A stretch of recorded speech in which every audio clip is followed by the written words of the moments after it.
Hello, chat. Hello. I'm all by myself. Mouse abandoned me for a bagel. Didn't tell her I was going to say that, so good luck to me. You don't want to hear me be hangry on your stream. You don't want to hear that. I need a new keyboard, or there's something wrong with the USB ports on this computer again. I don't know what's going on. Anyway, Umineko Saturday as is weekly tradition. We're starting episode 7 today. Woo!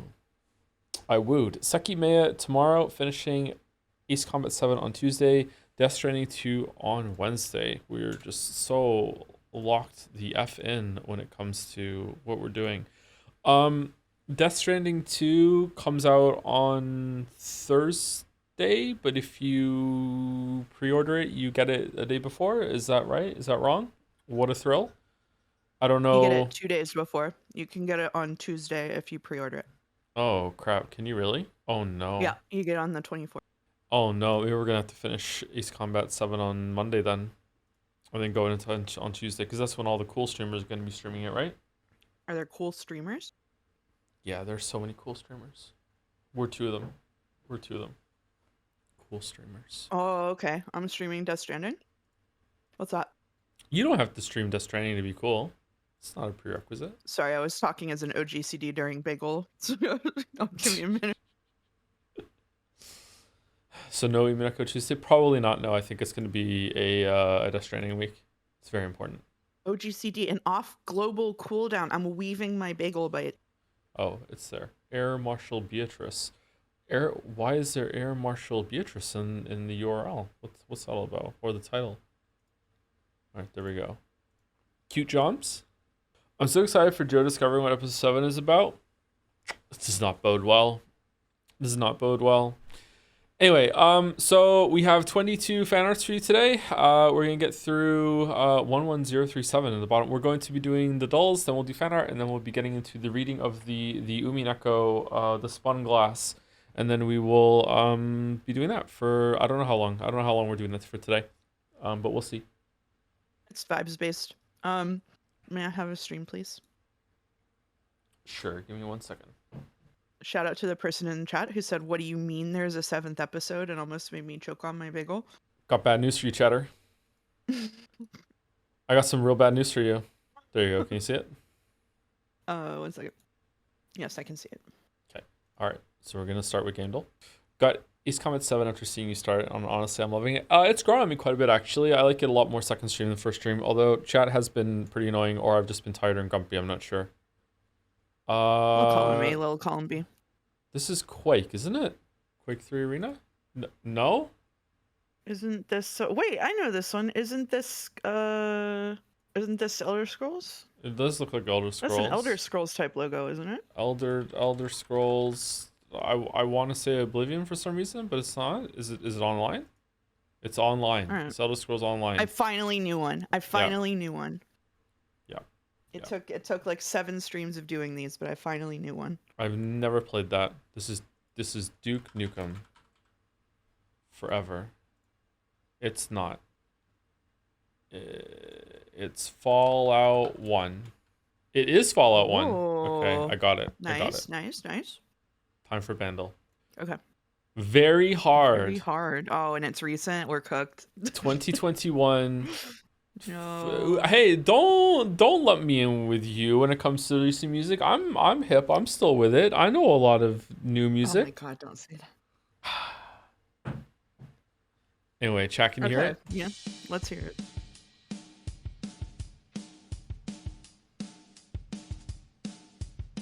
Okay, chat's going away. All right.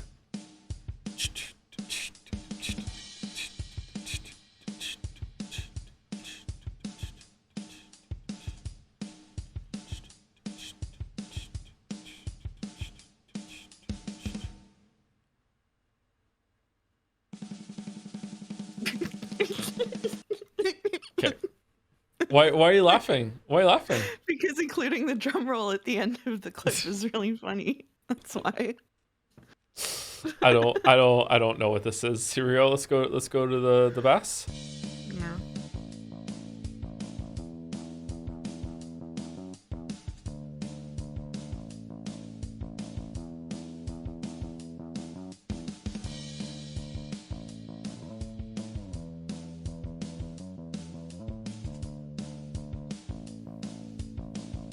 It's not going well, let me tell you.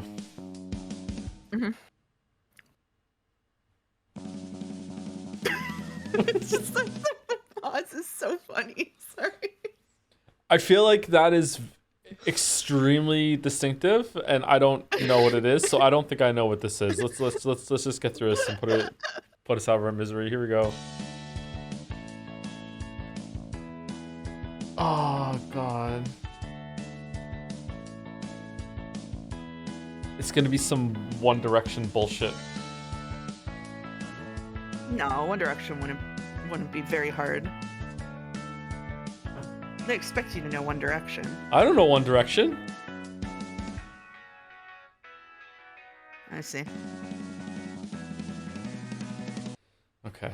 All right. It's less funny without the pause. Okay, we add a third electric guitar.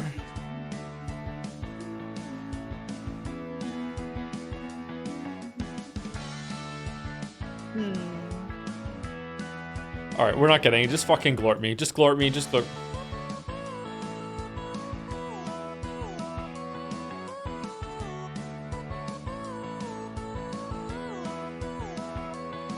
I got no fucking clue, man.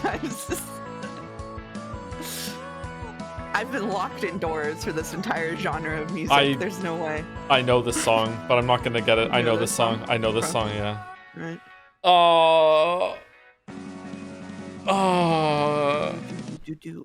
Okay, all right. What's the clue? Great for you. Good for you. Good for you. Good for you. No. Good. Oh, there it is. There you go. Olivia Rodrigo. Yeah. Good for you. Okay, I've heard this. This is a name that I've seen around, but I've never listened to a song by her. I've heard this at the gym. That's the only way I know it. Yeah. All right. They play 80s music at my gym. Sometimes they play some 80s music at the gym. Yeah. Yeah. Hey Joe, I didn't realize that you streamed with the one and only Big Video Games. That's me. They call me Big Video Games. what do you mean they call you Big Video Games? I refuse to explain.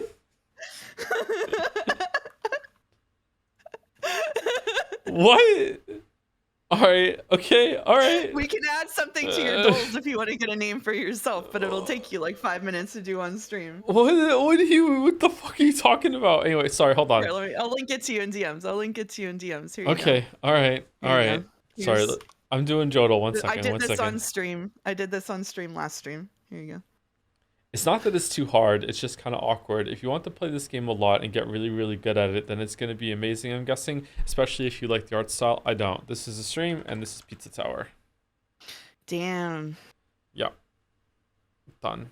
Damn. Done. It's not that it's too hard, it's just kind of awkward. So it's like, if you also known as it being too hard. If you want to play this game a lot and get really, really good at it, then it's going to be amazing, I'm guessing, especially if you like the art style. I don't. The art style is dragging. Yeah, I don't like the art style of Pizza Tower. Although I gotta say, it's not that it's like lazy or anything like that. I remember a lot of people saying, ragging on Pizza Tower when we streamed it, being like, "Wow, this art style is so lazy." It's not. It's really, really well done. I just don't like it. Like a lot of work went into that. But yeah, I don't like the Ren Stimpy kind of thing. What's worse, Pizza Tower art or Pentiment art? Make a judgment call. Pizza Tower art. I think Pizza Tower art. Yeah. And yet you streamed Pizza Tower. Interesting. I was forced to at Pepperoni Point. Is your thing in your DM, is it before Scrandle or after Scrandle? It can be after Scrandle if you want to do after Scrandle. All right. Yeah. All right. Are you going to partake today or no? Is it just for chat? Yeah, I'll partake. Really? You're going to do it? Okay. I can't believe you agreed to do it. Okay. All right. Here we go. Can we choose it? Yes, we scram. Yay! All right, what do we got today? Ice cream versus onion bhaji burger? Dare I say anyone's scran? I don't know what's going on with the bun. It looks like a squirrel had its way with it. I don't know. I'm. It's a multi-grain bun. With like big sesame seed motherfuckers? Yeah. Really? Yeah. Huh. I don't think I can't even see the burger. You can't see the burger. That's true. Yeah, I don't know where the burger is here, or if there's supposed to be burger at all. Yeah. Is Those it aren't just sesame seeds. They're not sesame seeds. It's pepitas. It's pumpkin seeds. the Baji is the burger? Okay, so it's not like a burger guest starring Um, Baji. It is just Baji in a bun. Okay. I have no idea what that is. I have no idea. I have no idea. I don't know. It looks decent to me. Either way, it clears But the ice cream easily. What do you mean? That ice cream looks fine. it does look like a good sandwich. I would try it if it didn't have the big seeds on it. Mm, All right, I'm going right. okay. I'm going right. Oh, Right. 20% higher. Pretty good, pretty good, pretty good. Okay. All right. Asada, pasta, and birria tacos versus macaroni cheese with crispy onions and bacon. All right. Both these look good. I gotta say. Yeah. Yeah. I gotta say both Yeah. these look good. Yeah.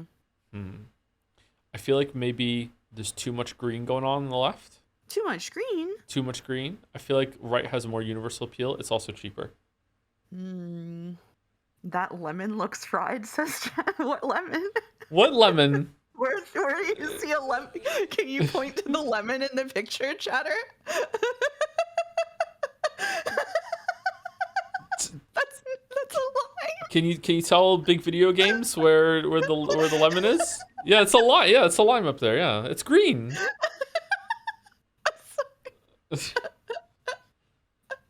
I'm going right. I'm going right. You can go right. It's fine. I'm sorry, that's unlocked me. I'm worried it's left now. I'm worried it's left. I'm going left because if it's right, I get to be mad. Okay. Oh, it was left. Oh, It shit. was left. Okay. Buffalo chicken Alright. burger versus steak pie. Okay. That is with a pint and it's 280. It's anyone's scran. It's anyone's scran.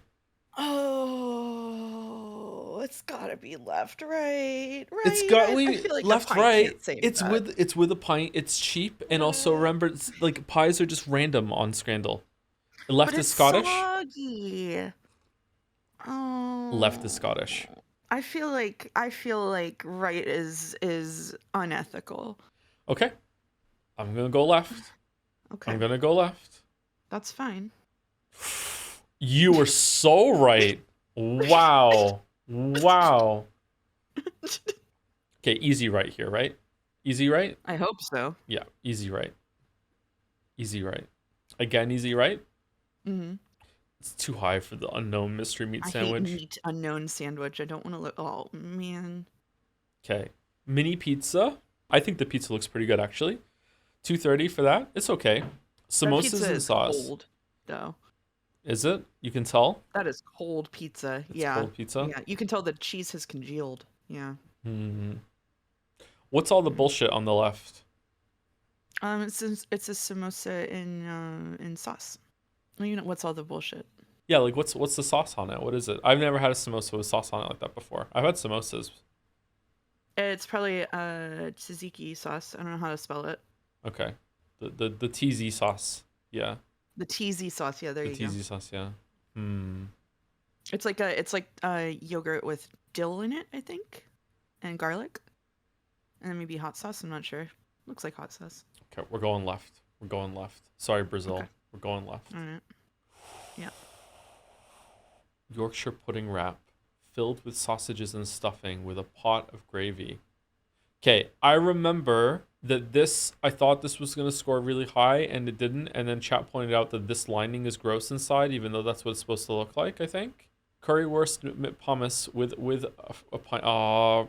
Right is really The fries expensive look for what really you're good. getting. That's true. The fries look really good, though. You think those fries look good? Yeah, they look okay. Really? I don't think those fries look good. There's not that Huh? many on them. I'll take them then. Okay. Currywurst never loses. Currywurst has lost before. It is with a pint, but the pint is not in the picture. The pint is traveling through time is in the left picture, even though it doesn't come with a pint. This makes me want to be a vegetarian. What? What the fuck? What are you talking about? Okay, something is telling me that left scored low, so I'm going right, but maybe I'm wrong now. Do Yeah, you I agree don't with know. right?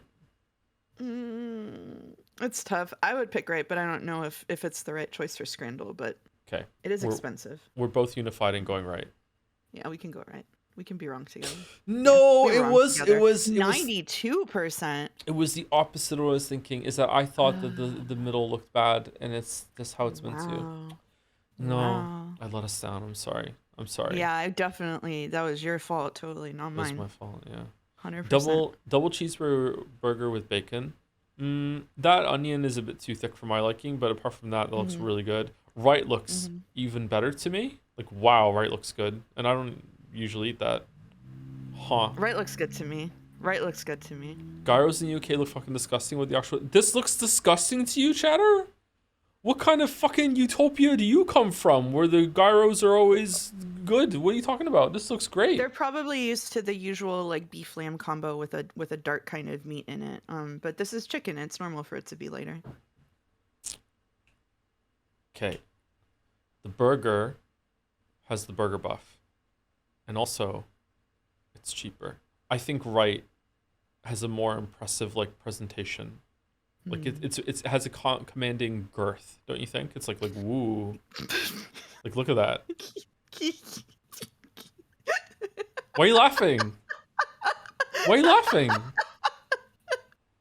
I don't know. Left looks like shit to me. I'd pick right. It looks like shit to you? Wow, okay, all right. 91.6. Wow, this was close. This was close. Okay, chicken tikka kebab versus foot long hot dog. Why does an Xbox code on it? Why does it have an Xbox code on it? Because it's an Xbox. It's an Xbox? Yeah, that's an Xbox. Score more with Xbox. Damn, Xboxes are weird now. Okay. This is an Xbox. I have a feeling that that's gonna piss people off, and they're just. Yeah, I think so. Yeah, so I'm going left. No, you were wrong. No, one cared. Holy shit. No one cared. Pork that's ramen sad. in a chicken broth with soy sauce. It's got the soy boy debuff versus garlic fries and cheese pizza. I'm not. It's a very small ramen. I'm not feeling right, man. I'm not feeling it. Okay.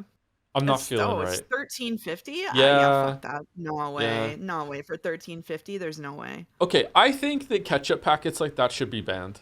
I don't think ketchup should come in packets like that anymore. The only acceptable ways to get ketchup are in a bottle that's either plastic or glass, although plastic is better, I think. And a ketchup packet that has like a little like fucking bowl that you take off the top and then you can dip it in or whatever. That's the only acceptable fucking thing. I don't love plastic. I just don't like having to, work my forearms getting the fucking ketchup out of the glass bottle because it's just stuck. The best receptacle for ketchup. Yeah, but it takes too long. It takes too long. Okay. All right. I don't like it. Okay. I Okay. thought you worked out. Yeah, and I want to do that at the gym. I don't want to do it with the bottle. I'm going left. I hope it's not right. Okay, good. All right, there good. you go. All right, 8 out of 10. 8 out of 10, Scrandle. Not 8 out of bad. 10. Yeah, not bad. I'll take Not it. bad. I'll take it. 8 out of 10. 8 out of 10. All right, let me go 8 out of 10. check my DMs. Soup's good? What the fuck?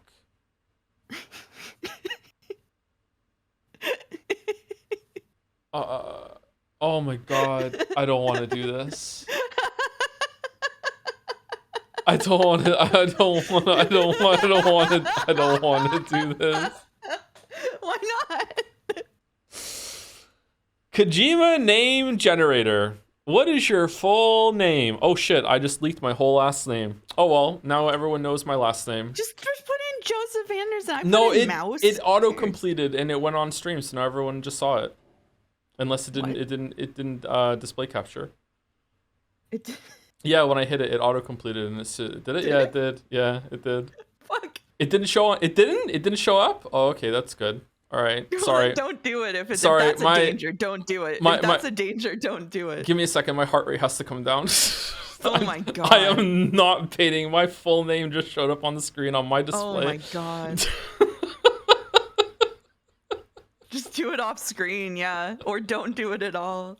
My name did not autocomplete when I opened this. Otherwise, I would not have sent it to you. It's okay. Okay, hold on. Let me black screen it. 1 second. Okay. All right. That's good that OBS doesn't capture that if it didn't show. I just checked the VOD, it's not there. Okay, that's good. It shows there when I click on it, and it also shows like manage addresses underneath it. Oh All my right. god. I almost just killed you on site. I know. All right. What is your full name? Joseph Thomas Anderson. What do you Perfect. do at your occupation? Random bullshit. Condense the verb in your answer into a single noun. E.g., if you are a sheep farmer, your answer will be farmer. Bullshitter? That's just streamer, right? Oh, Bullshitter. Yeah, that'll work. What was your first pet specific species breed? If you have never had a pet, please answer with an animal you wish you owned. I mean, everyone's just gonna have a goldfish, right? Goldfish. Okay. What's your most embarrassing childhood memory? Be specific.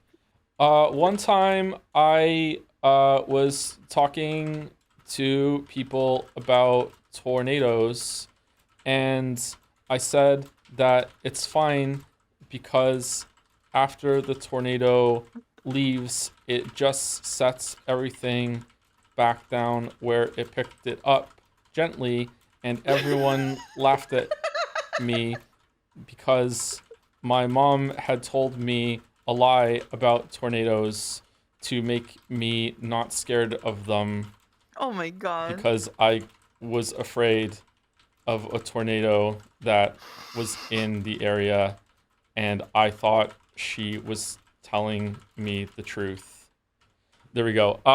Condense the story into 2 words. Fake tornado.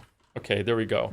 All right. Okay. All the ideas here are credited to Brian David Gilbert. Check out my inspiration here. All right, next. What's next? There's more. Okay, what is the object you'd least like to be stabbed by? A poop knife. A poop knife. All right. What is something you are good at? Verb in ing. Streaming. Okay. How many carrots do you believe you could eat in one sitting if someone like forced you to eat as many carrots as possible? Okay, baby carrots or big carrots? Big carrots. Big carrots? Yeah, big carrots. I think I could do a dozen. I think I could do 12. What is My your answer was 4. 4? What is your greatest Yeah. intangible fear? E.g., death, loneliness, fear itself. Probably death, to be honest. Probably death. What is your greatest tangible fear? E.g., horses. Honestly, very large insects. I don't like very large insects. What is the last thing you did before starting this form? Scrandle. Okay. What condition is your body currently in? That's spelled wrong, isn't it? Currently in. Single yeah. word answer. Sitting? Favorite state of matter? Solid? A word your name kind of sounds like? E.g., Brian Brain. Toe? Okay, fine. Toe. What is your zodiac sign? Scorpio, the coolest one. If you had to define your personality in one word, what would it be? Sleepy. Okay, there we go. Next. It's still not done. What the fuck? Who is your favorite film character? Note, must be played by Kurt Russell. Enter your favorite Kurt Russell. The one where the rich woman goes overboard and he like pretends that they're married to get back at her, and then they actually fall in love at the end. What was that movie?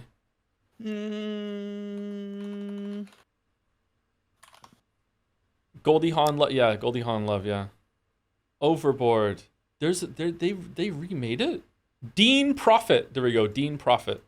Dean Prophet. Double F double T. Okay. What is the last word of the title of your favorite Kubrick film? It's Odyssey, isn't it? Actually, it's Clockwork Orange. Orange. What is the first word in the title of your favorite Joy Division album? I have never heard of Joy Division. Tell me the answer, Mouse. Let's see. What Joy Division album speaks to you?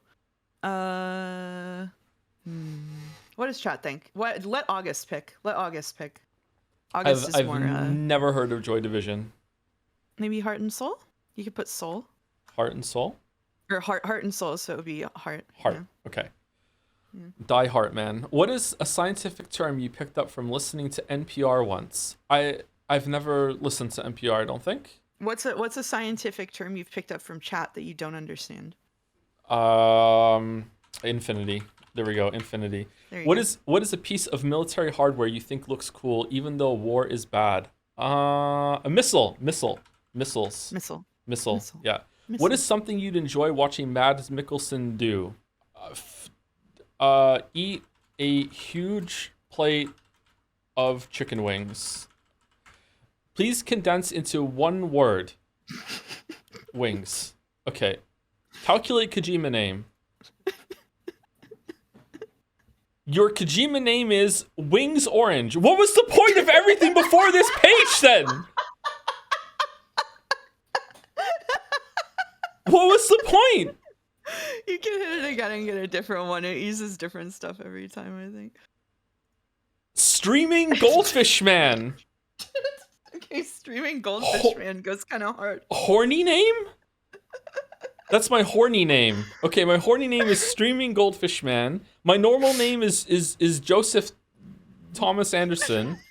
My violent name is Big Very Large Insects a Poop Knife.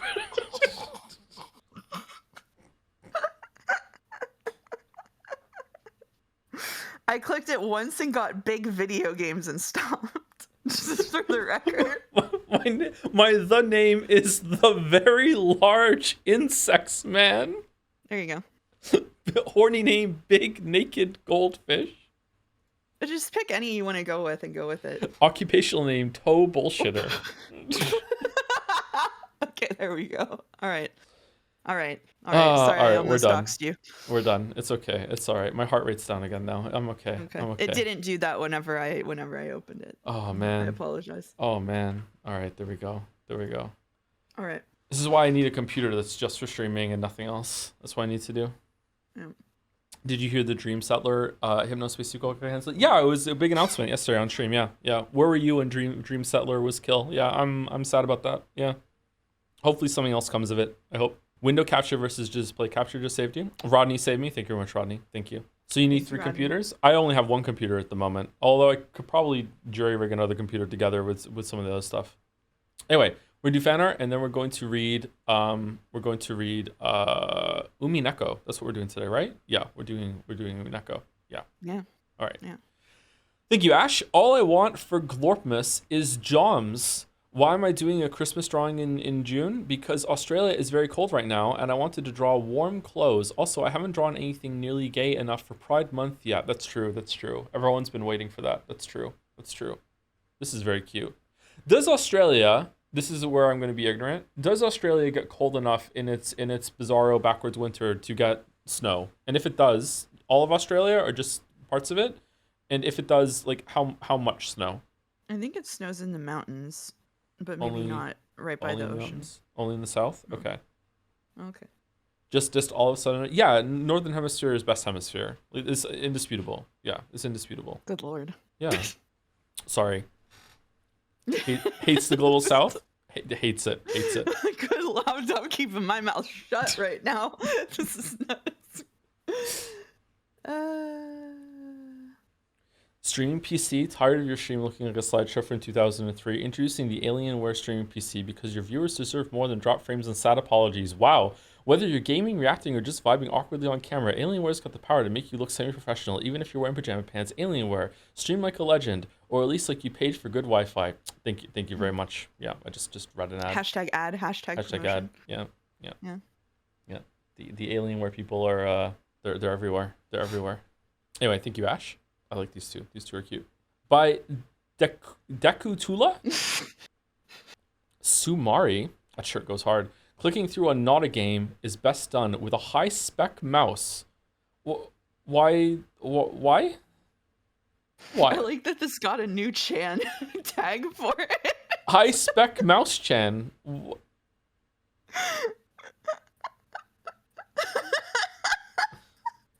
I don't know how to feel about that. He's so happy about it too, isn't he? He's like, yeah, I'm just gonna look at my mouse. What is this? This is fan art of the game Date Everything. Can we get a rundown of your mouse specs again, please? It's a Steel Series something. It has 2 buttons on the side. It has a button below the scroll wheel. That's it. I quite like it. I'm fond of this mouse. My keyboard, I like the keyboard too, but I think the keyboard has to be replaced. It keeps triplicating the H inputs and all the keys around the H. Razer Naga. I do not have a Razer mouse. No, I did have one for a while, but it's a Steel Series now. Stop flaring on stream. We're not flaring on stream. What are you talking about? Oh, I don't have my timer for fan art. My bad. I have a Logitech G705, mostly for the aesthetics because it's a light color, and then I have a keyboard that has like a cherry blossom design on it, and then I've got a little cloud for my wrist rest. It's a very coherent kind of setup. That's good. Me. Cohesive. I like cherry blossoms. Yeah, cherry blossom Chan. Fuck. Why'd you have to bring her up? Why'd you have to bring her up? Why'd you have to bring up Cherry Blossom Chan? Yeah, because that's her only name. Cherry Blossom Chan. Speaking of Cherry Blossom Chan, thank you to Big Allen Gaming for the resub. Nearing 1 year of weight loss, and I am down 85 pounds. Holy shit, good job. To those looking to lose weight, can you do it? Yes, use Scran. Oh, thank you very much, Big Allen Gaming. That was 4 hours ago, like a good solid 3 hours before the stream started. Congratulations, keep at it. Yeah, congrats. That is really good for a year. Holy shit, really well done. Thank you, Junie Daydreamer, for the resub as well. Hi, Jodler. Haven't been able to watch live as of late, but I am very excited for you to finally be able to get to episode 7. I think overall this is the episode that everyone just really, really wants to see your thoughts on. Oh, God. I'm just excited to finally get to experience it again too. Great streams, Glorp. Oh, we ended with a Glorp. Thank you very much, Junie Daydreamer. Junie Daydreamer. I think this is a lot of people's favorite episode, isn't it? It is, yeah. It's high up there. It's high up there? So is 5. So... That's what we're in for. That's what we're in for. Anyway, thank you, Dekutula. By C8, it's Fido and Sido, looking good. Perfectly innocent Sido and Fido art. Perfectly innocent. It's so innocent.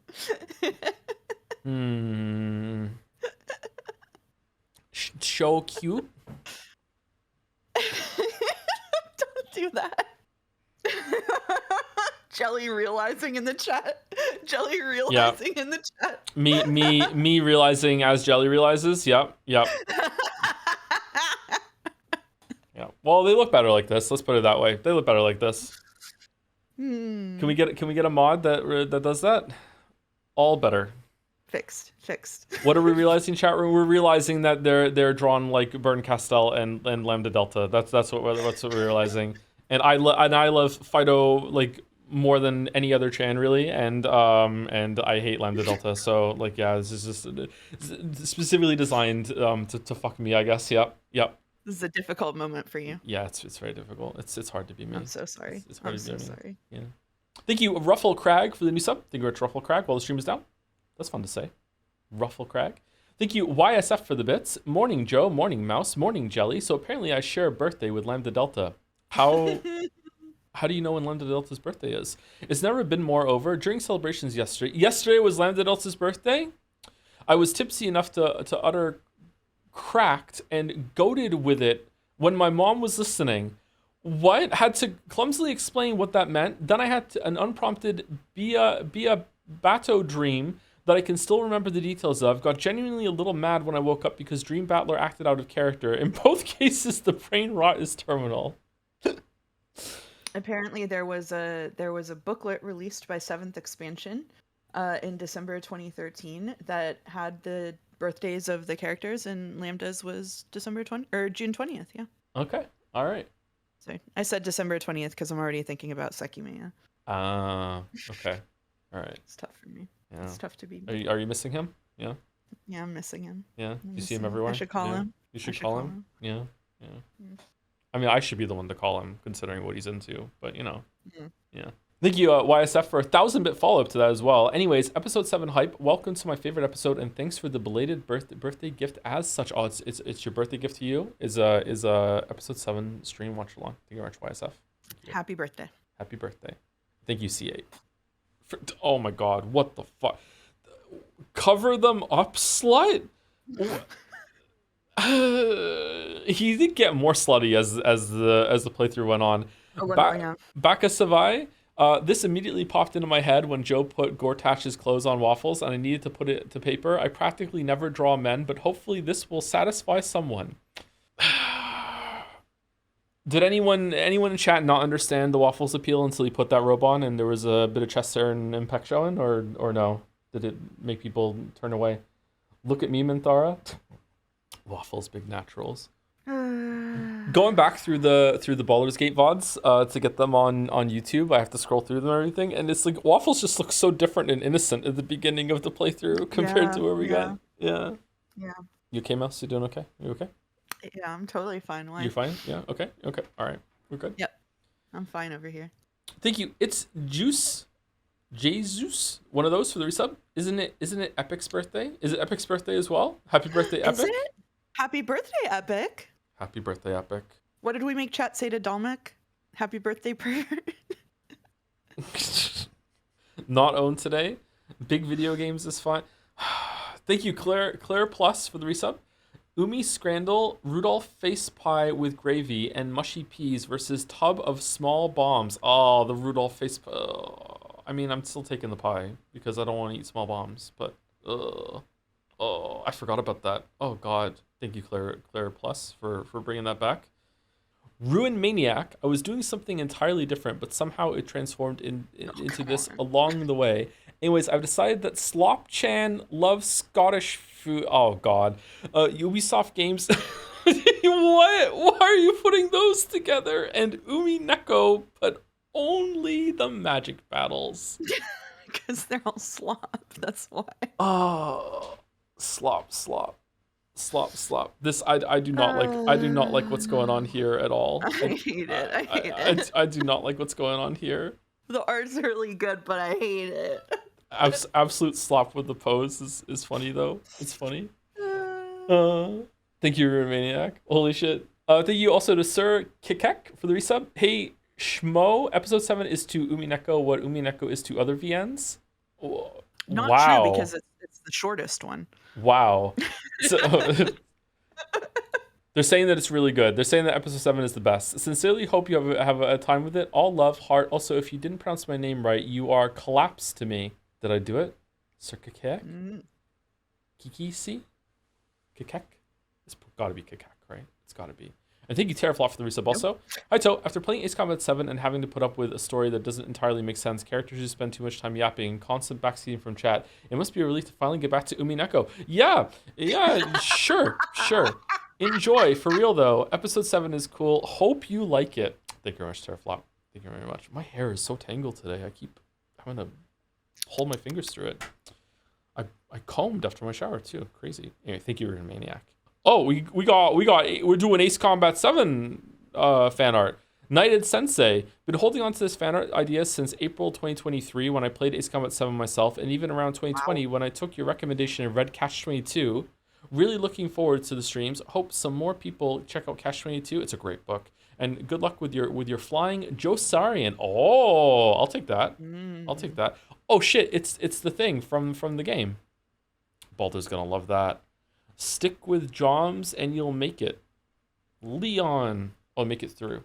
My favorite book, Joms 22, featuring Joseph Hella Anderson.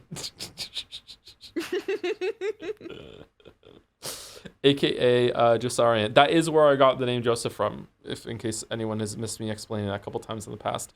Big Ace Combat 6 vibes right now, or is it Armored Core? Joms 2, more Leon. F-14D Super Tomcat. The game has grown on me a decent amount. I don't think it's going to be my favorite game or anything like that, but I am enjoying the combat, whereas on Stream 1 for a lot of it, I was pretty miserable and not understanding how to fly the plane. It seems like flying the plane is the game. It's not really so much the shooting and the lock on, although that does have a part of it, don't get me wrong, but that's like, I think that's 10% of it, and 90% of it is flying the plane and getting so good that you can do some crazy shit flying the plane. You should get one of those like $4,000 rigs and become one of the flight simulator guys and ascend to true happiness. Your comment yesterday was so funny. It's so easy for them. They log in, they fly the plane, they are happy.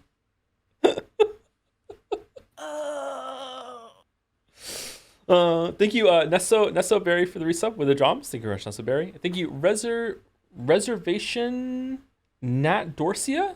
No, Reservation at Dorcia. There we go. That makes much more sense. Thank you for the resub. 7 is my favorite episode. Oh, there's a lot of people saying that. Way more than 5. Hands down, not sure if that's a popular take, but if so, I still stand on business. Can't wait for you to read it. It seems to be the favorite amongst the community so far. From the young people who are saying it right now. Yep, at Dorcia. Okay, cool. I got it right.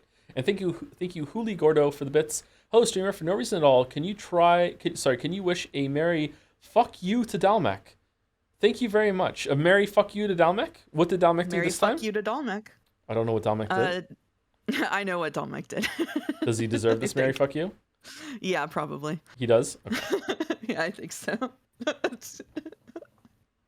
Not sure if it matters, but your Baldur's Gate 3 playlist is reversed chronological. It's sorted by upload date. It shouldn't be like that. Huh. Okay, I'll look at it after stream if I remember. Thank you for letting me know. Is the Ace Combat one like that too, or? Anyway, thank you, United Sensei. Whoa! It's by Noah-san. Every once in a while, I'll be inspired to make a mid-effort meme drawing. So have Beatrice showing you when to dodge the missile, which knows where it is and where it isn't. Next image contains Sekimea spoilers. After that, Umineko spoilers. I've been told that the Sekimea spoilers are just conceptual spoilers for the story and not specific, but maybe that's wrong. Man, uniforms just go hard, don't they? They do, yeah. Yeah, they do. Osi for Ocean. Beatrice. Jousting, head-on danger. Danger. Okay, this is very informative for how to dodge the missiles. So there's yellow, which is why sometimes I think it's coming from the side, but it still gets me, I'm guessing. Okay, and it's not going to hit you. Okay. Can we have lots of helpful tutorials, splash art with Beatrice telling me what to do? You heard it here, Chad. If you want a fan art without, or if you want a backseat without annoying him, just put Beatrice in it. That's with this small amount of effort, it's possible to backseat the streams. What do you think, everyone? Backseatrice? Okay. Backseatrice. Wow. Good. Thank you, Sleeping Pliskin. Oh, did you do the Kojima meme too? For the resub? Thanks for coming this far. If you would have told me that Umineko would get a nice resurgence through a streamer 5 years ago, I would have thought you were lying. Hope you sincerely enjoy the rest of Umineko. Cheers. I hope I do too. I think we're past the worst of it now that it's a Joms plane. It is a Joms plane. It's like a Cyclops Joms plane. Oh, that's cool. I think we're through the worst of the crash outs for Umineko now that I've adjusted to what the story is properly trying to do. I'm still going to have some issues with it looking back, but yeah, I think we're past the worst of it. Don't do that when I have a mouthful of coffee, please. Thank you, Sereni, for the resub as well. Hi, To. I've recently been busy protesting ICE in LA, so I've been missing lots of streams, but thank you for all the good content I get to watch now with a POG. As is traditions, thank you for all the great streams. Oh, you're very welcome, Sereni. Hope you got through that okay. Hope you did. Base chatter. That sounds rough. Holy shit. Thank you, Noah-san. Mr. Sorry.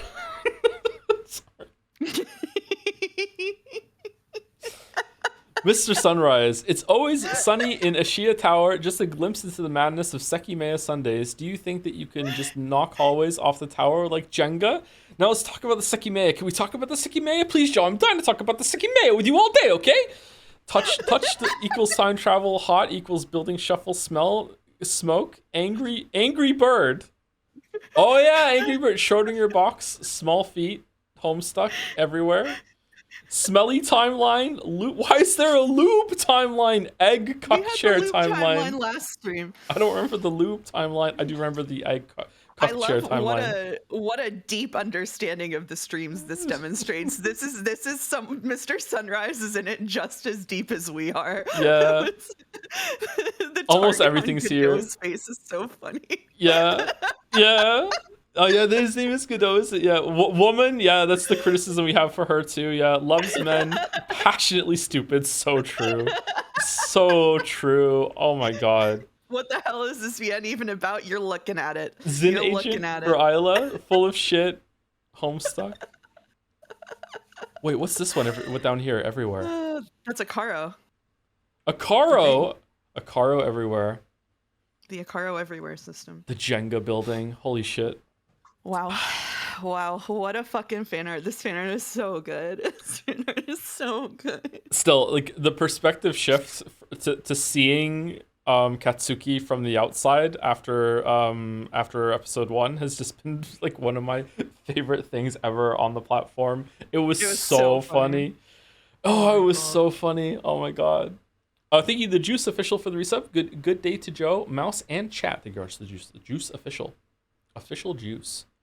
This fan art reminds me, I just caught up to the Sekimeya VODs. Can I now learn about that brain blast moment you had about Umineko's story? Maybe Mouse can tell me about it. Oh, okay. So we're on the Umineko right now. You're going to explain it. Yeah, I can explain it. Okay. So okay. I've been refusing to explain it to them. Do you want to do it? Be mean. So they know that I actually said it to you? I want them to never know. You can explain it though. You don't want them to never know? Why? That's so mean. It's funny. It's funny. It is funny. Yeah. It is funny. Okay. All right, so during Sekimeya, there was a part where we were discussing that someone was found dead, but they didn't investigate the corpse effectively, and in another corpse they didn't investigate effectively, and then that caused Mouse to say that this is one of the reasons why that they often like have like a med student or something there in the mystery stories when they're stuck in a place in order to like confirm corpses and everything like that. And that made me realize something about Umineko that I then muted the stream because I didn't want to say and then Mouse muted me so I could explain it to her because I didn't want to spoil Umineko when we weren't streaming Umineko because we were on Sekimeya. And I will not be telling you what it was in solidarity of what Mouse just said. So there we go. Thank you, Dominic, for the bits. Good afternoon, streamer. For no reason at all, can you speak on the whole Umineko Disco Elysium One Piece deal? Are the chances now 0%, or can a miracle occur? What's this? Umineko Disco Elysium One Piece deal? I think the chances are 0. Yeah, I think the chances are 0. I don't think it's gonna happen. No. What was the Disco Elysium part? Oh, if it was better than Disco Elysium, it's not gonna be better than Disco Elysium. Sorry, I don't think so. But we'll see. We still have 2 episodes left, and everyone's favorites here. Thank you, Parkier and Honda, for the resub. Also, I had the pleasure of avoiding your Edith Finch video all this time.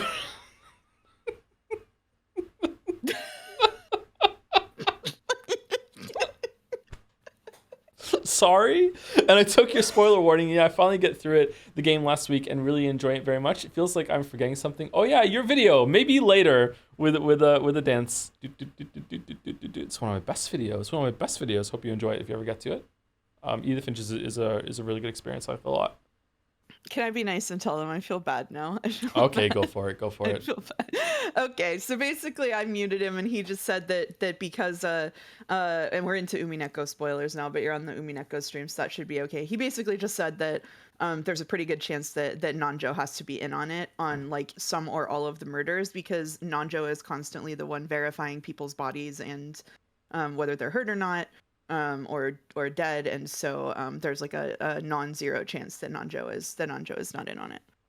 So he had that revelation during the Sekimeya. Specifically because of what we learned about Shannon and Canon is that they have been found dead, and they are obviously, their bodies are not. So like he must be in league with that, whatever that is. I think. Unless there's some unreliableness going there. I don't know. Who is canon? Exactly. Oh, for fuck's sake.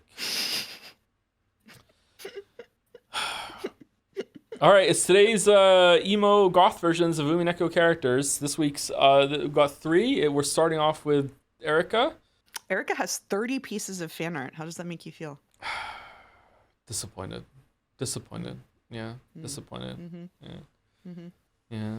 The second most I've ever been disappointed in this community, giving Erica attention in fan art. Umi 6, before their relevance fades, have these emo edits. Erica for Rudo, the emo edit. 17 tags for the emo edit. All right, so that's Erica.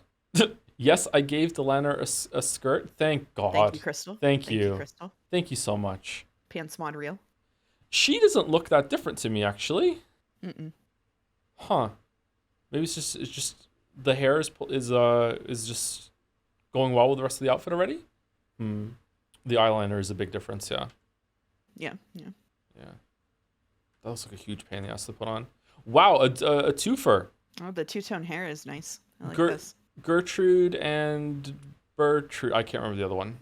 Gertrude and Bertrude? What do you mean by that? I can't remember what was Cornelia. Her Cornelia. name's Cornelia. Cornelia.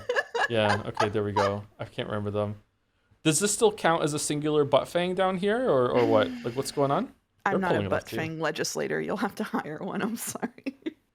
You need someone different to do that work. Are these both half blonde? Is this blonde or is this orange and it just looks more blonde? This is blonde. I think it's just the lighting. This looks lighter than that too. Cool design.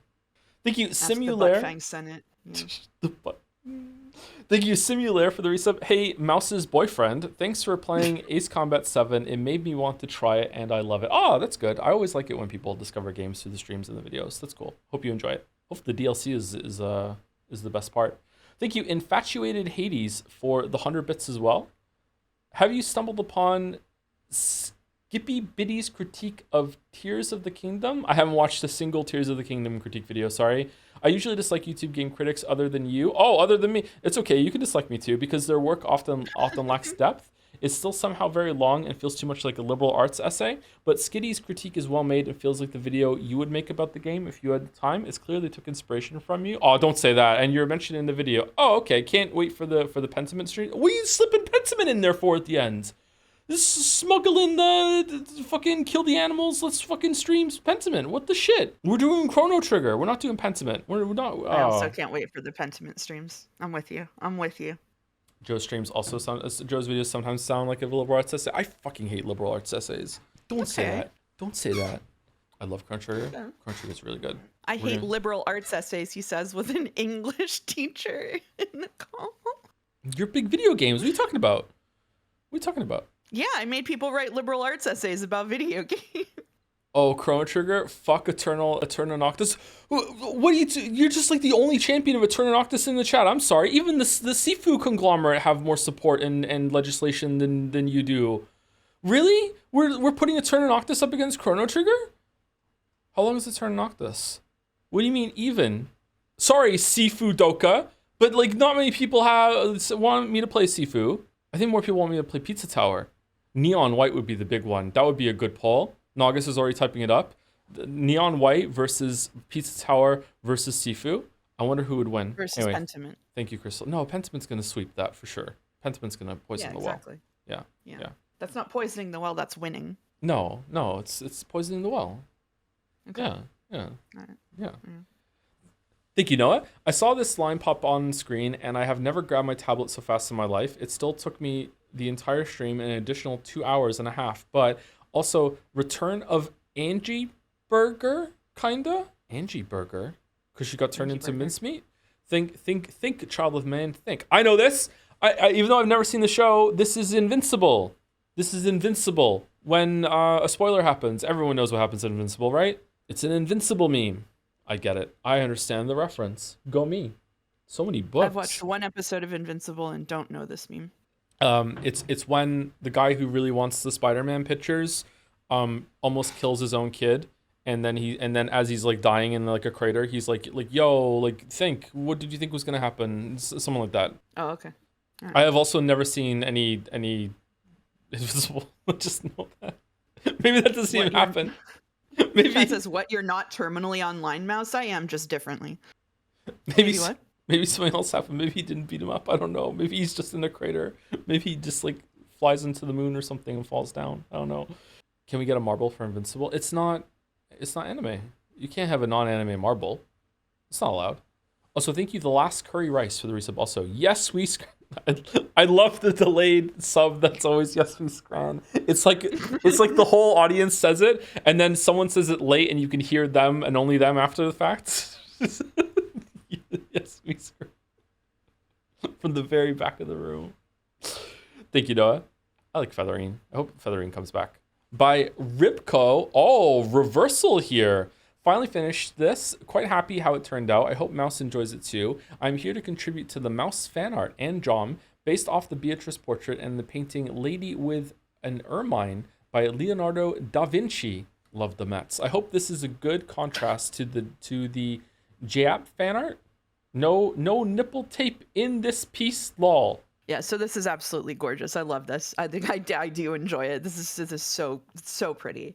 Someone sent this to me when I was not looking at the stream art channel, and I was just like blown away by this. This is amazing. Love Tiny Joe. Yeah. Tiny Joe. It's a reversal. Are the ears real? You can't ask a lady if her ears are real. What do you mean by this? I just did.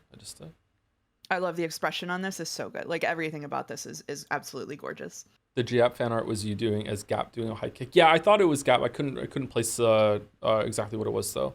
Whoa, we can zoom in. Just happy to be here. Wow.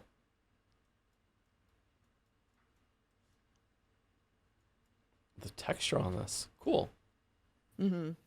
Yeah, this is beautiful. Thank you for this. Thank you, Loner Archon as well for the resub. 58 months. And thank you, Elaram, for the resub also.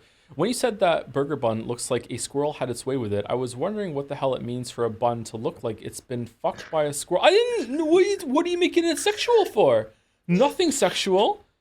You know, just squirreling away some nuts for winter. That's all I meant. Then I understood that you just meant it had a lot of seeds on it. Yeah, there we go. See? There we go. Yeah. Let's be real. It was a sexual joke. Let's be real. It was.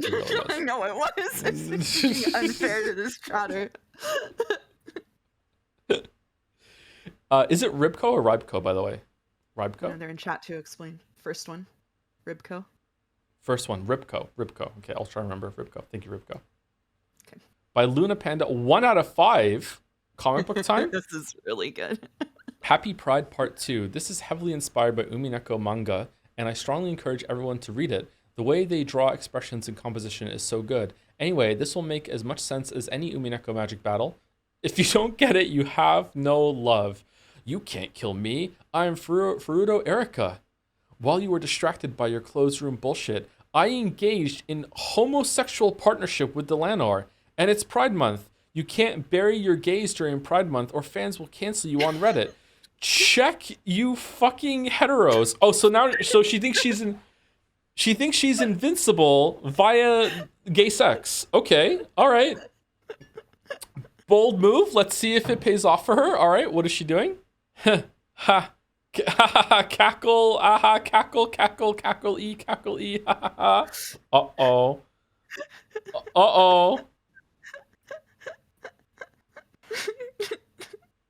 What's going on? Why? Why are they laughing? I agree. Why are they laughing? Are we reading right to left?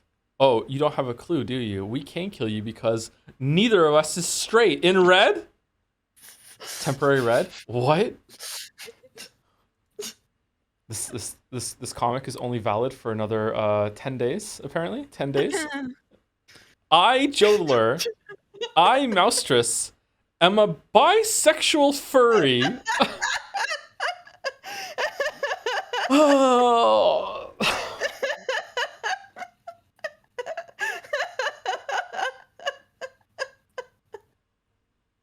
You said it. You said it, not me. You said it, not me. I didn't say it. Sorry, I said it wrong. Furry. Useless. Truth nuke. Fuck.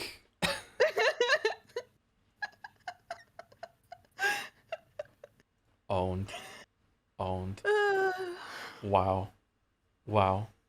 Thank you, Luna.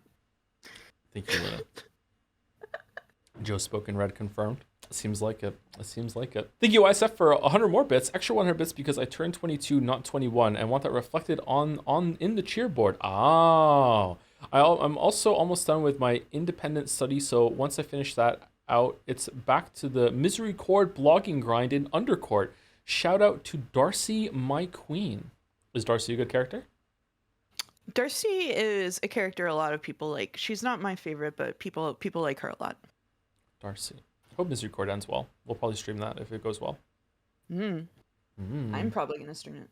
Thank you, Key to Truth, for the resub. Hey, Toe and Mouse, when is the co-op Dream Daddy playthrough so we can finally see Joe's inner bisexual king unleashed? Happy Pride.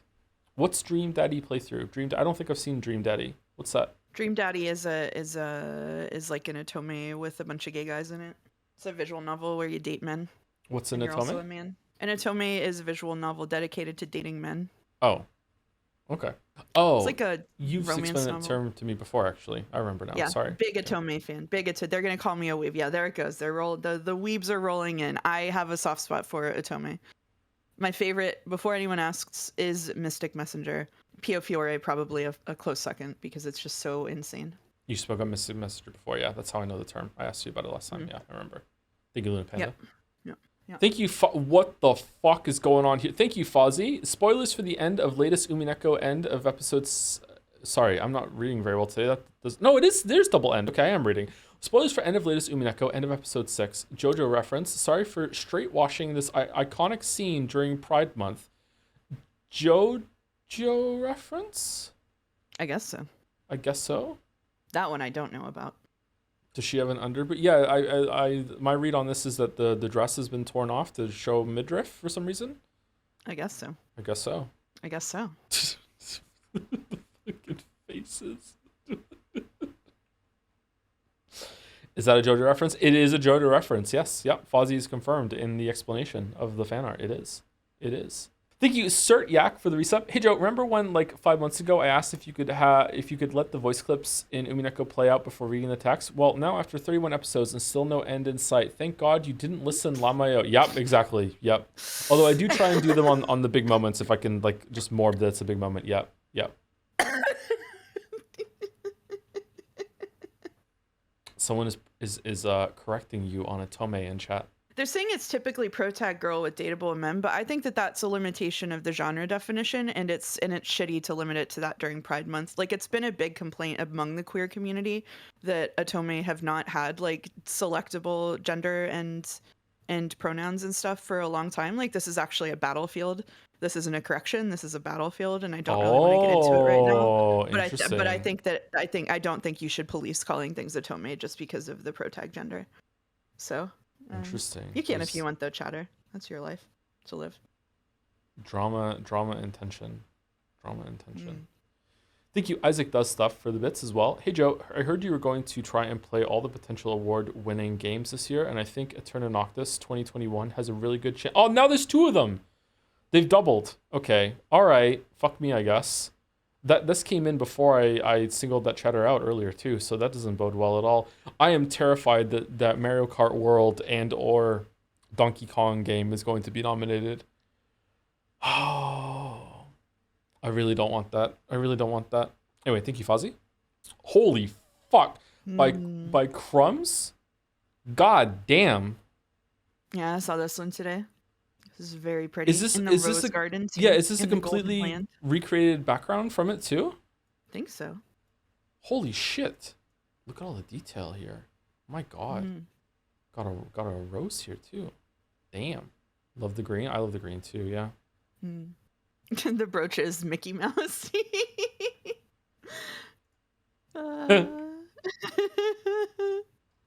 That's cute.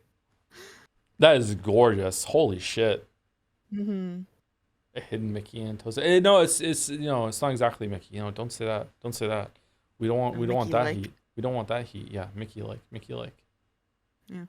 That's incredible. Wow. Thank you, Crumbs. Holy shit. Yeah, that's gorgeous. Thank you. So Kingdom Hearts stream in 2027? No Kingdom Hearts. No Kingdom Hearts. I don't know if I could survive. I regret to Kingdom inform Hearts. everyone that I regret to inform people in the chat that my server is hellbent on making me play Kingdom Hearts, and they can redeem channel points to do it. So Kingdom Hearts 2026 is probably inevitable for me. So if you want Kingdom Hearts, see you soon. I will continue to dodge. I've already played 1 and 2 on my own time when I was younger. I don't need to go back into the Kingdom Hearts mines again. I don't need to do it. Yeah. Thank you, Haydener, for the resub. Hoy, it's me, Mr. Poopy Butthole. Oh, Erica, I've been here the whole time, 84 months. Wow-wee. I can't do a Poopy Butthole voice, sorry. You can do hoo-wee. So I can't.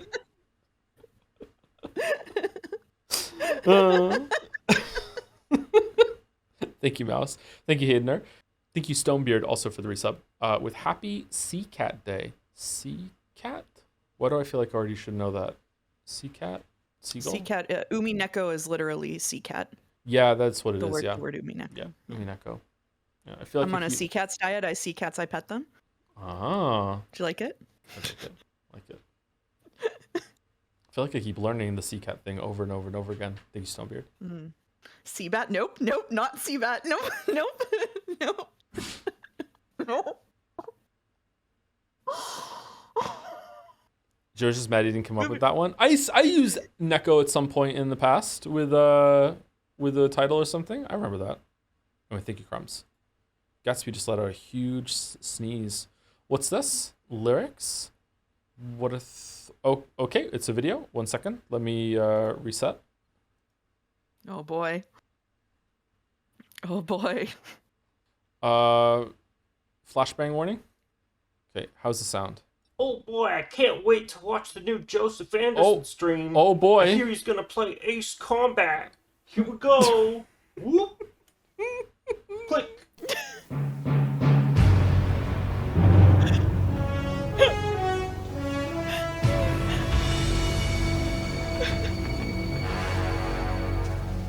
What a thrill.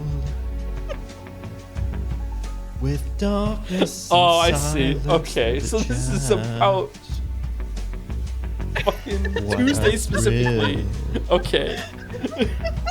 Coins flipping as the mods vote on you. Wow. Oh, you're asleep in my heart. No, I want to jump. But your streams are cream. I give my views, not for marbles, but for you.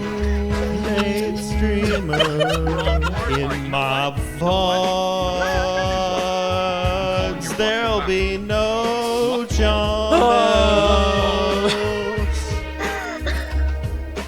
Subs from Ace Combat fans to you. Late streamer, you're still in your dreams. Late streamer. Someday you go through BG3. Yeah. And someday you beat on a war drum. It's ordeal, the cliffs we survive. Oh, man. For the peaks we clip each time. I give my views, not for marbles, but for you. What a moment. What a moment. Streamer in my VODs, there'll be no Jamels. Subs as the weeb games grow on you. Late streamer, you're still in your dreams. Late streamer.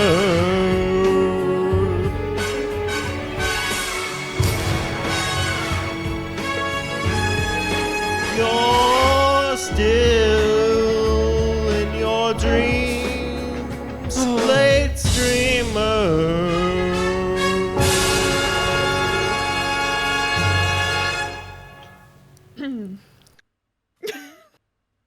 My face hurts. My face hurts. So we're in agreement that when I call you to because you're running late to make sure you've woken up, that I need to serenade you with this, right? Yeah, Every yeah. time. Every time. Late streamer. Late streamer. Late streamer. Late streamer. Oh man, I can't believe someone actually made the whole song. This has been in the community for so long. Oh my god. Oh. Holy shit. Thank you that NTM. Holy shit. Oh my god. By the way, during that day, your pre-stream chat was around 5 hours or so. Yep. We actually did Illusion of the Streamers bit where we imagined you were actually live. It was crazy. Fucking really? They God sent damn. them. August sent them over to my stream chat in an unofficial raid before my stream started.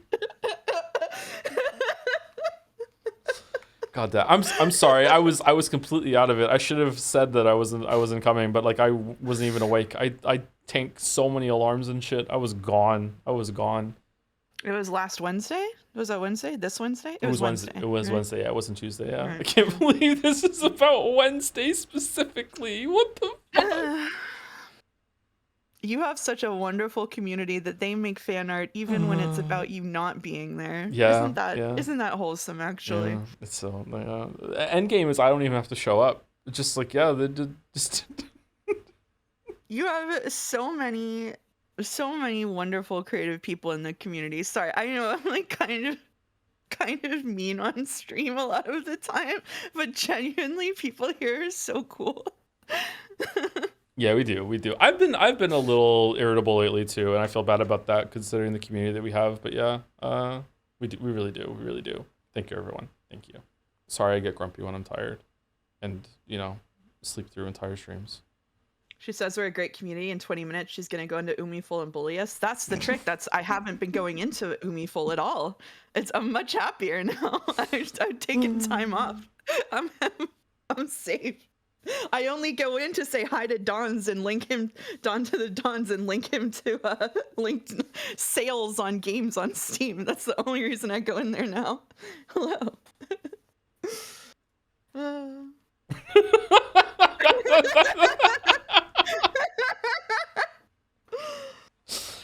Also, here's the Mario 2 edit I made for this video. Nice. Holy shit. Oh.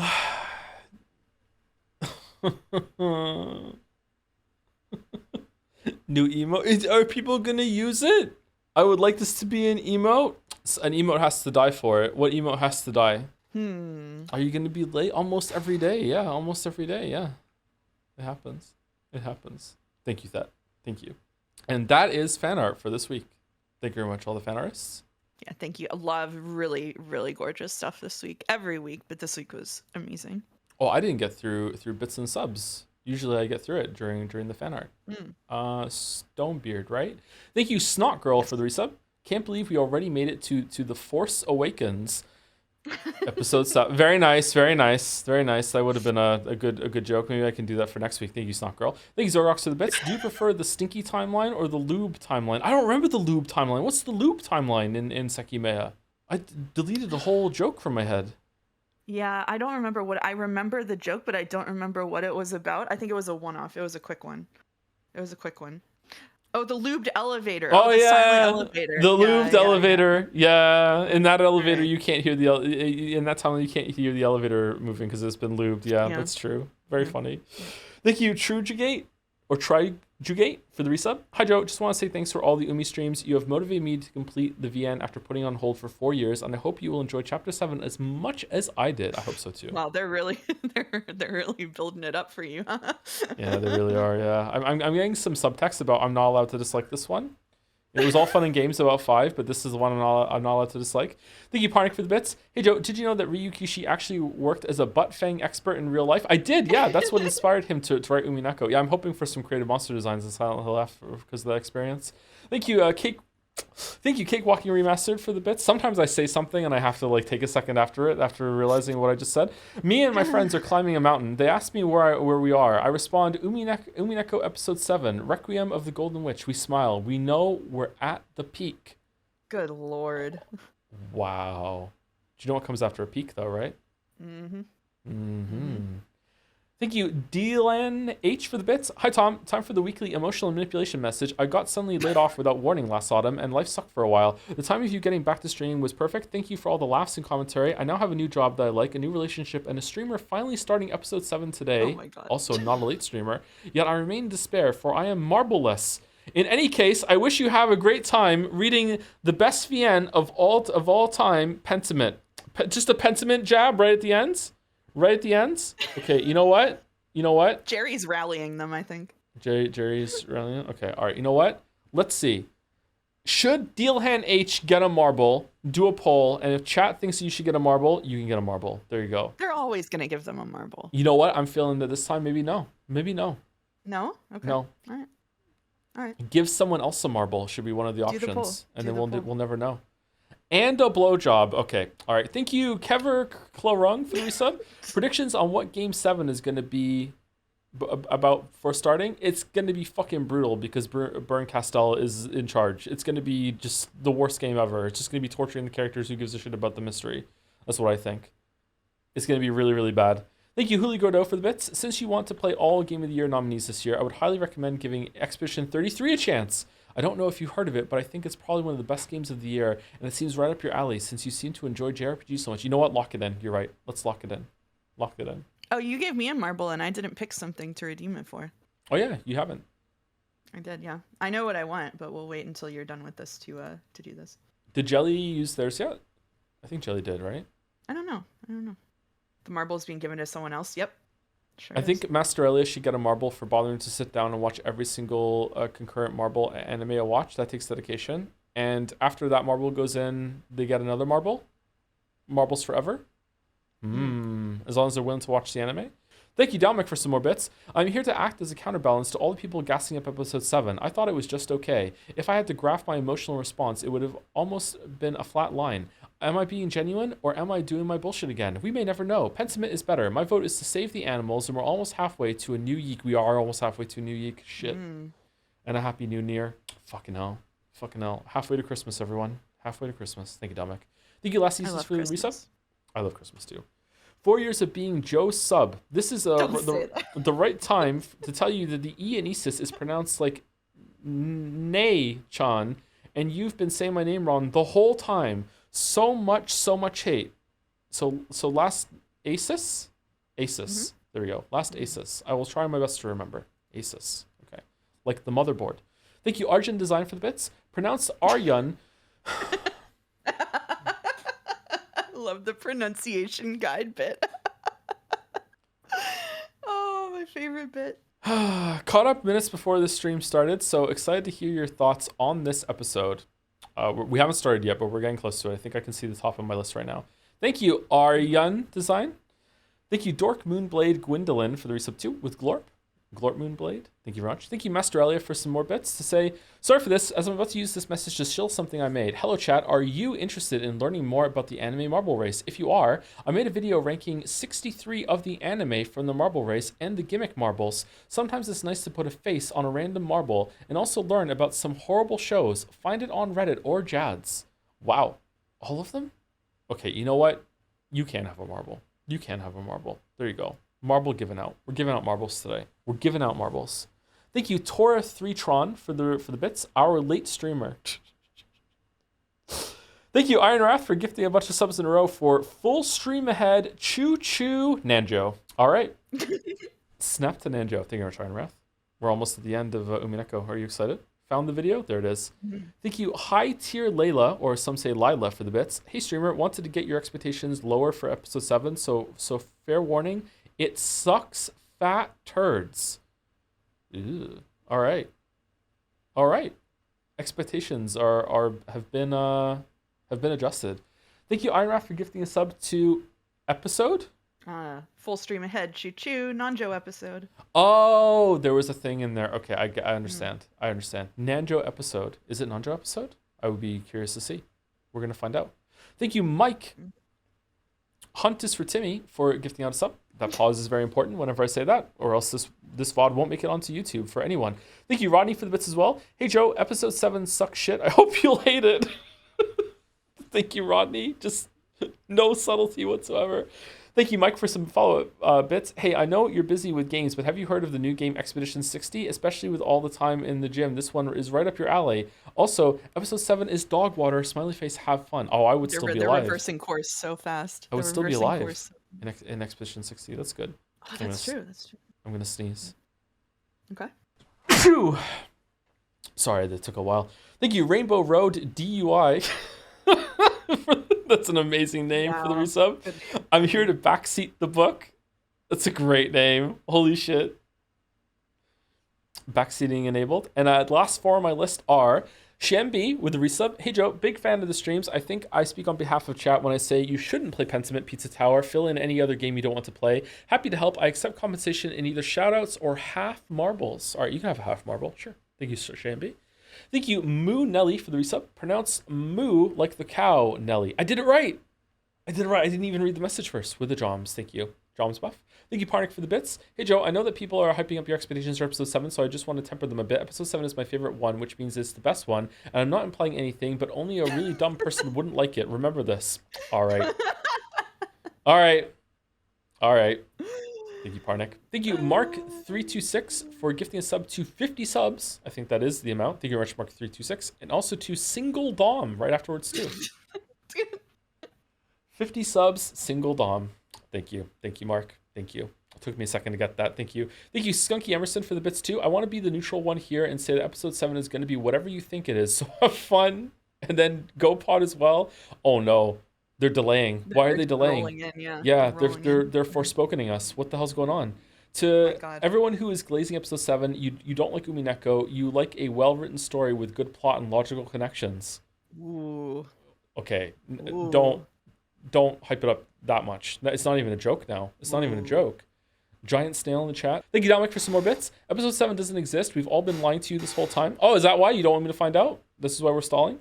Forestalling? Thank you, YSF, is again. Joe, I just want to say you have been pronouncing my name correctly. Oh, good. Thank you. Thank you. You. And we're at the end. Mirot with a resub. I think episode 7 is the opposite of whatever the last sub said it was. So it exists. It exists. Oh my God, they're still going. There we go. We did it. We did it. We did it. Is there still? Oh, there's more. Okay, let's get the not a game on before we do it. I don't need to share screen anymore, right? Nope, I got it. Run as and this is actually administrator. This is actually fine timing. We can read the prologue and then go on break. Okay, it's up at -20. We can't see. It wasn't launched yet. Shall I read my my anime marbles to you? You just got a second marble from Seraph, so you have 2. Oh, thank you, Seraph. You can put it in twice. I get 2 marbles? You get 2 marbles. Thank you, Othimus, for the resub. If you could nuke a character from Umineko, who would it be and why would it be George? It would... that's hard to say. Okay. Probably I have 2 picked out. You have 2? Probably Burn Castle. Probably Burn Castle. Okay. Thank you, Haydener, for the bits as well. Hey, Mouse, what was the name of the Korean sunblock you mentioned? Oh, there are a couple of different ones that I use, but the one that I currently really like is the probiotic one from Beauty of Joseon. But Isntree is really popular with a lot of people too. So I will type that in the chat. The new tech with the Korean sunblock. Thank you, Sarah, for the bits. Hey, Sarah here, just adding to the endless list of bit messages. Also, can I have a marble? Yeah, cool, thanks. Give it to Mouse. There you go. You have a second one now. You have 2. All right, great. Thank you, BertG373 for the resub as well. Welcome, BertG. I'm probably saying your name wrong. Sorry about that. Thank you, Ace Fencer. Good week for this. Thank you for the resub. I had COVID. I hadn't slept in 32 hours while I was watching the Ace Combat lore video recap and thought I was having a literal fever dream. 10 out of 10. Strange Real is a perfectly not strange place. Yeah, it's kind of crazy, huh? Yeah. Mo and Balder did a really good job. I enjoyed watching that video. It really caught us up. What a cool, weird game, the story or lore it is in that one.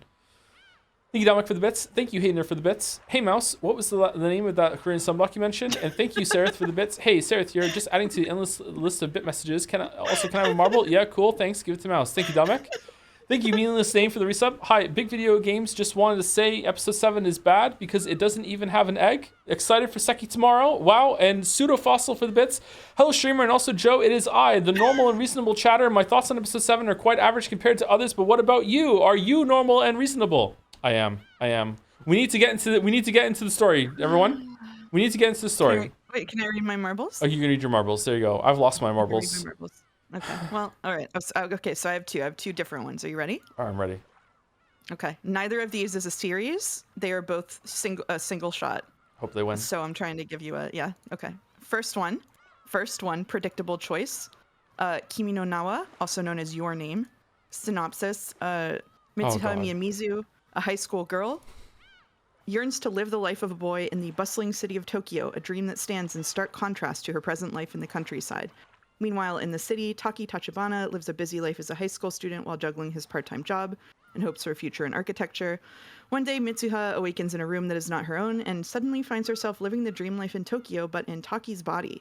Elsewhere, Taki finds himself living Mitsuha's life in the humble countryside, In pursuit of an answer to this strange phenomenon, they begin to search for one another. Kimi no Nawa revolves around Mitsuha and Taki's actions, which begin to have a dramatic impact on each other's lives, weaving them into a fabric held together by fate and circumstance. So that's one. We have so many That's weebs one. in this community. You know that? We have so many weebs. Yeah, okay. Number two, an unusual pick that chat will maybe not be as bored with, which is Hoshino Koe, or Voices of a Distant Star. This is a single episode OVA from 2002. It is the year 2046. Noburo Terao and Makako Nagamine are close friends who will soon be graduating junior high school. But after an alien attack on humanity, Makako is selected for UN military space expedition set to retaliate against the aliens. Separated, Noboru and Mikako attempt to keep in touch by sending emails to each other with their cell phones. As the expedition journeys farther from Earth, the time it takes for them to transmit and receive each other's messages increases substantially. Hoshino Koe revolves around the relationship between this couple as they try to stay connected despite the growing distance between them. So it's Ender's not a game. Okay, interesting. All right. Yeah. Wow. You picked two Makoto Shinkai films. I'm not the one who picked it. What are you adding Joe for? It's a lot of weebs. What do you want from me? What do you want from me? There's like 3 anime that I like and I got 2 marbles. What do you want from me? Every single time Mouse speaks about the amount of anime she's seen, it goes up by 1. You notice that? There's always another anime being added. It's literally the same movie. Yeah, but one of them's only 24 minutes long. It's a good roulette. 24-minute movie? Yeah. It's good. It's good. Yeah. Okay. All right. Okay. I am not reading anymore. A couple more came in. We have to start. Okay. I'm going to put voice assignments in mod chat. Okay. Episode 7. We have to start. Okay. Voice assignment is in mod chat. Okay. I watched 10 more minutes of John Wick 4 today, by the way, chat. It's pretty good still. It's pretty good. 2 more weeks and I'll finish it. Have you seen Silent Voice and why didn't you marble it? Yes, and because it's too sad.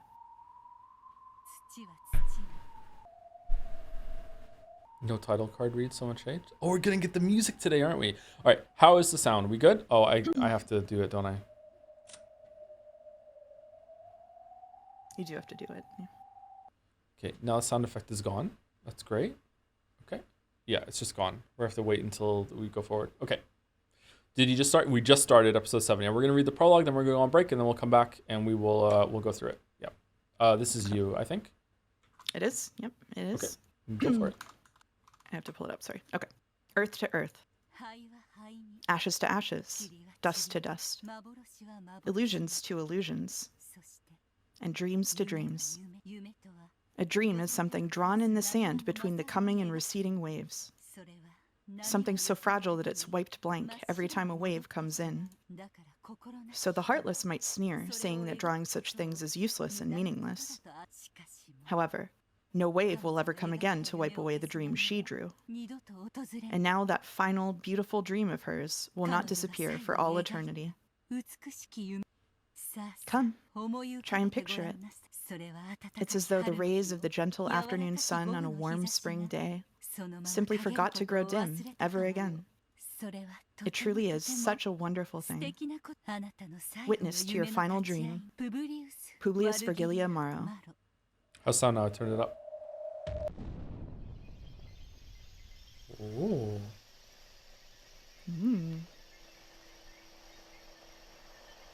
It's good? Okay, let's continue.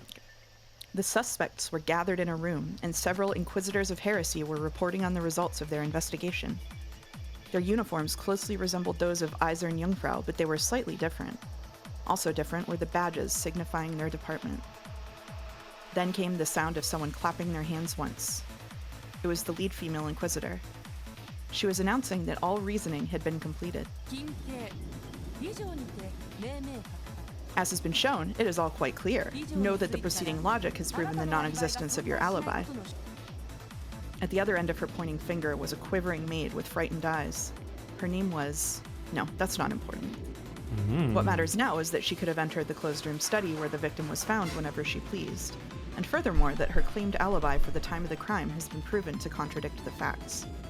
Shaking, the maid tried to continue in her illogical pleading, but all of her statements had already been seen through. With this, we conclude our proof of the whodunit and the howdunit. Know that your position as the culprit is now an unshakable fact. You must be joking. Why would I kill the master I loved and respected so? I have no motive, no reason. Who did it and how? Know that establishing these is more than sufficient. Please, allow me to speak. Know that motives are unnecessary in mysteries. The Inquisitor spoke coldly. It's a weird thing to say.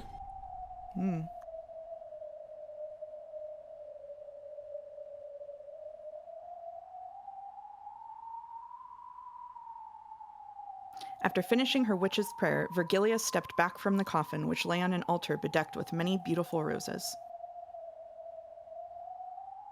In her place, Battler moved to the front of the coffin wearing his territory lord's cape. Though the cape was supposed to represent dignity and majesty, it somehow made Battler look smaller. Battler held a book with a majestic binding in his hand. It was a game record that had just been written. Or perhaps it was a tale, a game, or else a fragment.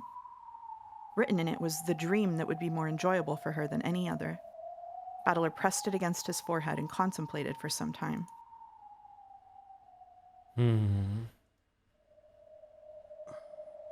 Then he kissed it.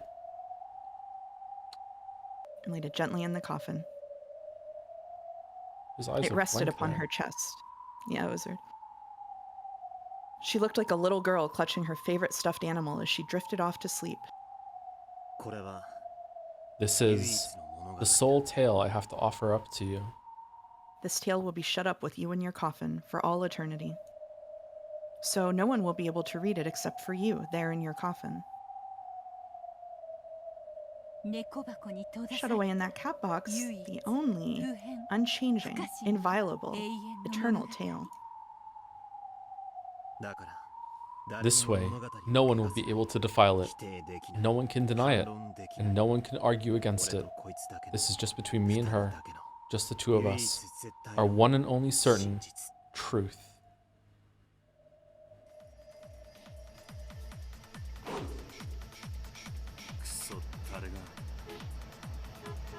Those bastards.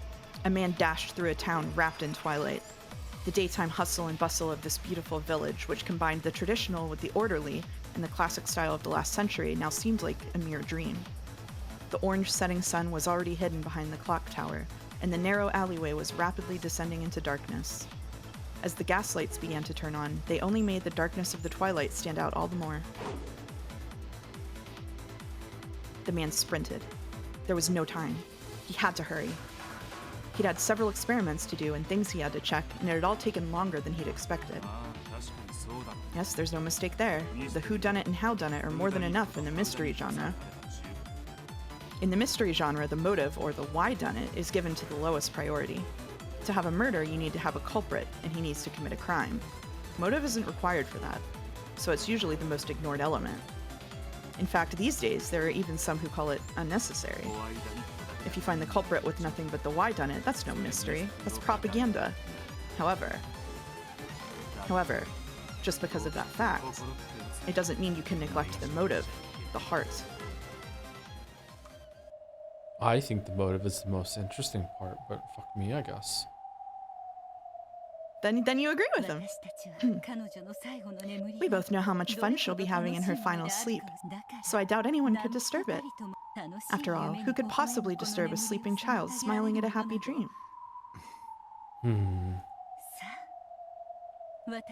Come, it's time for us to leave. If we're too noisy, we'll wake her from her dream. Cat Battler's back. You're right. What else should you do with a sleeping kid, except put a blanket on them, turn off lights, and walk away quietly? After looking at the coffin one last time, Virgilia turned around quietly. Battler did the same, but then he stopped and turned to face the rose-covered altar.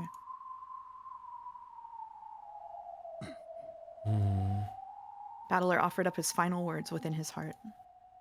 As long as those words didn't leave his mouth, no one would be able to know what they were.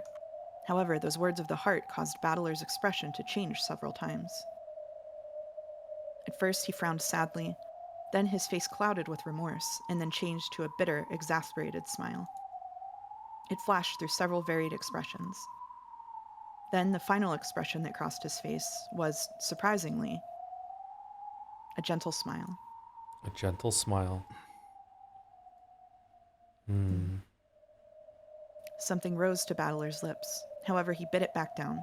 There could certainly be no words to describe the many feelings he kept in his chest. Sorry, is this intentionally bleeding from narration to character, or is it glitched? I think some of it is glitch and some of it is intentional. Okay. So saying anything aloud would probably be crude. Battler understood this and stopped himself from speaking once more with a wry smile. Thank you. Oh, I've done nothing to deserve your gratitude. I'll leave the rest to you. After seeing Virgilia nod back at him, Battler turned away from the altar one more time and left the chapel. Virgilia also disappeared, and with that, all disturbances that might have interrupted her blissful sleep had vanished. The Inquisitors of Heresy listened with calm, no, scornful gazes. They listened to the frantic babbling of the maid accused of murdering her master. However, nothing she said could bury the fault in her own alibi. They were all mere emotional arguments. I loved and respected the master so much, I had no motive for killing him. No matter how much she spoke, it only made her look more and more like the floundering true culprit, struggling pathetically. The requirements for the whodunit and howdunit had been satisfied. As for the whydunit, the motive, the heart, no matter how much she spoke of gratitude for her master, who had graciously given her a job when she'd been left by the wayside after various misfortunes, it didn't help her case in the slightest in the mystery genre. Therefore, her motive didn't matter. All of that could just be squeezed out of the culprit afterwards. An Inquisitor of Heresy took out a roll of parchment and held it forth, cutting off the maid's sobs and protests. This is how you committed the crime. Know that this indictment has been received by the Great Court and your arrest has been approved. Here's the warrant for your arrest. Motive is unnecessary. Know that such a thing is completely extraneous to the matter of pinpointing the culprit. Please allow me to speak. Know that we of the SSVD possess methods of forcing unrepentant criminals to reveal the truth. With these interrogation tools blessed by the powers of justice, we Inquisitors of Heresy will strap up your limbs, burn you, crush you, stretch you, and hang you, and in doing so, wring the red truth out of you. It isn't even necessary for you to confess. Aides, arrest that maid. It wasn't me. I didn't kill the master. No. Who the fuck is this? Hold it right there. You've got the wrong culprit. A man kicked the door open, and the Inquisitors were all shocked at the sight of him. Why are you here? Know that this case is no longer your responsibility. Oh, shit. My gamepad's still plugged in for this combat. 1 second. Quiet. You find one person without an alibi and just assume that she's the culprit? Do you really think there's no need for a motive, for a heart in crime? Crimes are committed by people. There are no crimes without a heart. I'll never accept a theory that neglects the heart. Know that your obsession over the whydunit is simply embarrassing. The whydunit is unnecessary. Such a thing can be extracted easily through interrogation. Even the Great Court has already acknowledged that this woman is the culprit. True, the Great Court does assume that everyone besides the maid has an alibi, but that's just because they heard you say so, and they've mistaken your overconfidence and conceit for wisdom. If any one of the other suspects loses their alibi, your evidence so far proves nothing. Just look at how pathetic some of these other alibis are. Did the clock in the reception hall chime midnight at exactly the right time? Did the dog by the back door bark at everyone? So you managed to prove the maid's alibi false. Congratulations! But does it end there? It may have been possible for her to do it, but does she have any motive at all? Are the alibis for the others absolutely perfect? This maid wasn't the only one with a false alibi. You have to keep on searching if you want to find the others. Was there some sort of grudge against the victim, or some money-related problem? Don't abandon motive. Don't abandon the heart. Dry mysteries where the motive can just be figured out later aren't worth anyone's time. Okay, Umineko. If the maid isn't the culprit, then why did she fake an alibi? Even asking such a question is a waste of time. Know that we just have to interrogate her, wring out the red truth, and have her sign in red blood to everything that happened at the time of the crime. Yeah, you can probably do that. You can just use that torture of yours to squeeze out everything frankly and objectively, as seen from the eyes of God. But you know what? I'll never accept mysteries and theories that lack heart. I have already taken over responsibility for this case. I even have a decree right here. Come now, aides. Know that there is no reason to hesitate. I order you to arrest this maid. When she gave this order, her subordinates hesitated, looking back and forth between their superior and that man. Well, enjoy that one, chat. I won't let you. The real culprit's a different person. It's possible to use motive to find them. And their alibi trick is an old one. You can't neglect the heart. There's no need for that. We just have to find the suspicious ones who could have committed the crime, interrogate them, and squeeze out the red truth. On the off chance that they aren't the culprit, then we just have to interrogate the next suspect. You call that reasoning? Stand back. We will arrest that woman. Know that this maid is the culprit.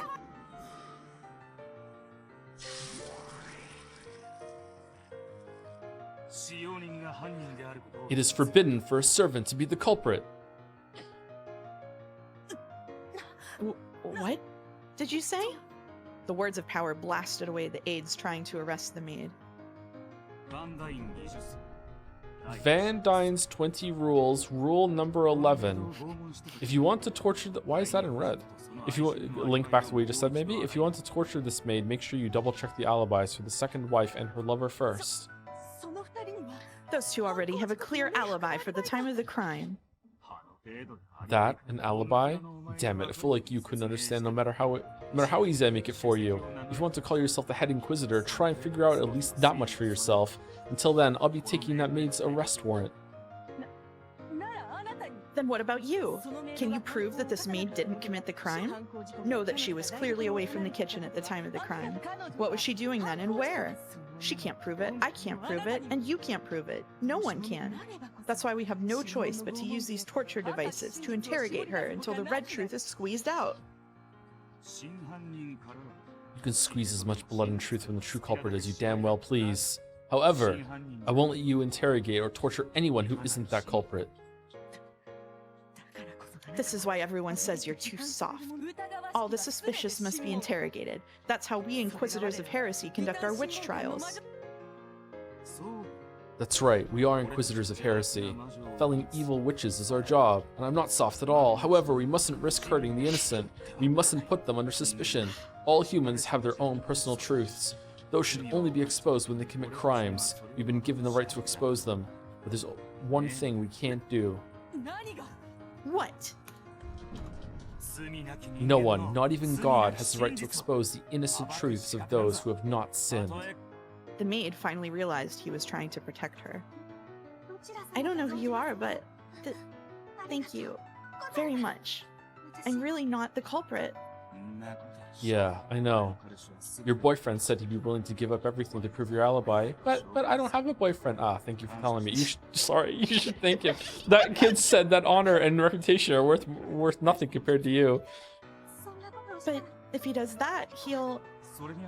It won't come to that. Exposing the secrets between lovers is a job for third-rate magazines. That's not mystery. I'll never allow for heartless reasoning. Then, for the first time, the man's sullen expression relaxed, and he patted the maid's head roughly. I'm sure you two will be happy together. Still, meeting together in secret while on the job is hardly praiseworthy. Try to keep that to a minimum. Thank you so much. Thank you so much. These words were heard only by the two of them. The man had learned of her innocence, which could only be proven by exposing the secrets of a pair of young lovers, and he had rushed about in search of a solution, resentful of the arrogance of those trying to expose this by forcible means. Someone said, please pat me in chat, and for some reason my brain read it in Minthara voice. Please pat me. The point of theory making is not to create a culprit, or to trample the truths that lie in the hearts of those who have not sinned. If you want to play the detective, don't neglect the heart. Otherwise, we're just intellectual Redditors. Don't forget it. When the man spoke, the Inquisitors no longer had any way to argue back. This man's name is Will, and yet that's not what everyone used to call him.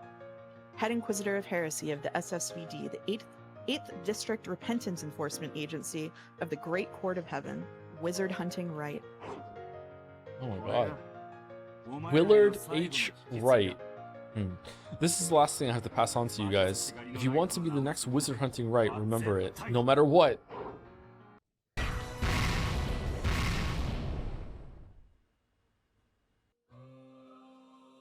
Ooh. He's not stubborn, he's right. Is this a different song?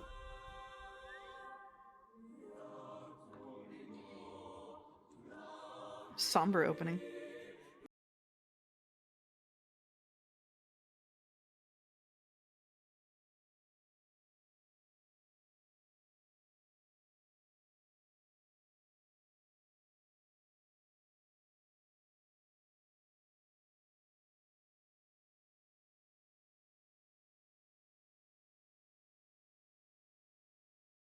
Oh, Beatrice is in the window there. Oh,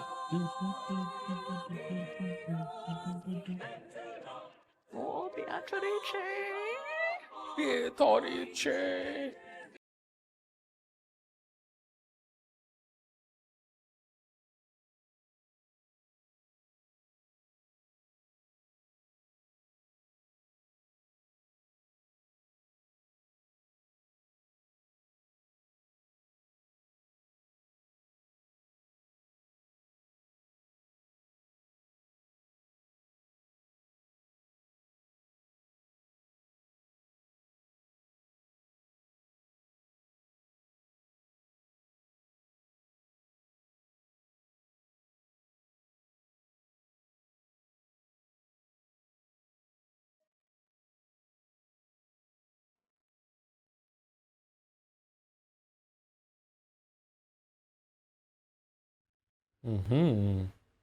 Okay.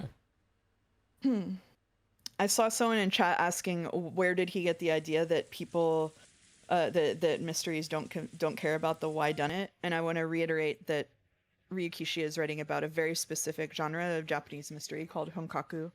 This is the Umineko is in response to, which is only concerned about the things that they're talking about and issues anything to do with like social psychology. It's not Ichus? I don't think so. I gotta It's say, video essays all the way down. Yep. I gotta say, this isn't criticism. Well, I'm gonna be saying a lot today. This isn't criticism. At this moment, going into episode 7, I don't understand how the story is not over.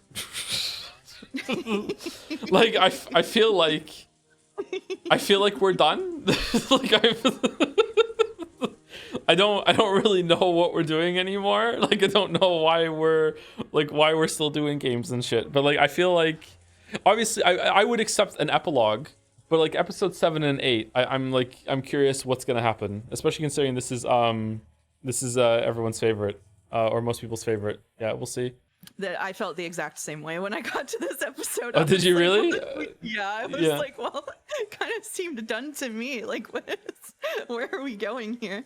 I feel like most of the mysteries and the information you need has been supplied now, and also that the whole point of the games was at first, to deny Magic, deny Beatrice's existence, but then Battler came around that there's a different reason that they were happening, and now he knows that reason. We've been kind of like keyed into that reason a decent amount, and I feel like it's going to leave a lot to you to figure out anyway on your own.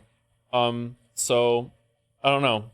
I'm curious, or at the very least, I don't know why the games are still going. Maybe they aren't. Like maybe the Burn Castle doing her own thing is going to be a separate thing in this episode. I'm not sure. Do you have an explanation for everything that's been going on? I'm not expecting to get an explanation for everything that's going on.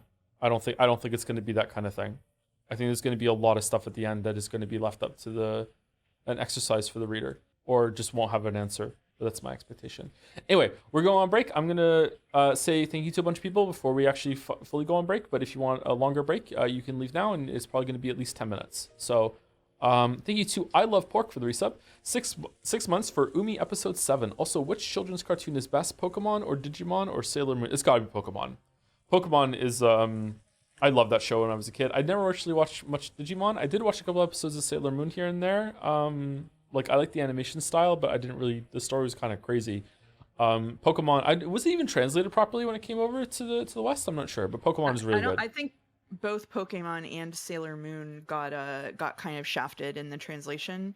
Like both of them had a lot of weird stuff done to remove content that they didn't think was good for America. Ooh, I'd be curious to see like a more faithful for Pokemon then. Huh. Yeah. Interesting. Thank you, Combustible Lemons, for the bits. Pronounced Comestible Lemons. No, it's not. Hey, To, I haven't been watching the streams, but episode 7 is the opposite in quality of whatever you thought of the Answers arc so far. Oh, man. What the hell does that mean? We're going to find out. Thank you, Forgetasaurus, for the resub. Here's to the rest of Umi Pico. We're at the end. The end is in sight. The end is in sight until Umineko 2 comes out in 10 years. The end is in sight. The end is in sight, meaning like there are over 300,000 words still to read. 2 novels left. 2 novels. 2 novels left. Thank you. The Endless Bitch for the resub is back. Why are we still here? Just to suffer? Every night I remember episode 1. The mysteries we lost. You feel it too, don't you? All Metal Gear. It's all the games that we have planned are meshing together. Thank you very much. Thank you, Thea34 for the resub too. Hey Joe, had to drop a resub on Umi Saturday. Just wanted you to know that these Umi streams and your streams in general have been a big source of joy in a year that has otherwise been kind of shitty. Keep it up. Oh, you're welcome for that. Glad I could help you out with that. Thea34. Hopefully things get better. And it's just enjoying the streams without it being escape from a shitty year. And thank you to Dalmek for gifting... Haven't had to say this one in a while. Thank you, Dalmek, for gifting a sub to Bill Nye the Cream Pie Guy. Now with an underscore. Welcome now back. with an underscore. Welcome back, Dalmek. Bill's creamy blessing upon ye. Yep. Yep. Hopefully not literally. Thank you, Dalmek. Thank you very much. All right. Anyway, we're on break. Be back in about 5 minutes or so. Hello. Hello. Heads voters do not have enough coins to match. You can overpower during a vote. Perfect timing. I know, right? One hello is enough. I don't know why, but one hello isn't enough for me. It's because you're a weeb, Dominic. Moshi moshi. Thank you to Job or Gob PT for the bits. Thank you for the Expedition 33 background audio. I'm looking forward to playing that. Hope I have a good time. I've been playing Expedition 33 on stream and Final Fantasy 6 off stream, and it's been an interesting set of parallels. I'm at a similar place in both of the games, and it's a different execution, and it's making me think a lot about it. And I can talk not at all about it on this stream. Do you think that Final Fantasy VI would be improved if that when you're fighting Ultimate Weapon, every single time it attacked you, you would have to hit a button 14 times in a row in order to not take damage?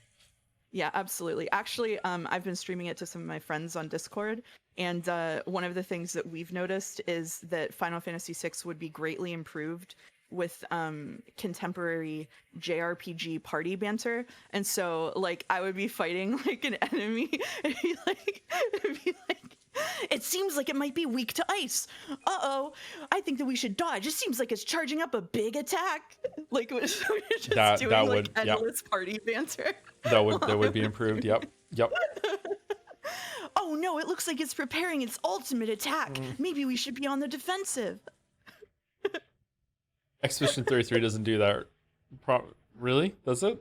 Does it really? I mean, you'll find out. No. No.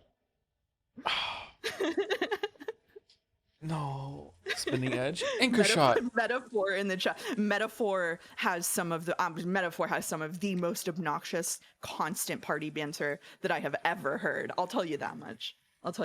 Yeah, but they can't speak directly though, right? There's gotta be something to it. It's in metaphors. Yeah, exactly. Let's start reading someone said metaphor, which is a trigger phrase for activation sleeper agent phrase for mouse. Some people on the stream. I don't want to say any names. I wonder if we're gonna start 2026 off with metaphor. Is that what we're gonna do? I don't think we have time this year. Oh, Anyway, right off the back of Near Replicant would be so demonic. Oh my god. near replicant into metaphor. Quietly, quiet. The rain fell down. The rain of sadness dripped down the outer walls of the chapel, quietly washing away the dust of the world of the living. The chapel doors were open. During a wedding, only those with invitations are allowed inside. However, during a funeral, the doors are open to all who remember the deceased. So, this must be a funeral. A shadow holding an umbrella approached the chapel. Hedgehog? It was Will. He is a little shadow coated, isn't he? A little bit.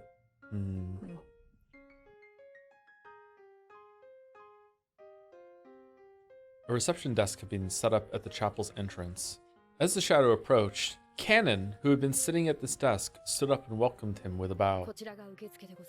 This is the reception desk, said the guy behind the reception desk. We are collecting the names of all mourners. If you would sign in here. Sorry, but I'm not a mourner. I'm here to meet with someone. You came to a funeral to meet someone? A dubious expression rose to Cannon's face. Will pulled an envelope from his pocket and showed him the sender's name. My apologies. Please enter. Thanks. Could I at least have one of those? Thank you very much. I'm sure she will be pleased. Cannon handed him one of a set of golden roses which were being handed out to all the mourners. Will took it, silently bowed his head, and entered the chapel. Does he have a sword? What is the sash over his chest? Inside the chapel, several people who appeared to be the family of the deceased were gathered, and they all seemed to be recalling memories of the departed. Oh, Bidorichi! Why? Oh! Father, please. Take care. Why don't you rest in the waiting room for a bit? I killed her. I did it. Absurd. How could that be, Rosa-sama? Father's really bawling.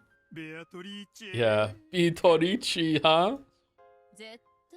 I'm sure he didn't cry this much when Mother passed away.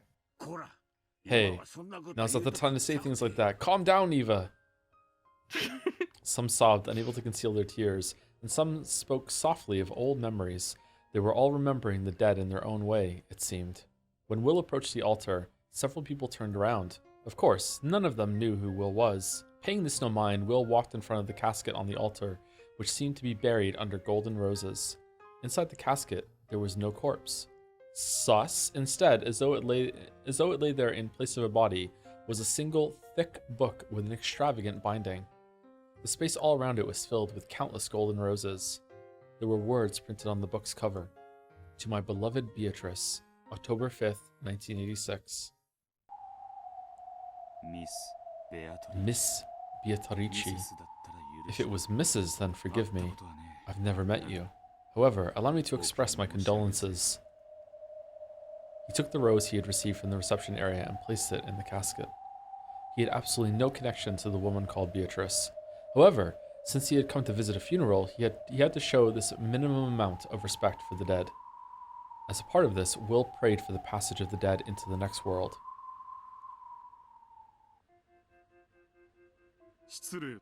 Pardon me, but who might you be? I am Ushirmiya Kraus. I'm serving as the chief mourner. This is my child, Lion. Pleased to meet you. I'm Ushiromiya Leon. Whomst? Leon or Lion? Leon? Leon. Like a French Leon? Leon? Basically, yeah. Leon. Who the heck are you? Leon. It's written as Leon, but pronounced Leon. I guess it is a bit strange for a Japanese name. Will stared at Leon's face, wearing a confused expression. He hadn't seemed particularly interested in Kraus, but Leon had apparently drawn some sort of reaction from him. Rather than interest, it was more as though he felt like something was out of place. Kraus-sama. Madam says it's about time. Ah, I see. Ladies and gentlemen, if we're too noisy in here, it may disturb the dead. I've been told that the waiting room has been readied. Shall we move over there? Are any of these characters in the thing?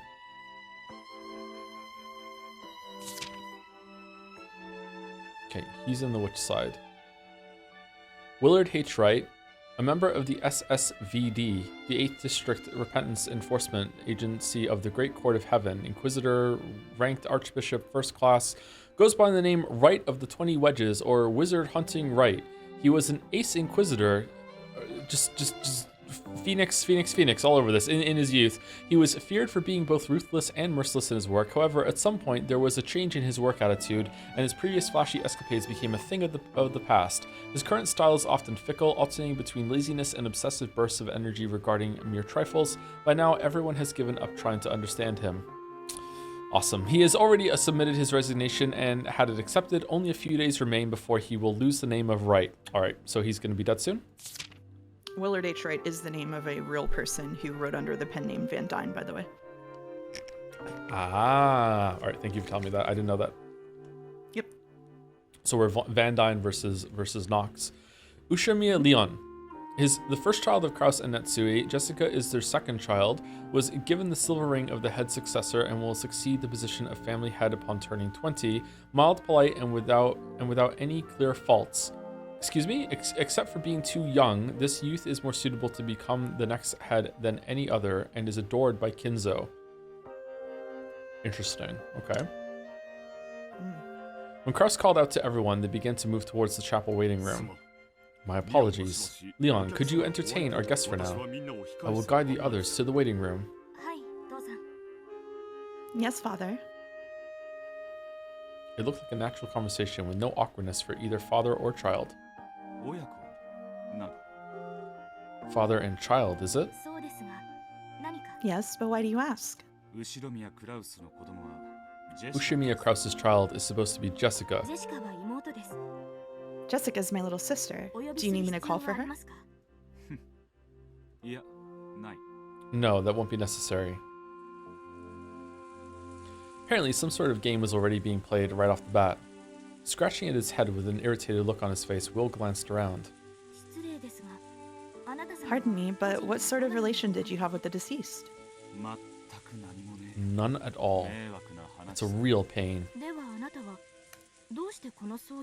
Then why did you come to this funeral? Since Leon was a fairly mild person, Will's behavior was met with nothing more than a blank expression. A normal person would probably have put on a dubious look long before this. Will scratched his head again and yelled angrily at someone other than Leon. I'm here. Isn't it about time you showed your face? The members of the Ushimiya family had already followed Kraus's instructions and moved to the waiting room. By now, no one could be seen in this cold, vast chapel decorated with gold roses except for Will and Leon. So you've come. Ooh. Wizard Hunting Wright, Inquisitor of Heresy. The girl's voice came suddenly from behind the pair. It's Baron Castell.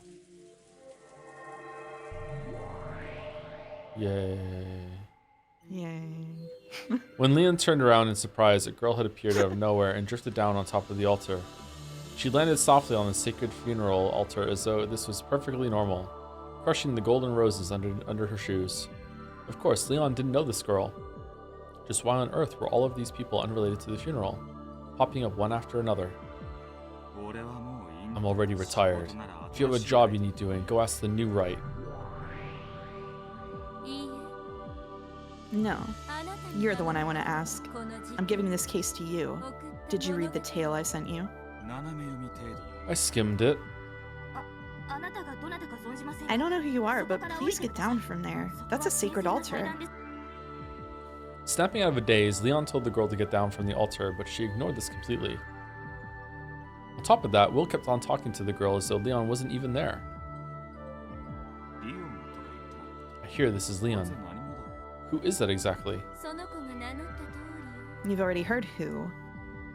Ushuramiya Leon. There's no case of a person with that name appearing in any of the previous games. Is this your piece? No, it's a true and proper piece of this game board. A character appearing in this story. You're the game master. That means it's your piece. I've just moved from Beata's cat box into a larger cat box. Leon is one of the pieces who has a possibility of appearing inside it. Ah, I see. In other words, Sumari, it's your piece. It's a piece I've placed would be the correct way to say it. So you're saying this piece isn't your subordinate like Erica. Erica, who's that?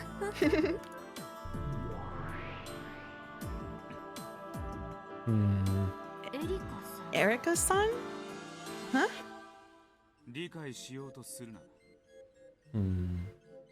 Do I believe Berncastel? If I believe Berncastel, then this has to be the child that Kinzo gave, and in this reality, the child survived.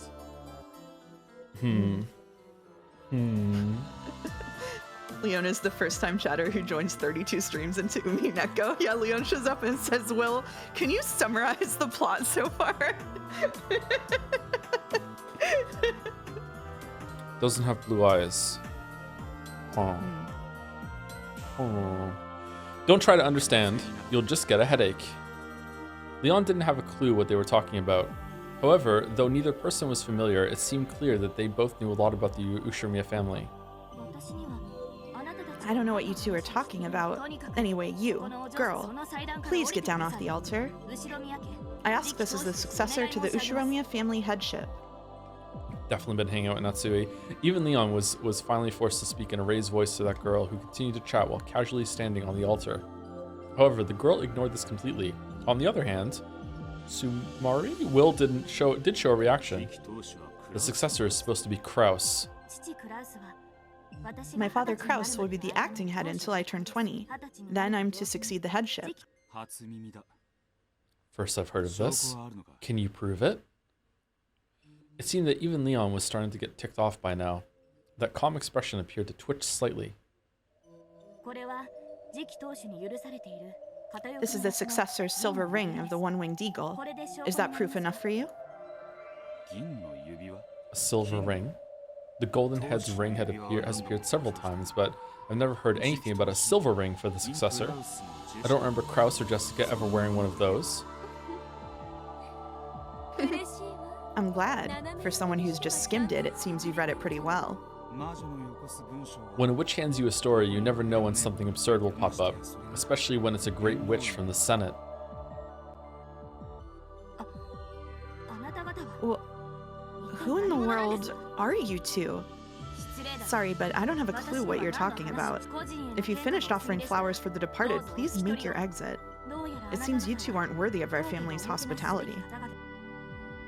Leon finally ran out of patience. These were the strictest words that this gentle kid could unleash. However, Will and the girl seemed not to care at all. I didn't come here because I wanted to. We're wasting time, so let's move onwards. Right. Try and beat this game. As the game master of Berncastel, I invite you to join in. I refuse. Why? I'm retired now. Reasoning and mysteries aren't my business anymore. How do you intend to spend the rest of your life? Is wizard hunting right going to give up witch hunting? Yes. There's still fox hunting and clam hunting to look forward to. Clam hunting? I didn't come here to discuss the rest of my life with you.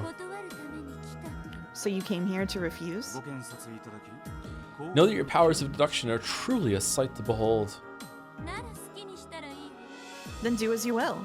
Go wherever you please. That is, assuming that you can leave this place. So, what are the terms in payment? In truth, Will had resigned himself from the beginning. He knew that he was incapable of refusing an invitation from the great Lady Berncastel. Who killed Beatrice? That's my game. In payment, I'll forgive you for your insolence and let you leave this chapel. I hear that boredom-hating witches just love being spoken to rudely.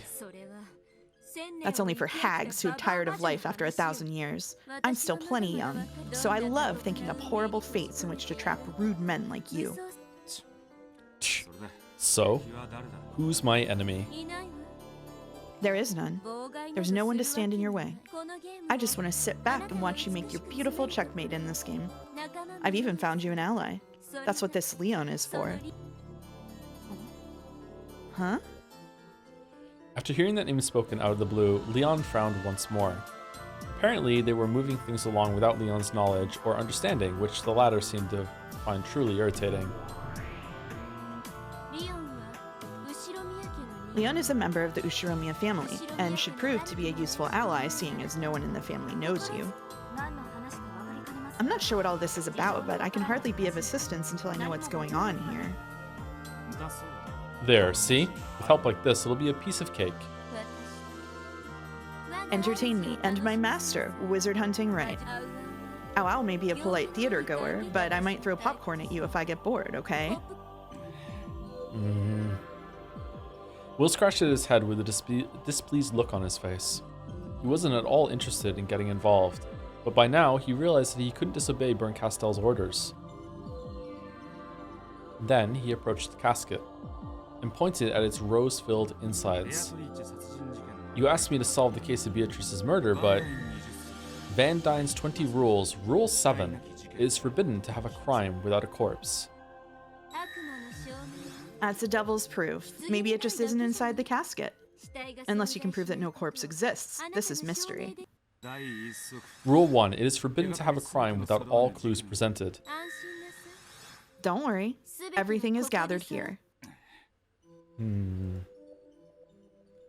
There was no change in Will's unsatisfied expression, he seemed to have understood the general pattern of this place.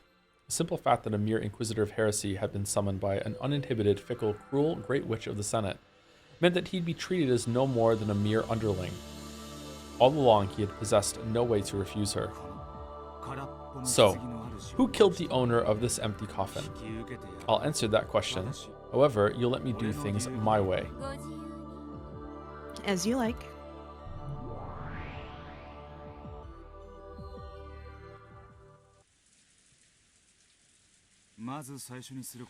First off, I need to make you understand the current situation. Shit's fucked on this island. Yeah, that would be extremely helpful at the moment. Leon's expression seemed nonplussed. I like that word. Angry and confused. All at the same time. A lot of mistakes with commas in this one.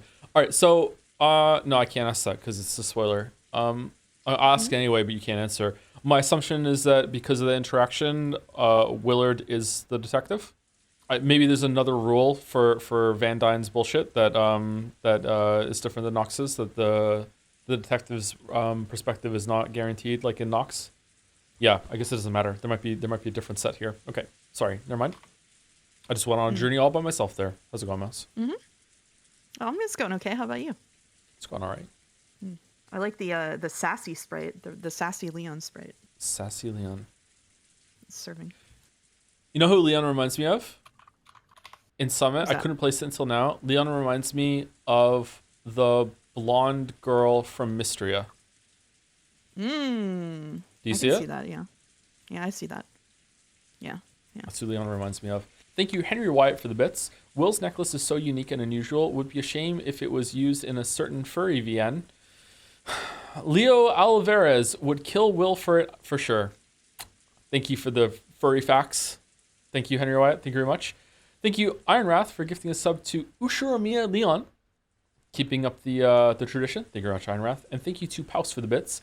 Princely canonical androgynous blonde, voiced by Ayako Kawasumi. Welcome back, Saber Fate Stay Knight.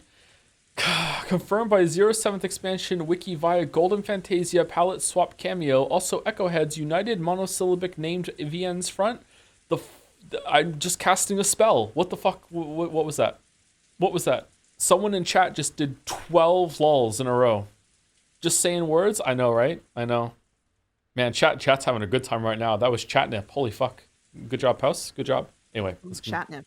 I like Chatnip. Chatnip. That's an old reference. It's an old reference. Yeah, it's good. It's good. Yeah. It's a good one to break out. Over here.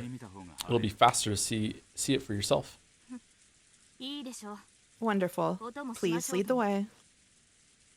Will signaled with his chin for Leon to follow him and spun around.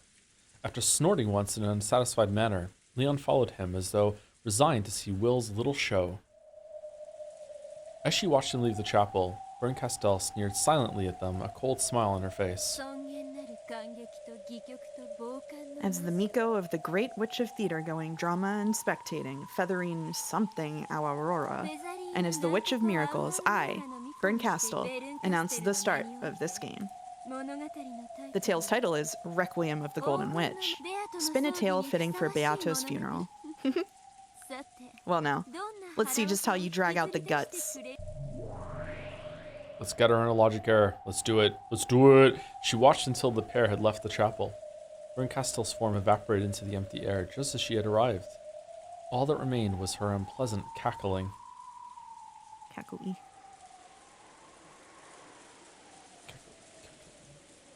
Where's this?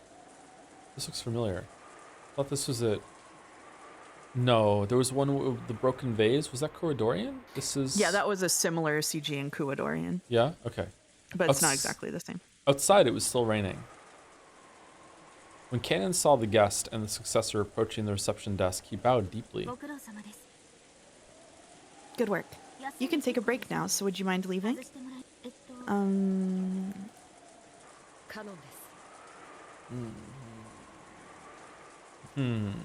What? It's Kanon. Yes, as you wish. Kanon bowed deeply, then disappeared. Don't you remember the names of all your servants? Our family has had many young servants coming in and out, and they're usually replaced quite frequently. Well now, what are you trying to explain to me? Who are you, and what business do you have with this family? Of course, there's no need to convince me. Feel free to head on home if you want. There is no going home. Not for me. Not for anyone. Could you please give that a rest? Stop speaking in confusing riddles like that all the time. Even I have limits to my patience. If you don't want me to see you off, should I call Genji or Goda? Don't freak out. Look at this. Yes, I can see that. It's one of the memorial roses. Are you going to show me some kind of magic trick? Will took one of the flower offerings, then showed it to Leon as though pointing out that there was no mechanisms or tricks. Then he slowly lifted it upwards. Watch. Yes, I'm watching. Is a duck gonna fly out of it? Or is it gonna be flags and fireworks? Huh? Will threw the rose. Anyone would have expected it to fly in an arc and land in some puddle. It didn't, which is why Leon had been struck dumb. The rose thrown by Will certainly had flown in an arc.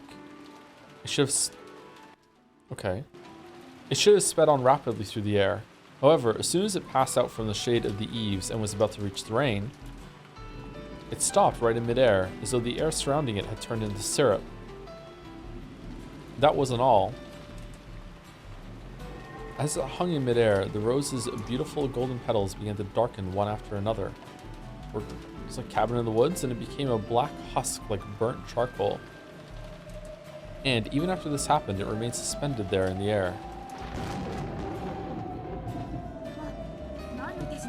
What sort of trick is this? Don't move. Leon had moved closer to try and touch the remains of the rose, which still hung in the air. Will had roughly blocked the way with his arm. It was as though he was telling Leon that leaving this place meant certain death. This chapel has been cut off from the fragment. We're currently locked in a concentrated loop of time. What do you mean by that? I don't fucking know, but it's bad. Explaining is a pain, so I'll just give you the short version. Basically, Sumari, unless we play along with that witch's game, no one can leave this place. What? The funeral is already over. I'm sure some people will want to return to the mansion or the guest house. We can't be locked up in here. You've got a bone to pick. That witch is the one you're looking for. Being stuck in a place like this isn't any more pleasant for me. That girl's your friend, right? Make her stop all this weirdness. She's probably sitting in a spectator's seat with a bucket of popcorn about now. She won't come if we just call her. What on earth is going on? That short sentence described all of Leon's feelings at that moment. Thanks, Ryukishi. However, Leon had seen the rose will through wither in an instant in the rainy darkness. Leon tried doing the same thing with another rose, but the effect was exactly the same. No one would want to use their own body to test this fearsome something that could make roses crumble instantly. There's only one way for us to be released from here. We have to play along with Bernkastel's game. You mean the one about who killed Beatrice? That's what she's telling us to investigate. If you could fill me in, this will go more quickly. Isn't this helping him then? Like, he knows that all the clues have to be in the chapel. That makes it easier, doesn't it? If you could fill me in, this will go more quickly. That fickle witch will be completely satisfied.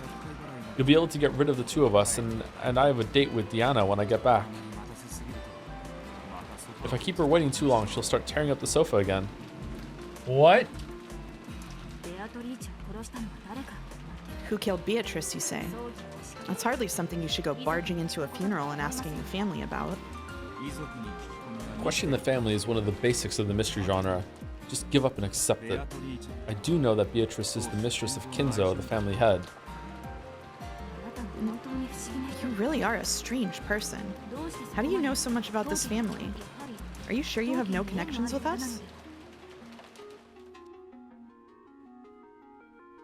Will knew this much about the Ushimiya family because Bernkastel had shown him all of the fragments so far. Of course, he had no sort of connection with the Ushimiya family himself.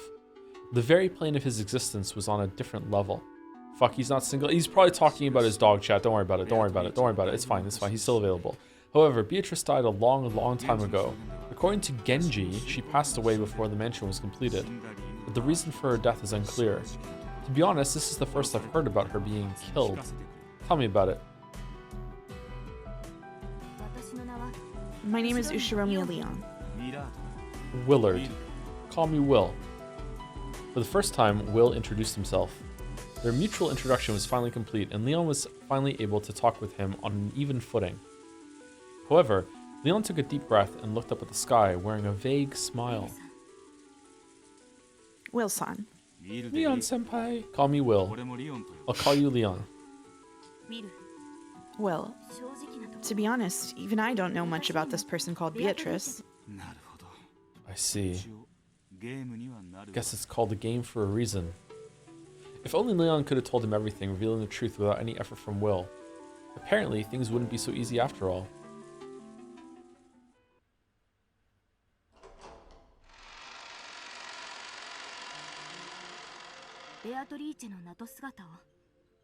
Everyone who enters the Ushiromiya family knows the name and image of Beatrice. The constant leoning is kind of awkward in English. They're really, at least I haven't picked up on it yet, they're really trying hard not to say he or she when it comes to Leon, for some reason. That's because of the massive portrait hanging in the entrance hall, isn't it? That portrait was first displayed in April of 1984. Seriously, how is it that you know so much? Oh well. It's about time I stopped finding that odd. I'm sure you'll just start speaking in riddles again. Leon was the successor and lived in the head household. That made conversations with Kinzo an everyday occurrence. Because of this, Leon must have been used to chatting with people who were moody or hard to follow. With the understanding that getting stuck on the details would be nothing but a waste of time, the conversation naturally fell into a pattern as though Leon and this unknown man Will were longtime friends. Everyone knows Beatrice, and yet no one knows her. Kinzo's the only one who's ever met her. The head seems to be particularly cranky today. I'll introduce you to him when the chance presents itself, so I ask that you develop an appropriately discreet attitude, Will-san. That was quick. I thought you'd resist a bit more than that. I'm used to speaking with the family head. I've learned to accept most unreasonable situations and just go with the flow. Bernkastel had set up a barrier cutting the chapel off from the rest of the world. To destroy that, they would have to find out who killed Beatrice. For Leon, who had already experienced many of Kinzo's rantings, understanding this was more than enough. Understanding this much was more than enough, sorry. Ooh, chapter break. I'll take care of narration. Okay. Thank you, Henry Wyatt, for the bits. Diana, it's Saturday, 21st, and I'm arriving at the Rokkenjima. Diana. Thank you, 77 Hockey, for the resub as well. Thank you very much. 68 months. One more to go. Oh, shit. You gotta go? Yep. Okay. The Ushiromiya family members were relaxing here and there around the waiting room. A light buffet-style meal had been set up, but it was a bit stale and not particularly appealing. Even so, those voracious kids seemed to find it intensely interesting. The cousins had set up camp around it with Maria at the center. They look The weird. adult siblings... They look weird. The sprites change They a look little weird? bit. They look weird. They probably look weird because they're smiling and staring directly into the camera like it's a horror movie. Yeah. Yeah, they're happy. I don't like it. I don't like it.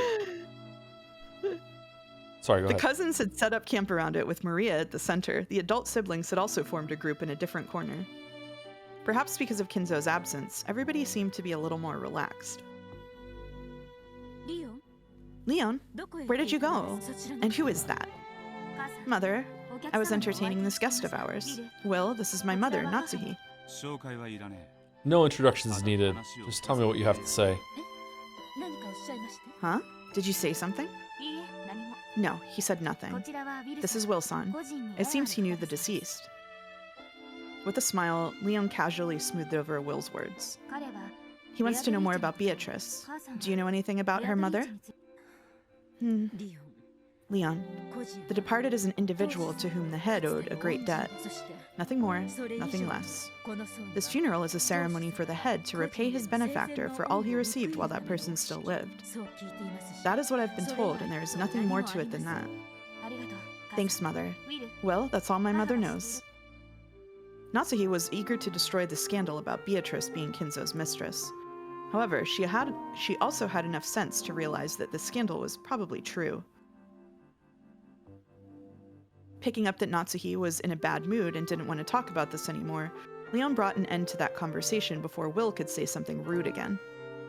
Will, this chapel belongs to the family. So you're telling me to follow the family's rules?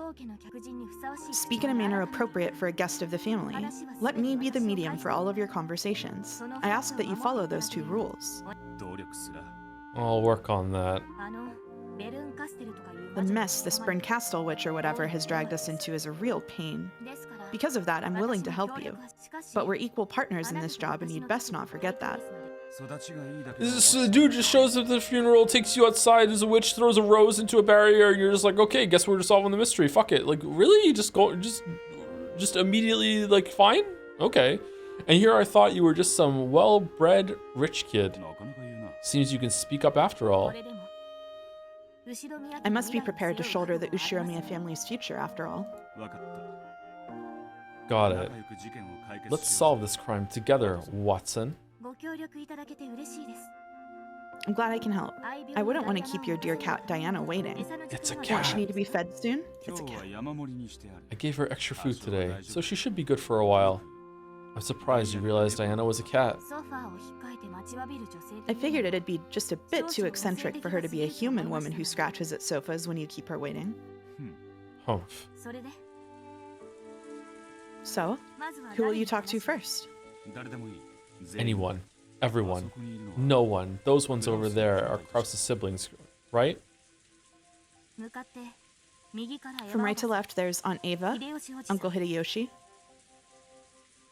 Over there is Uncle Rudolph, Aunt Kyrie.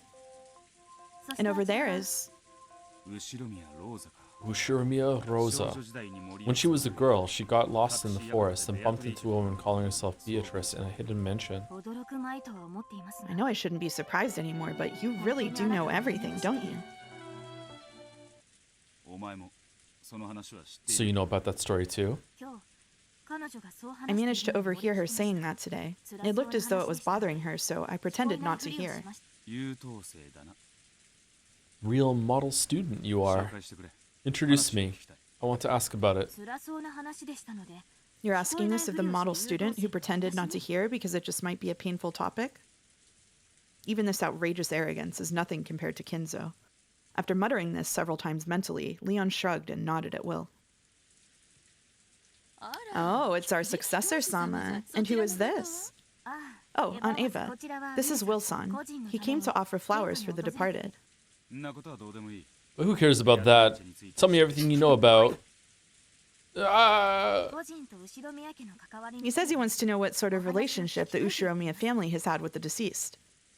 Leon spoke with a bright smile after pinching Will's butt. Will silently protested as though saying, I saw that coming, but damn that hurt. But Leon just played dumb and smiled at Ava like a model student. Sorry, chat. Why are we sorry to chat? Because someone pinched Will's butt before they could. Oh, okay. Yeah. Her connection to the Ushiromiya family? Well, It probably makes more sense to say her relationship with father. No need to beat around the bush. She was father's mistress. if you call her that, Natsuki Ne-san will yell at you again. He's indebted to her, right? Yep, that's right. Wow. Well, there you have it. I have no interest in anyone but Rosa. Yeah. I do believe that you said you met with Beatrice, Aunt Rosa.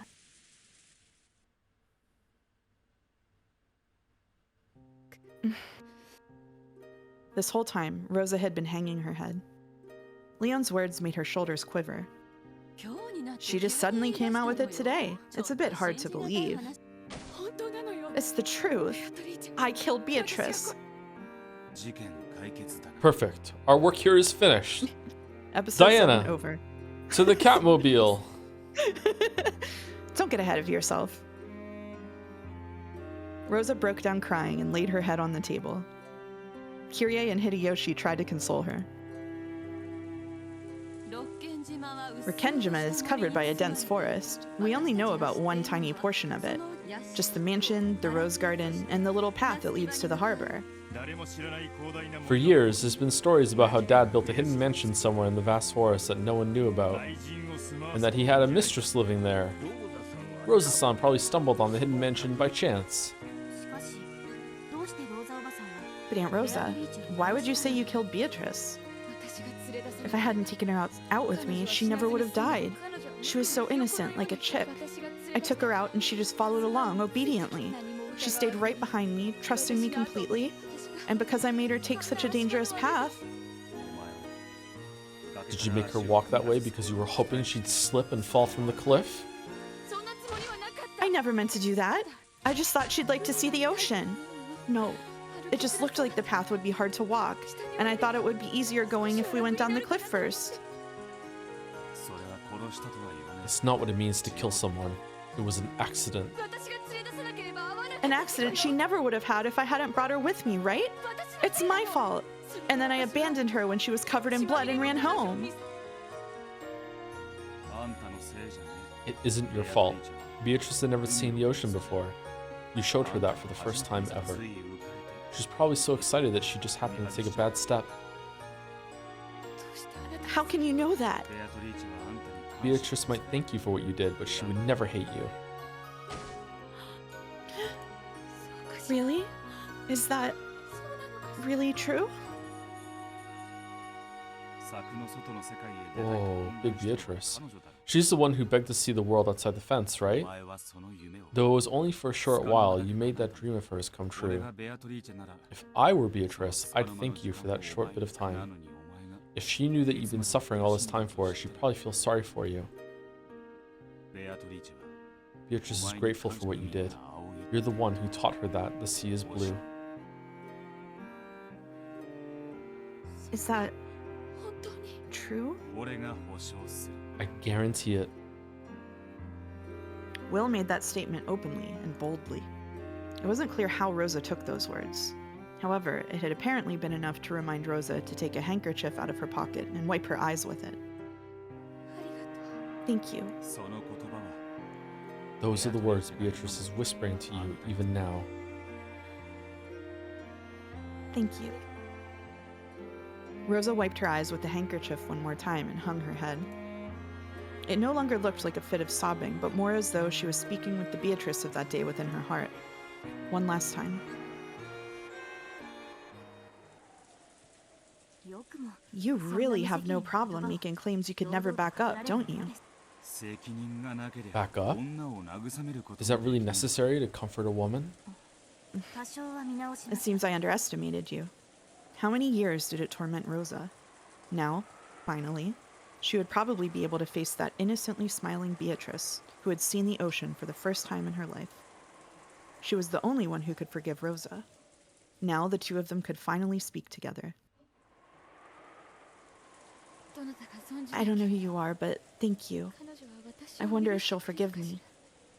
I'm learning a lot about my chat today. You've worried about it for nearly 20 years. That's far too long. I should tell you that you've suffered more than enough already. That's right, Aunt Rosa. The sadder you are, the sadder Beatrice would be. You too. Thank you. I don't know if I'll be forgiven, but I'll keep on speaking to my heart to see whether she'll forgive me or not.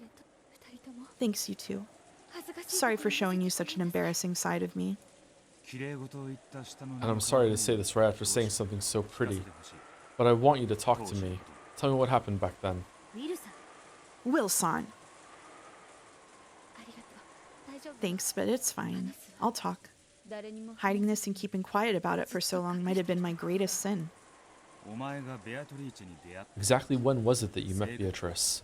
Upon hearing this question, Rosa closed her eyes lightly, reaching back to a past she didn't want to remember. It was about 20 years ago. It might have been 19 or 18 years ago. I'm sorry. I've tried to force myself to forget it for so long that I've nearly forgotten that part completely. It should have been 1967. Ronove had guaranteed that with the red truth in the third game. That's right. It was probably about 1967. I can remember what happened as clearly as a picture. I'll never forget. If it's tough for you, don't feel like you have to tell us.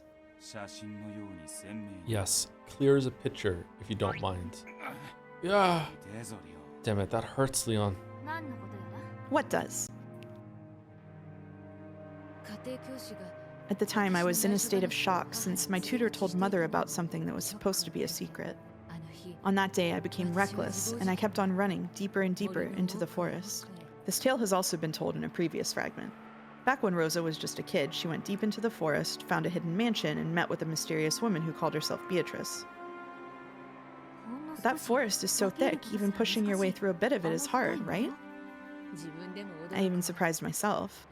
To think that I made it so far into such a dense forest. I was tormented by twigs and sharp leaves over and over again. However, that wasn't enough to bother me on that day. After all, I wanted to disappear into the forest and vanish forever. If by some chance there really was a witch's mansion in the depths of the forest, I hoped she might take me to some paradise, or else turn me into a frog and make me a resident of the forest.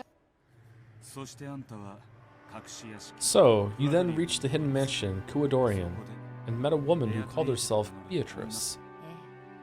Yes, I met her. Was that Beatrice the same as the one in the portrait? Yes, they were the same person. Beautiful blue eyes, golden hair, a black dress. It truly was the person in that portrait. When Father first had it hung, I realized that the 20 years I'd spent trying to forget must have seemed just as long to Father, if not even longer. And I became even more fearful of my sin. Stop there. Are we sure that this is the same Beatrice that Rosa-san met? Immediately, Kyrie spoke the question that Will had been thinking of.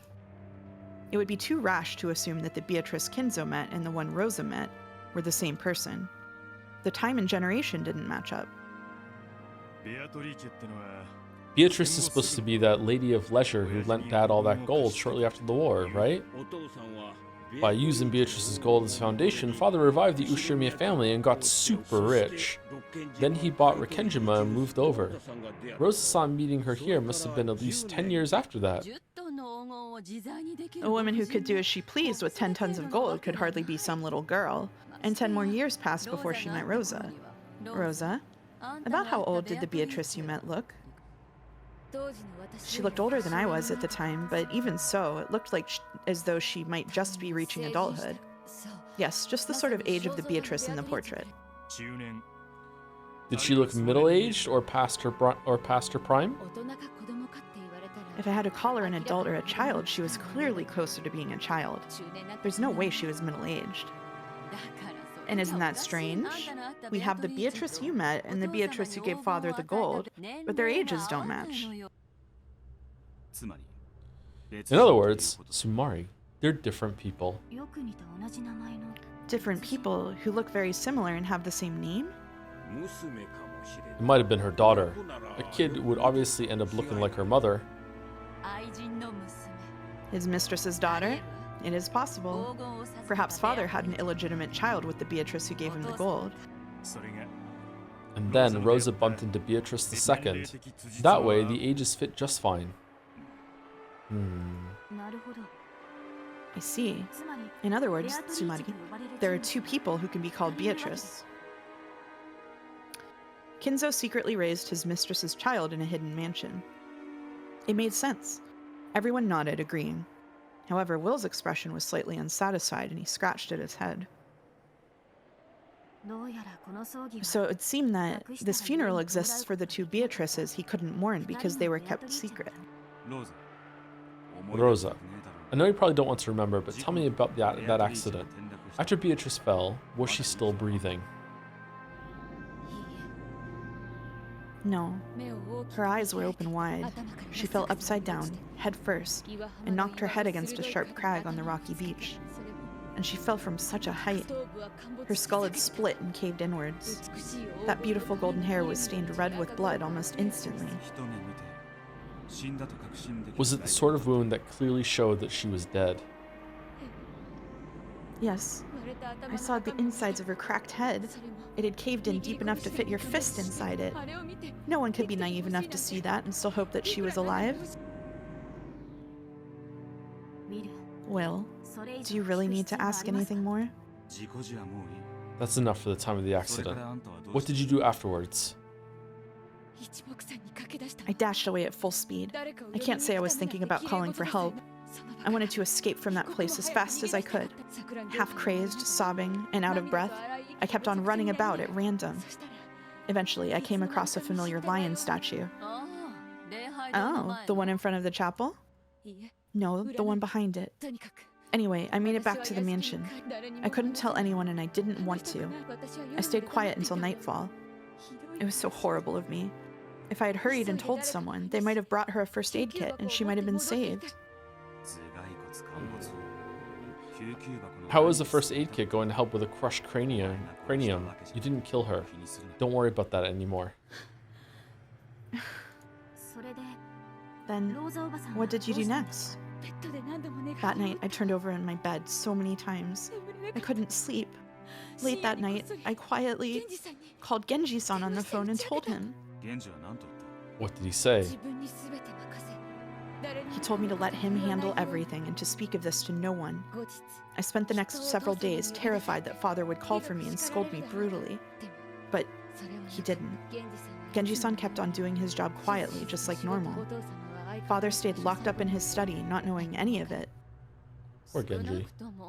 At the very least, none of us ever heard about it. Genji-san probably managed to clean everything up nicely. After all, they couldn't let knowledge of that child go public. Even if she was an illegitimate child, she was still his daughter by blood. It must have been tough for father not being able to hold a real funeral for her. I suppose that's why we're having this funeral. And then... That's all I know. And that's all I know too. I'm not hiding anything else. I've told you everything. I swear it.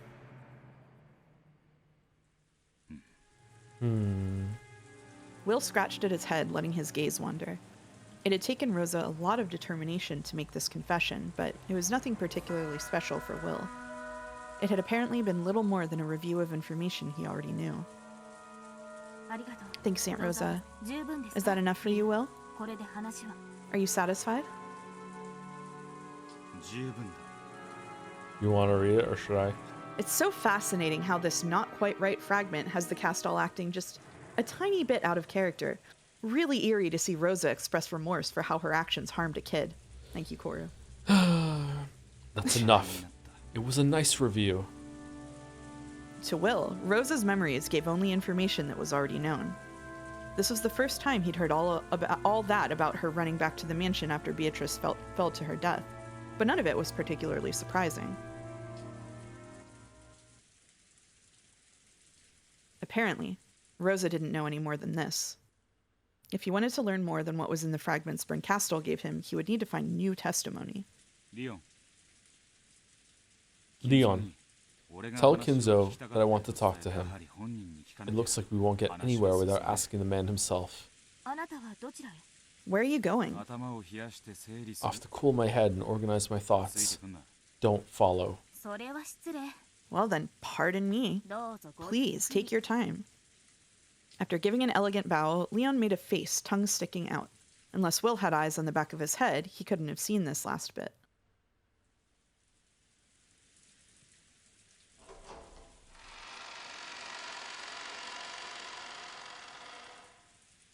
Will returned to the chapel by himself. The cold air and the monotonous sound of the rain were comforting.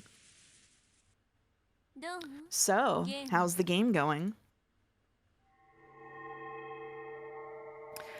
And he had come here for a little peace and quiet. As soon as he let out a sigh of relief, that voice rang out. That's my line.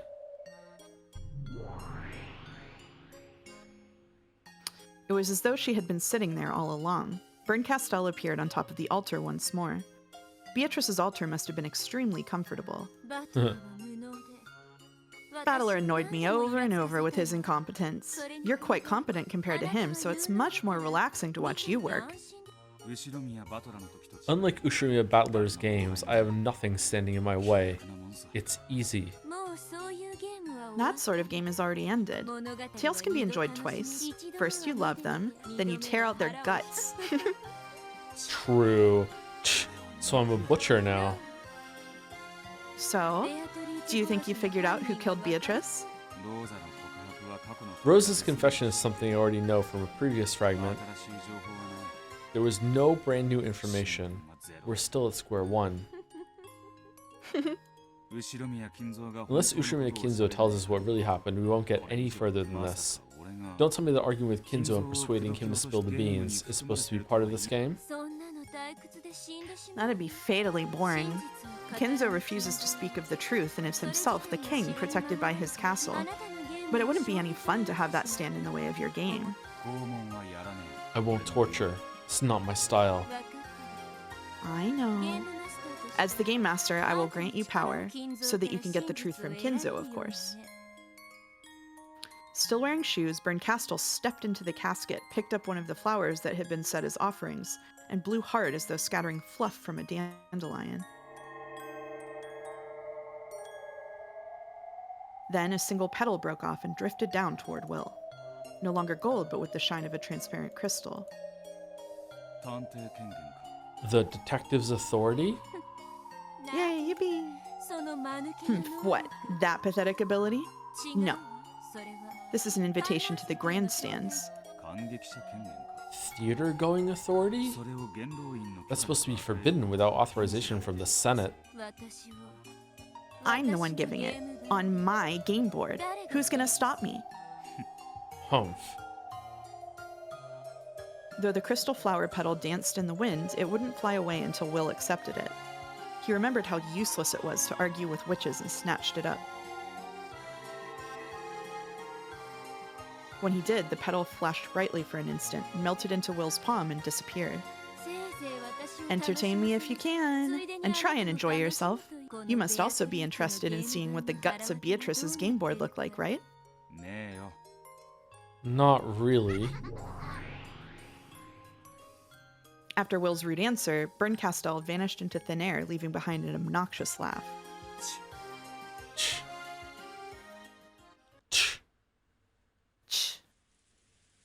After clicking his tongue, Will turned around, unhappily. When he did, it felt as though his gaze had crossed that of a shadow standing right in front of him, near the door that led outside. Adler? Who is it? Pardon me, I heard a voice, so I wondered who it was. Ah, Shannon. So you're running the reception desk this time? Yes, I've been taking it in turns with Canon-kun to run the reception desk. Yeah. And Cannon? A short while ago, he was ordered by, Leon-sama to take a break, so he's resting now. So you don't know Leon either? Huh? No, that's not... Ushiromiya Leon is the successor, the one who wears the silver ring. Why are you stumbling over that name when you've worked here for 10 years? That's... Don't worry, I don't recognize Leon either. Kraus is supposed to be the successor. Jessica is supposed to be his only child. There hasn't been a single fragment with anyone named Leon in the Ushiromiya family. When she realized that Will didn't recognize Leon either, Shannon relaxed. Apparently, she was a bit relieved to find she wasn't going crazy by herself. However, her expression quickly grew uncertain once more. Where is this place? I think it's the Ushiromiya family chapel. However, something feels different about it. Also, I never knew that someone named Leon-sama existed. And yet, Madam, Kraus-sama, the master, milady, and all the relatives all talk as though it's perfectly natural. I just don't understand what's happening. So, is this the second or more time that Shannon and Cannon have demonstrated that they're aware of the fragment loops, whatever, the resets? Definitely in episode 4 when they were in prison. Was there? I wonder if there's another one that you can catch earlier than that. I think that's the earliest one that I remember. Leon is a piece placed by Bryn Castell. She also said that in order to place that piece, she switched over to a larger cat box. On top of that, it seems this world isn't a proper world, but one made out of several different fragments sewn together. Okay. It's as though this is a special stage set up specifically for this game. I'm sure she's nodding at my thoughts right now, laughing and chomping down popcorn. How long have you worked here in this world? 10 years? I see. So it really is a special stage. After all, right when I entered the chapel, I spotted Kinzo. Since Shannon has been working here for 10 years, this world takes place in 1986, the stage of Beato's game. In that case, Kinzo shouldn't exist. However, he definitely was here a few minutes ago. Unless... Bryn Castell promised that all of the information needed for reasoning was gathered here. She really must have packed it together to fit everything in. I see, so it really is a special stage. You've served the Ushiromiya family for many years, so just how much do you know about Beatrice? I know the master loved her deeply, but other than that... Is that all? And, they say that she's the master of Rokkenjima's knight. He has shark eyes. That's right. The name of the ghost rumored to wander the mansion night after night is also Beatrice. That brings the number of Beatrices to 3. The first is the Beatrice for more than... Yeah, Beatrice. The first is the Beatrice from more than 30 years ago, who is said to have given Kinzo the gold. The second is the Beatrice from 20 years ago, who met Rosa. The third is the Beatrice of the ghost stories, who is rumored to be the master of the night on Rokkenjima. Furudo Erika's reasoning was probably correct. It started out as a legend of evil spirits in Rokkenjima. Later on, elements such as Kinzo's occult hobbies, the name and portrait of the mysterious woman Beatrice, and the epitaph got mixed in, and it was all integrated into the legend of the Golden Witch. Then, the darkness of the night gained the personality of a witch. That's the third Beatrice. This became the veil for the serial murderers. Yeah, heartbreaking.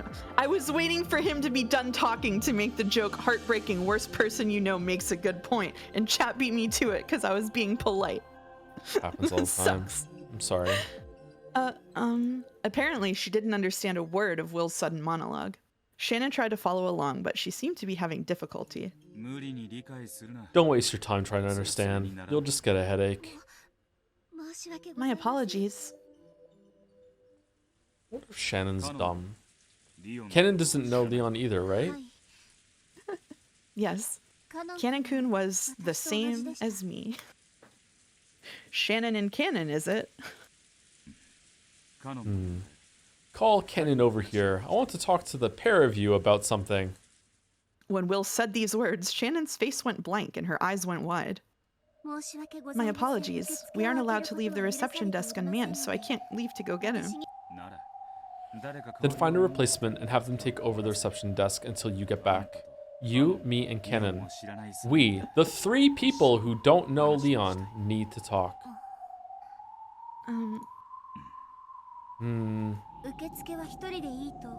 We've been told that one person is enough to run the reception desk. But no one told you there was anything wrong with 2 people manning it, right? We're low on helpers today, so we were told that having 2 people at the reception desk would be unnecessary. Who gave you that order? Kinzo? Kraus? Or was it Leon? I will check with them. It was the one who orders me. I cannot disobey orders.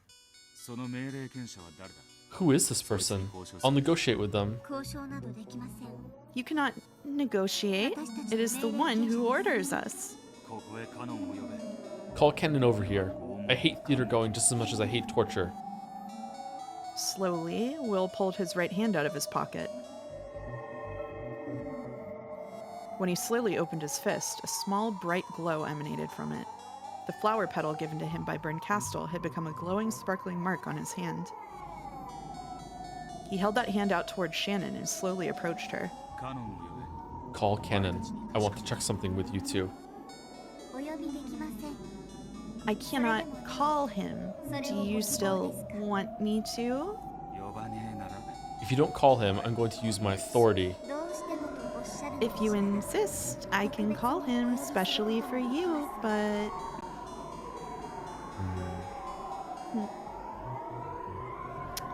There was some kind of incomprehensible tension between the two. Will stood there, his left hand still in his pocket and his right palm glowing and stretched out toward her. Shannon just stood there, her hands still folded politely in front of her.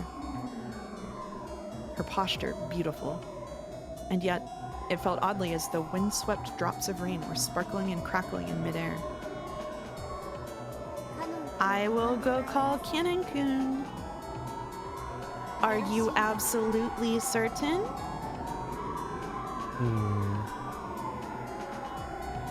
Will's expression had remained unchanged the whole time. Shannon's face was still kind and gentle, and yet the tension was as icy as a frozen lake. Beginners in chess will sometimes move their king into check without noticing it. One might mercilessly capture the king in this situation, but high-level players are supposed to calmly tell their opponent about their mistake. If you take one more step, you'll get captured. This was similar to that.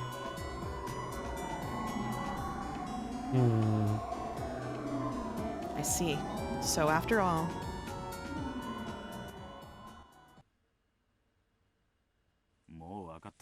I get it. That's enough. You guys can take it in turns to run the reception desk. Slowly, Will lowered his hand. Thank you for understanding. The glow slowly vanished from Will's palm. That completely incomprehensible tension melted away, like a sugar cube in water. However, nothing had changed since the beginning. Will's expression and Shannon's expression were the same as they always had been. Oh, are you leaving? Footsteps approached them. It was Leon.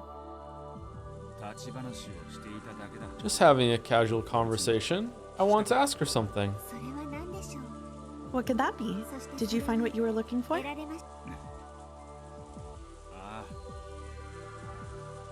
Yeah. I'm honored to have been of service.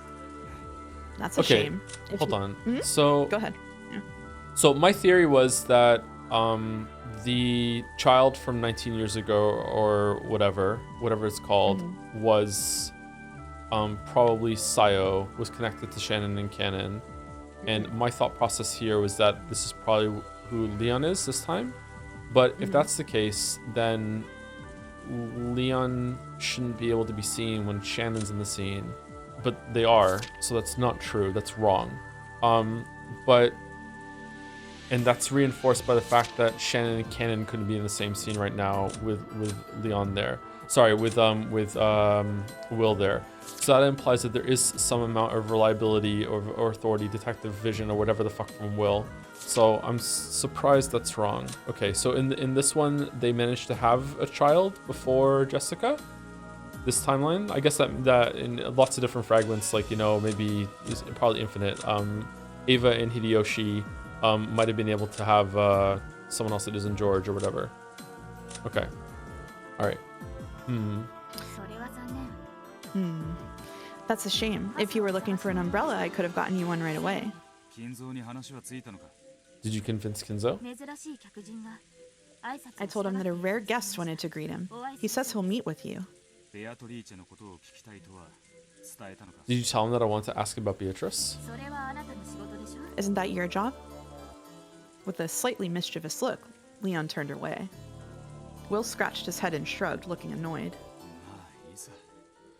Oh, well, guess I'll get a chance to try this out at least. Will opened his right hand and showed it to Leon. It was just a hand without anything remotely remarkable about it.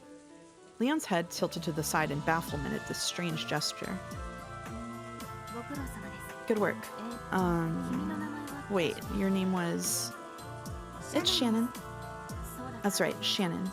Please take over at the reception desk, and make sure you keep warm. Thank you very much, Leon-sama. Shannon bowed deeply in response to Leon's kind words. There was not even a trace of tension in her manner. Let's go, Will. You don't want to miss this chance. The head's mood changes quicker than the autumn sky. Good luck. Here we go. Smash. Smash. So the next chapter will take us like a little bit over the normal break time. That's fine. Okay. He has a Witcher sign. He got Axie. That's cool. Witcher. Thank you, Henry Wyatt, for the bits with, oh my gosh, look at his butt. Thank you very much, Henry Wyatt. And thank you, Kiramal, for the resub too. Who is the best robot made, 2B or Shannon? Gotta be 2B for me, sorry. Gotta be 2B. Saw a headline that just said, key choice at heart of hit game sequel. Something needs to be done about these editors. You won't believe. Yeah, those articles exist, yeah, for sure. For sure. What do you think of Willard so far? Sorry, what was it? No, go ahead. I like Willard for finally teaching me that most of my community likes men more than women. So, yeah, I just finally... That's not true. Finally figured it out. The male part of your community likes men, and the female part of your community likes women. It's Pride Month. I don't think Pride Month has anything to do with that. I think that's just permanent. Even when we're not proud, it's like that, yeah. Every month is Pride Month. In your community. Every month's Pride Month in our community. Yeah, that's true. Yeah. All right. We continue? Oh, I was going to say, can you turn sound cancellation off? Or noise cancellation off? It's making you cut in and out for me. For Discord. Sure. Give me a second. Thank you. Oh god, I'm going to sneeze. Oh no. Oh no. Uh-oh. No, I'm safe. I'm safe. I'm safe. You're safe? We don't get to hear a sneeze? No sneeze. Darn. No sneeze. All right. Is it better now? Yeah. Okay. All right. So I'm narration now, right? Yep. Swapped over. Here we go. Here we go. I've brought Willard's son.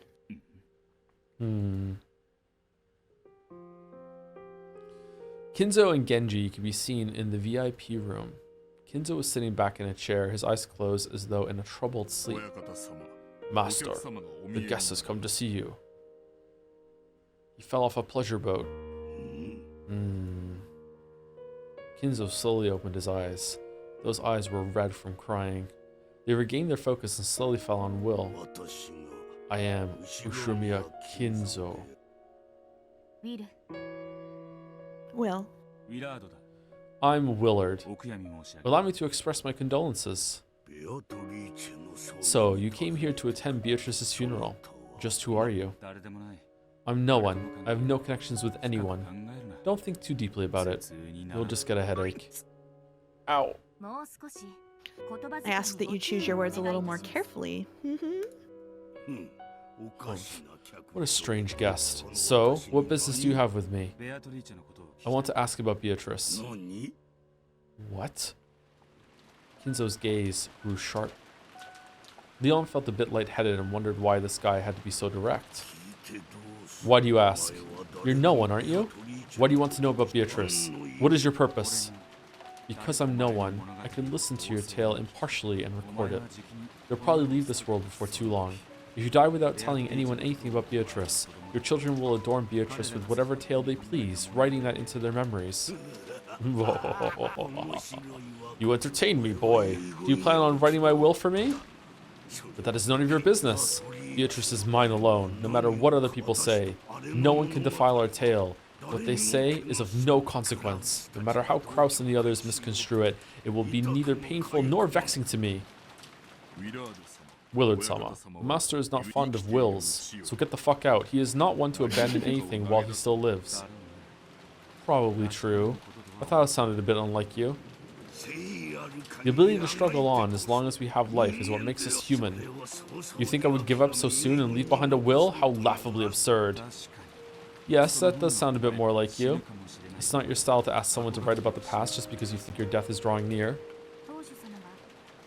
We know how deeply you loved Beatrice-sama. You are the model most worthy of respect that any of us know, and an example for us to follow in every aspect of our lives. Please guide our wandering souls and tell us just how much you loved her, grandfather. How you were able to live through everything you faced because of her love.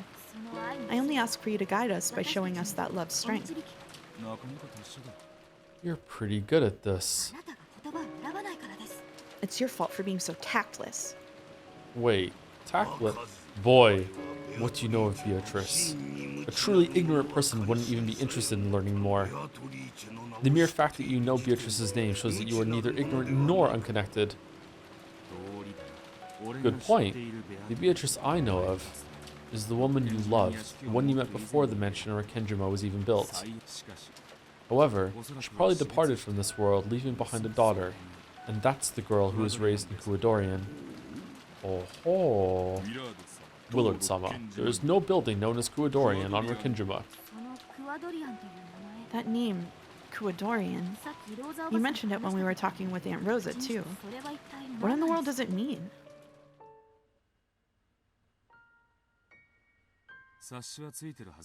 You should have an idea by now. It's the name of the hidden mansion deep in the forest where his mistress's daughter lived. Interesting. So, you actually know the name of Kuadorian. Continue, you have sparked my interest. Kinzo shrugged and grinned. Oh, here it is. It is like, the sprites are similar, aren't they? Yeah. Yeah, it's very similar. Yeah, the angle of it. The one living in Kuadorian was probably Beatrice's daughter. However, it seems that you, at least, didn't think of her that way. Oh, then how did I think of her? When Ushimiya Rosa went to Kuadorian, Beatrice told her a little about herself. In that conversation, she referred to you as Kinzo. It was the same when she spoke to you directly. Though she said she thought of you as a father, she didn't call you father. She either chose not to call you that, or she wasn't allowed to call you that. That could only mean one thing. That it's fucked up. And what might that be? Reincarnation. You didn't think of your daughter as a child Beatrice left behind. You believed that the dead Beatrice had revived into a new body. Genji. Once in the past, you spoke in front of Natsui and several other family members, stating that there had never been a child between Kinzo and Beatrice. I have no memory of saying this. Of course, this game's Genji probably wouldn't remember that. However, near the end of the first game, when the survivors had all gathered in Kinzo's study, Genji was asked whether Kinzo and Beatrice ever had a child together, and he denied it, saying, I have not heard of anything like that. That may have been a lie, but in a way, it was a model answer for one of Kinzo's confidants. After all, in Kinzo's eyes, she wasn't a daughter, but Beatrice reborn. Will, I don't know what you're talking about, but I will not let you slander the family head. This isn't slander, it's reasoning. However, I understand the heart. In your eyes, Beatrice was the woman you loved the most. She remained that way even after death, for all eternity, and without fading in the slightest. I doubt you thought of her as Beatrice reborn at the moment of her birth. However, it wouldn't be strange if you slowly began to wonder whether that child, whose blue eyes and beautiful blonde hair reminded you of a younger Beatrice, might actually be Beatrice reborn. Master, shall I? Shall I drag this rude child out? Genji asked Kinzo. For a while, Kinzo hung his head in silence, as though remembering something from his own past. Your daughter grew to be beautiful and nearly identical to her mother. You must have been ecstatic. However, I doubt you'd be completely satisfied by that alone. After all, though she was Beatrice reborn to you, she didn't think of herself that way. How can you know that? Whenever she was called Beatrice, she got this feeling she couldn't shake away, a feeling like something was out of place. People never feel anything out of place about the name they're given at the time of their birth. However, she did have that feeling. That must mean she was aware that the name Beatrice wasn't hers. In Kuadorian, she asked both Kinzo and Rosa about who she was. Who am I? Everyone calls me Beatrice, and that does indeed seem to be the name of a great witch, as you say. But that isn't me. I can't use any magic. I simply have the soul of that witch sealed inside my body.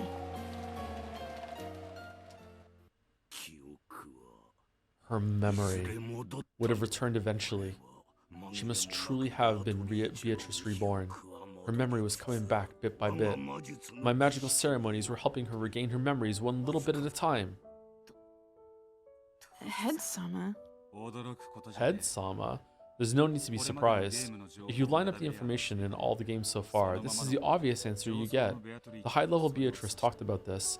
By metaphor, she said that Kinzo refused to let the witch's soul escape even after death, and instead caught it and locked it up in a body of flesh. She also said that her power and memory had been sealed.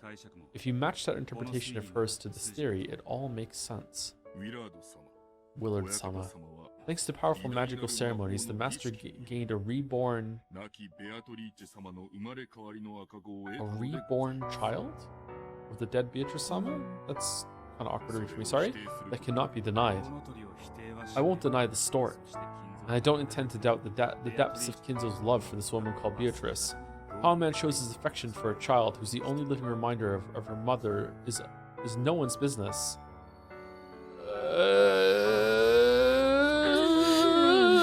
If she grew to look more and more like Beatrice and Kinzo's love gave rise to a new special emotion, I find that a very human reaction. I hope that you're just appeasing him so he talks more. You think you can understand my love? I'm not qualified to understand it. However, I'm also not qualified to deny it. Oh, Beatrice, please forgive me. Kinzo sobbed quietly for a while, wiping away his tears. Because of love, he believed she was Beatrice reborn, and raised her that way. You know what? Maybe Erica's got it right. No love. However, somewhere in his heart, he might have felt pangs of conscience, telling him that he might be forcing his emotions on someone who wasn't really Beatrice. Nah. Then the Beatrice of Kuadorian had an unexpected guest, Rosa. That woman simply couldn't believe that she was the Beatrice Kinzo desired. She couldn't stand the fact that she didn't understand who she was, and she wanted to escape to the outside world.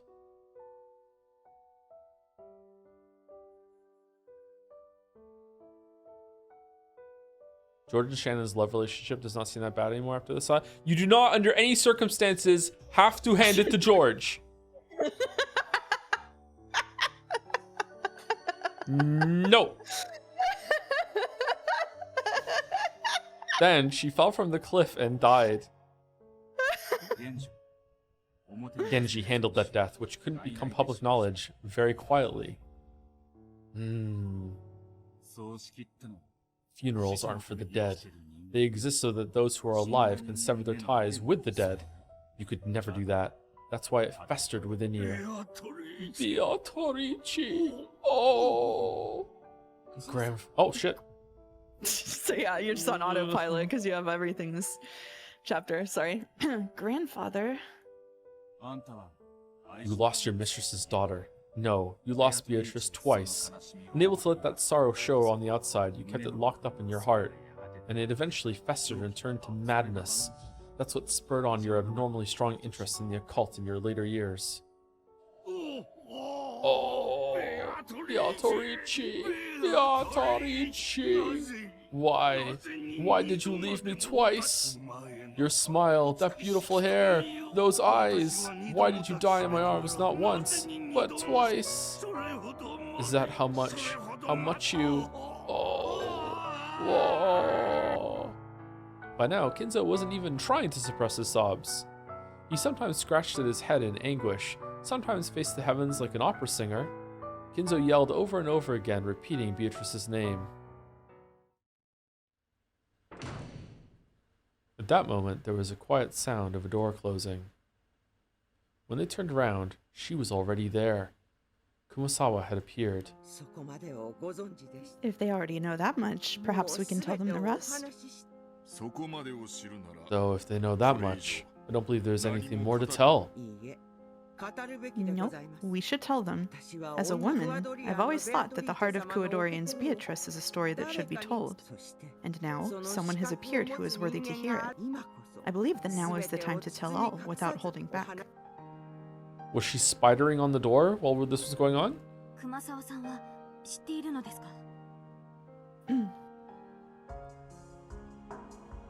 Kumasawa-san, do you know something? About Beatrice? Of course she does. In the fourth game, we have testimony from the ferryboat captain saying that Kuwasawa went in and out of Kuadorian. I'd be willing to bet that Kuwasawa had different work shifts at the mansion and Kuadorian. There was a young girl to be taken care of. Kuwasawa, with her long experience in taking care of children, must have been of immense value. I bet you Nanjo went there too. That is correct.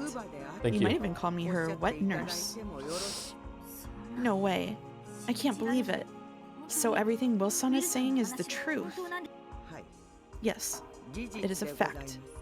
A secret mansion was constructed on the opposite side of the island for Beatrice-sama. Kuadorian's existence is truth. I don't know when Kinzo married his official wife, but at that time he already had an enormous store of wealth and had bought Rokkenjima whole. He then built 2 mansions and set up 2 separate lives. Kinzo's children had also been aware of Kinzo's clandestine eccentricities, thank you, at the time. Oh. It probably hadn't been easy to maintain 2 separate lives. Moreover, Kinzo's wife had been suspicious and had sniffed around all the time. Posture check, chat. Yep. The master stayed in Kuadorian as much as time allowed. He would sometimes pretend to go on a business trip and stay there for several days, treasuring the time he spent with Beatrice-sama. It was not a father-daughter relationship. You could sometimes catch a glimpse of his great love for the dead Beatrice-sama, and it was a heartwarming thing. What the fuck, Kumasawa? Will, are you gonna say it's not our place to judge someone cheating on his wife with his mistress's fucking daughter that is also his daughter too? The way you say it makes it sound like he sometimes treated her as a substitute for the dead Beatrice. Oh, if it sounded that way, my apologies. Beatrice-sama probably accepted her father's love. However, I will not deny that she was sometimes forced to bear a love she didn't understand. Kuwasawa's tone made it sound as though she was scolding Kinzo. As a mother who had raised many kids, Kumasawa had probably spotted that Kinzo's love was sometimes misplaced.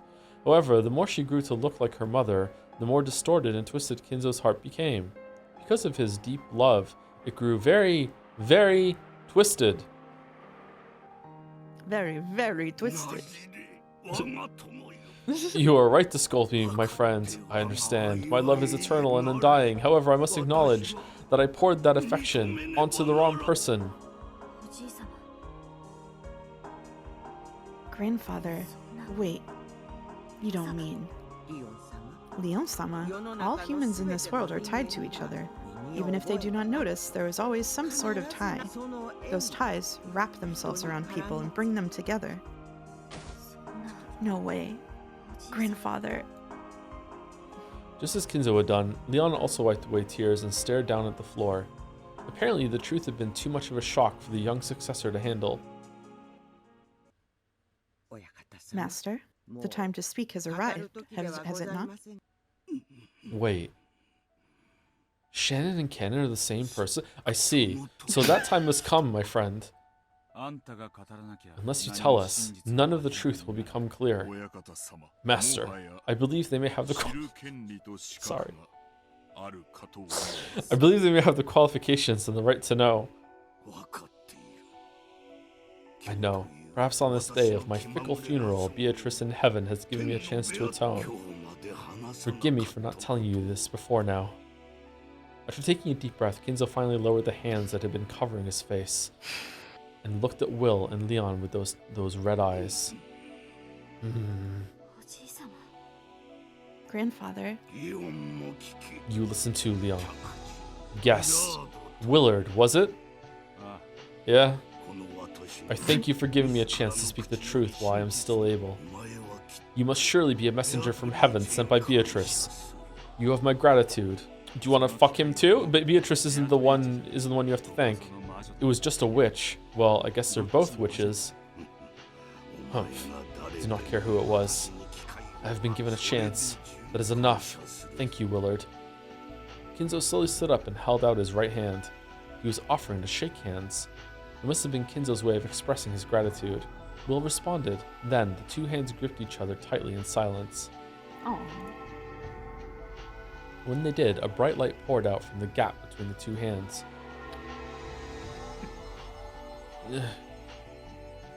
Will felt as though something the size of a grain had burned itself into his palm. It was the power that Burncastle had given him. The light grew brighter and brighter. However, it seemed that Kinzo and the others couldn't see it. What's going on? Now I will speak. I met Beatrice. Beatrice Castiglione. Anywhere close? Castiglione. Castiglione, just before the end of the war. She came from across the sea. On a boat made of gold.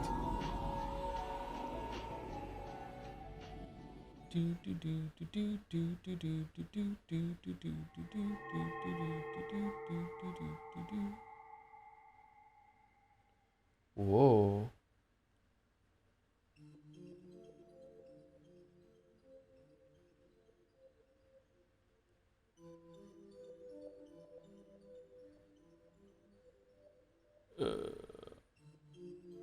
Is that meant to be Kinzo? My god, that looks like Battler. Holy shit. Are you Kinzo? It's how grandfather looked in the past. I've seen photos. Just what on earth? It's the theater-going power that Burncastle gave me. Don't try to understand. I'll just get a headache. You're getting the hang of this. At one time, Genji told Battler that he looked like Kinzo in his youth.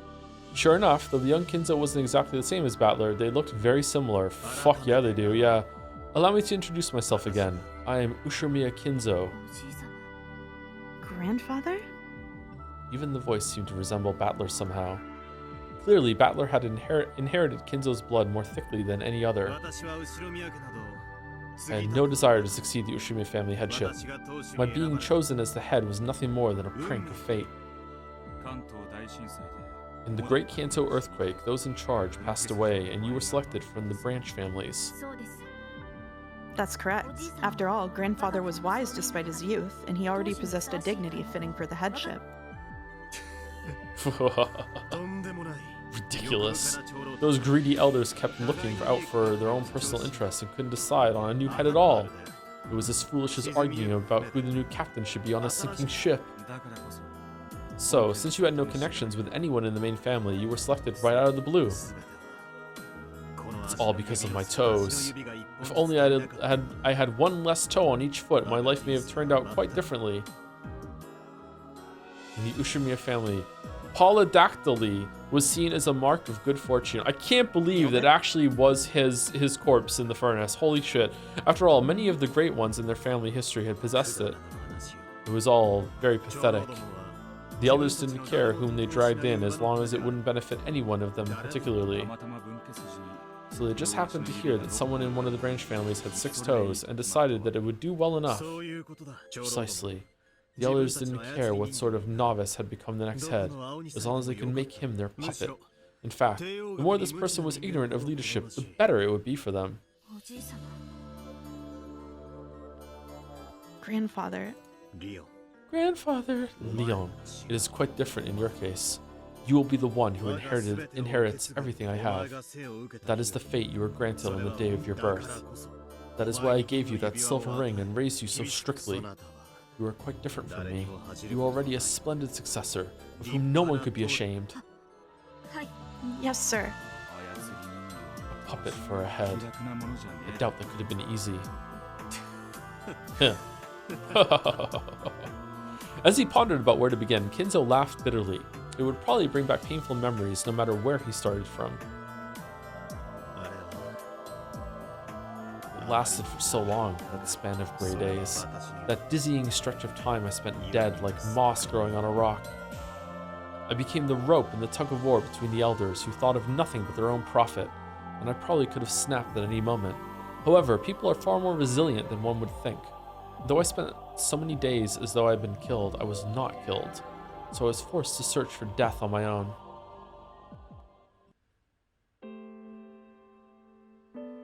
Before I realized it, I had reached an age at which the young would laugh at me if I tried to call myself young. Yep, yep. That dizzyingly long stretch of grey days was left completely empty. It lasted for a full 20 years. In 20 years, a person can be born, find a purpose, and even become their own man with their own place in the world. Unless they're George. In short, Sumari, if one truly becomes a human only when they have become a working adult. Then I spent a period of time long enough to create a human. Oh, okay, doing nothing but playing the part of those greedy elders' puppet. Ironically, though that time aged my body, it did not age my mind. My mind alone was still as young as it had been during those rich, happy days before I was summoned to Odawara. And yet, my body alone grew older and older. Eventually, the vast gap between the two reached almost incomprehensible levels. So I could hardly believe that the worn-out man in the mirror was really me. No, it really wasn't me. The head of the Ushimiya family was just a name. It had no power. It didn't require that I had any independence. There was no need for me to get involved with anything.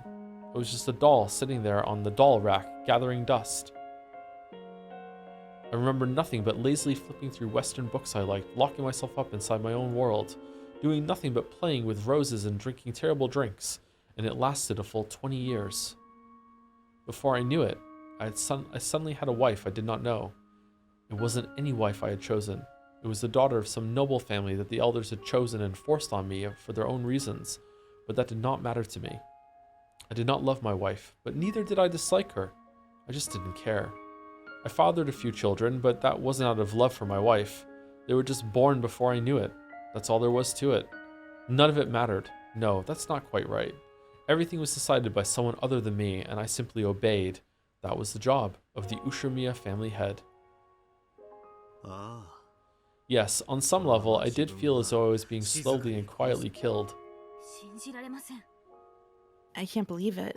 To think that you, the one who has been praised for being such a bold and wise ruler, lived life like that for so long. Leon, there is nothing so long and faint as a life you do not live for yourself. And yet, it slides on by in the blink of an eye. Do not forget this. A life you live for yourself. Fucking young Kinzo loves to rhyme, huh? Living means you have your own will. You probably were dead during that time. Precisely. I wanted to live. No, I wanted to die. How can a puppet die? By cutting the strings. Correct. That would be death, and it would also be life, since it would mean being free. Before I realized it, trouble was brewing in the world. World War II, the Pacific War. Japan had extended their war fronts too far to the east and west, and the tide of war was changing. Thanks to the influence of the elders, I was able to avoid conscription.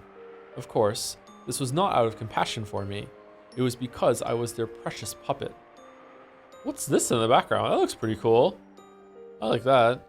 So the war never really felt that close to me. However, when I personally decided to abandon their protection, it was very easy. At that time, the Ushimiya family had almost completely collapsed. And since the elders had apparently gathered enough of the scraps to last them the rest of their lives, They seemed to care little for what I did, now that they no longer had any use for me. So I realized that I had finally found my time to die. One by one, I cut the threads I was hanging from and began to search for a place to end my life. So, you searched for death on the battlefield? I thought that if I was going to die anyway, I should try to be of some use to my country. No, that's a lie. I probably just lacked the willpower to end my own life. War was a suitable excuse for death.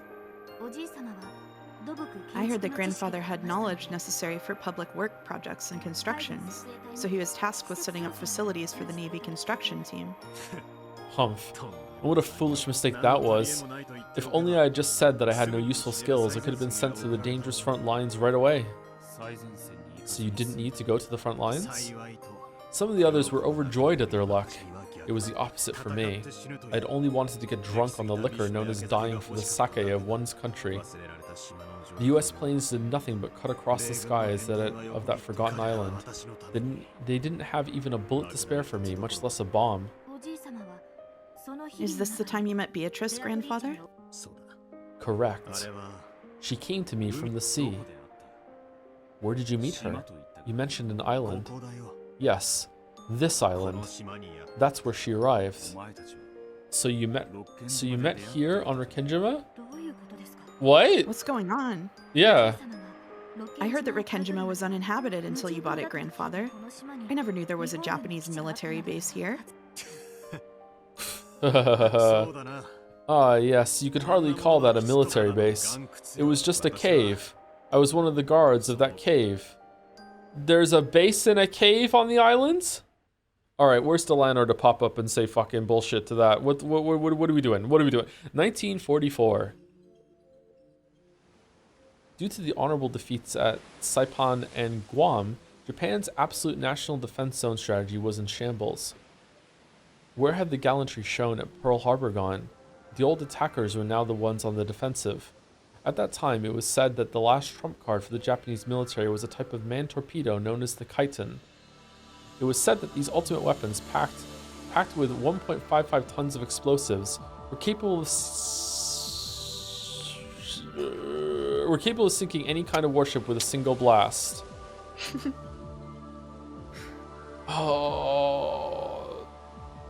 To strengthen homeland defense, the Navy drafted a plan to build a string of hidden bases from Hachijo Island to Yokosuka. Hachijo? Hachijo. Was that the name of the writer? Hachijo Toya. All to house submarines loaded with Kaiten torpedoes. Submarine. I knew that there was a Kaiten base constructed on Hachijo Island, but was there actually one on Rokkenjima too? What fool decided it would be a good idea to plant a base on this desolate island? To better preserve its secrecy? Humph, ridiculous. I could never understand what the higher-ups were thinking, and I didn't particularly want to. The Kaiten, which could finish off a large warship with a single strike, truly was an ultimate weapon. It was hoped that the presence of submarines capable of loading these weapons in the waters just off of Japan would allow for a powerful sea ambush as a final line of defense. So, to aid in the establishment of a base with absolute secrecy, the uninhabited island Rokkenjima was raised as a possible candidate. An investigation of the island resulted in the discovery of a large cave in the cliffs.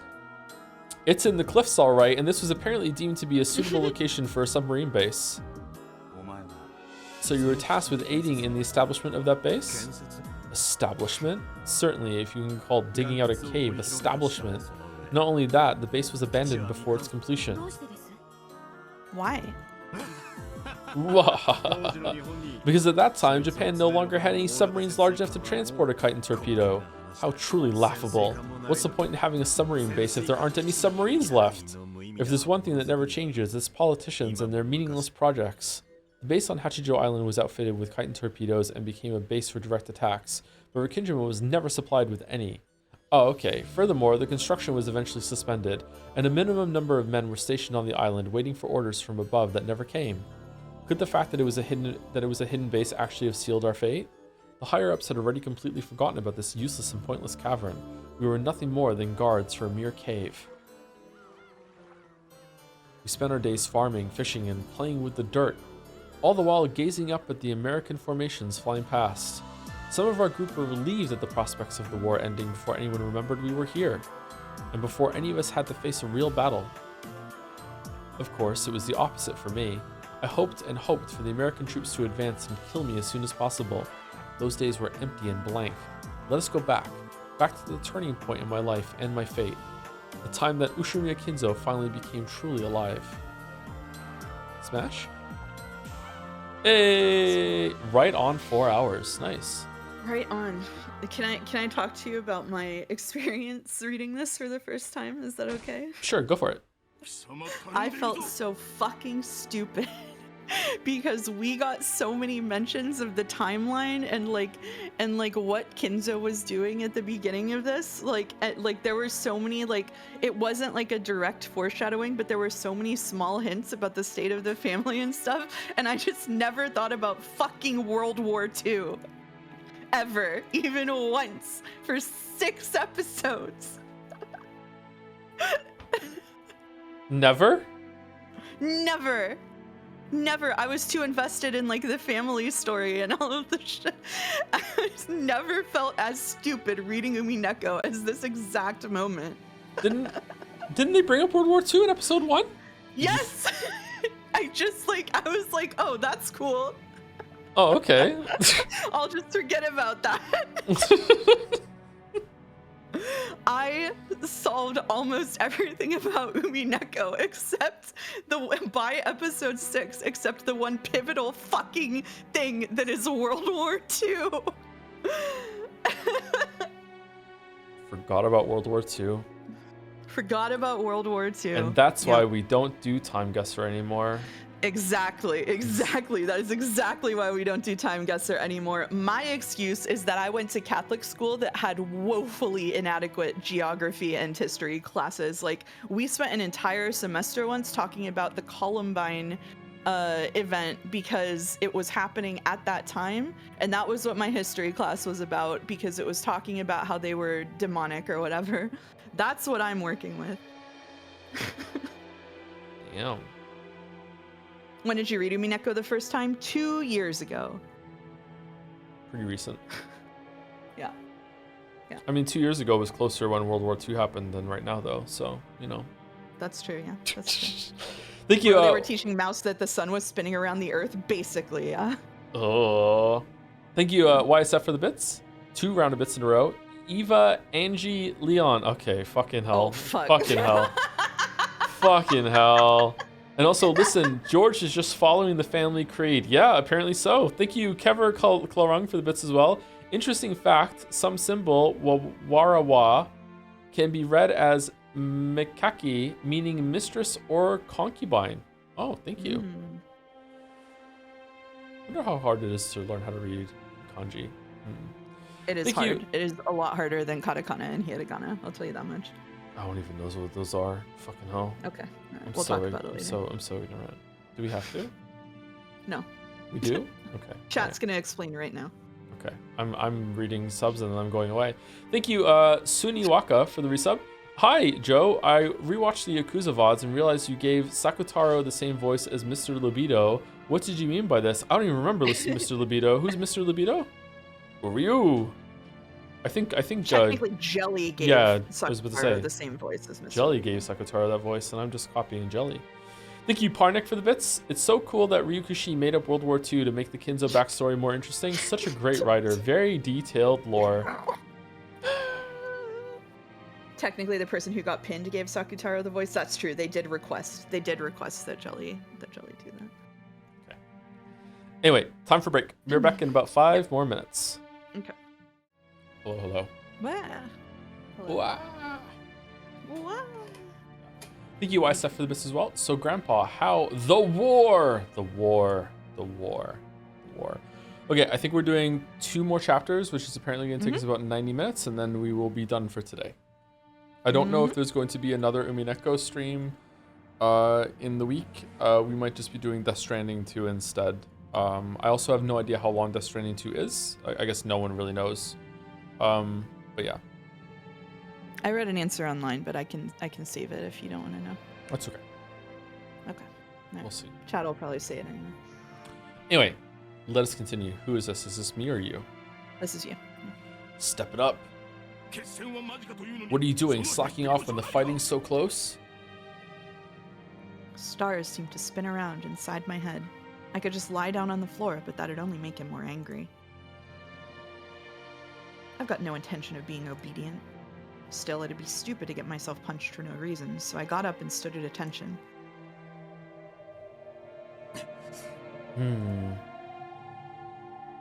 The fighting's close, is it?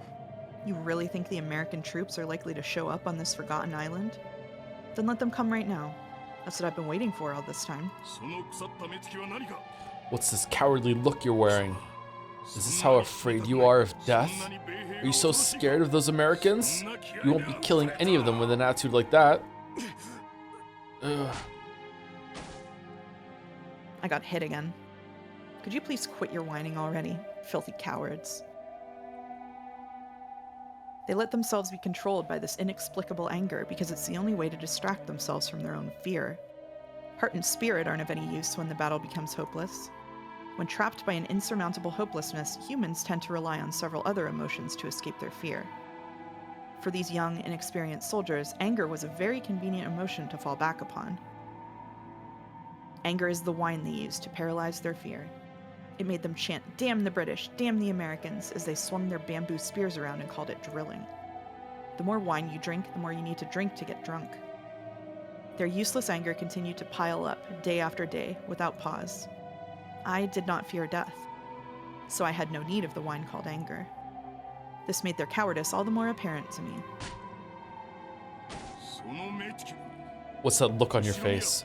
Ushiromiya, you've lost your nerve down to your very soul. You're a fish, that's what you are. You got the eyes of a dead fish. However, it went both ways. Just as I was able to spot their cowardice, they were able to pick up on my lethargy. Ooh, new background. Is Ushiromiya Kinzo here? The lieutenant's looking for you. Stand up. No slouching about. Double time. First Lieutenant Yamamoto was the commanding officer in charge of the Rokkenjima garrison. He was just another filthy coward trying to forget his fear with violence, and would often reprimand his subordinates for slacking off at the drop of a hat. So the cave? Whenever he... Oh. Huh. Oh, okay. Interesting. Whenever he was in a... Yeah. Sorry, you want to... No. I'm just saying interesting. It's okay. Okay. Whenever he was in a good mood and started spouting off stories of his life, they were all about how much of a thug he had been, ignoring the rules of society. On and on about how so-and-so was a prick, so he taught him a lesson, or how everyone was so scared of him that he got special treatment. He kept on talking about what a vile human he was, as though it was a badge of honor.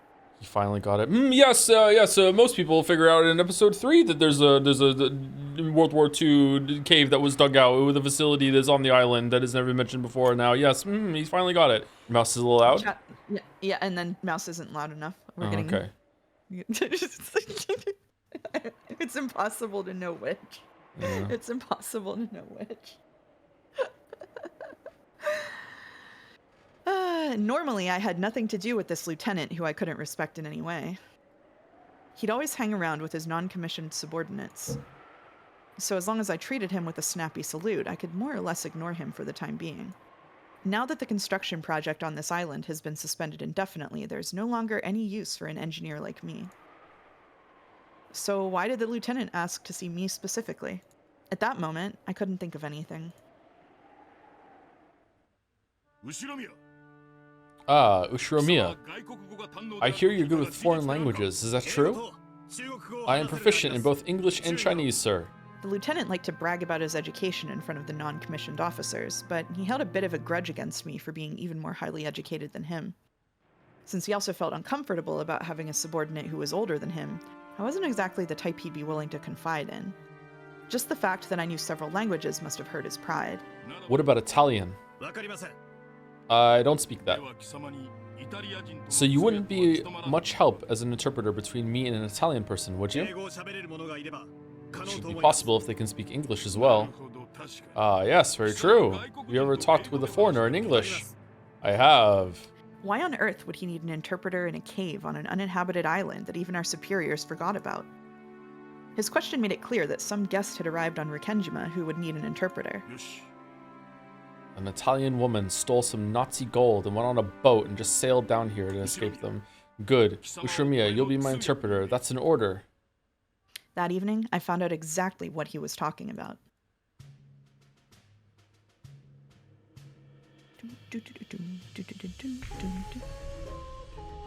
That pointless submarine dock in the cavern that had never been used was now being approached slowly by a submarine of the Italian Navy.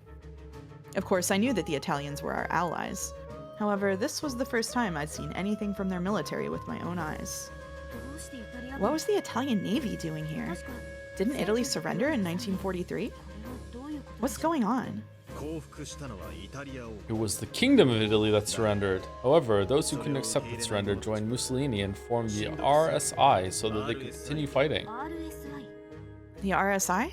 The Italian Social Republic, also known as the Salo Republic. You know your history. I fucking don't. The ignorant often call the Italians cowards, saying that they surrendered first of the Axis powers in 1943. That's not true. The military of the Italian Social Republic fought bravely from the outbreak of war until April 29th, 1945. And Berlin fell just 3 days after that. Far from being cowards, they gave one hell of a fight. Still, I'm surprised the RSI Navy even had possession of a submarine that could travel all the way to Japan. That's right. Not only is he the way he is, he's a fascist too. As if it wasn't bad enough. Even if they did, it's a surprise that they'd come out this far at all. Why would they come to Japan? To Rokkenjima? The submarine was both weather-worn and massive. I doubt anyone had even imagined that a foreign submarine would come all the way out here. When we never even had one of our own submarines dock. All of the guards on Rokkenjima, of which there were only about 30, stood at attention as the submarine docked. How much Final Fantasy loot do you think you get with one of these babies? Like a lot? Never seen the Italian military before. I heard a mine or some accident trashed their sub. From what I heard, it sounds like their ventilator broke down and the cabin got packed with chlorine gas. Lieutenant was hinting about there being something very important in there. You mean like a code machine or the blueprints for some kind of new engine? I couldn't care less what they were carrying. I'm more surprised that the higher-ups still remember we exist. Hurry up, Ushiromiya! How are you supposed to interpret from over there? Yes, sir. On top of the hatch was a young Italian saluting us. Normally, this should have been the job of a commissioned officer, but his clothes looked like those of a sailor, and it really didn't look like he had the dignity and composure of a ship's captain. That probably meant that all of the commissioned officers in charge had died in the accident that had befallen this sub. Crew members crawled out of the hatch one by one, but they all looked pale and entirely worn out. I'm not sure how long ago the accident happened, but being crammed together in a tiny sub filled with chlorine gas for any amount of time can't be good for your health. Not only had the ventilators broken, but traveling about carelessly on the surface of the waters around Japan these days would be foolish in the extreme. It had been like a trip inside a can of poisoned gas. Almost all of them were unable to walk without leaning on someone else. It looked like a bunch of people staggering out of a hospital boat. Ushiromiya, ask them who the captain is. Tell them that I'm in charge of this island. Welcome to Japan. Do any of you speak English? The crew members seemed to understand that I was speaking English, but it looked as though none of them could speak it. Eventually, someone who seemed to be dressed as an officer saluted. Welcome to Japan. Are you the captain? Not speak English. There we go. Please, wait. The officer answered in slow, laborious English. After asking us to wait, he shouted something to his subordinates in rapid Italian. It looked as though he was telling them to get someone among them who could speak English. Ushiromiya, what are they talking about? They've asked us to wait. You might be looking for someone there who can speak English. At that moment, I heard a high-pitched cough. It wasn't a man's cough. It was a woman's.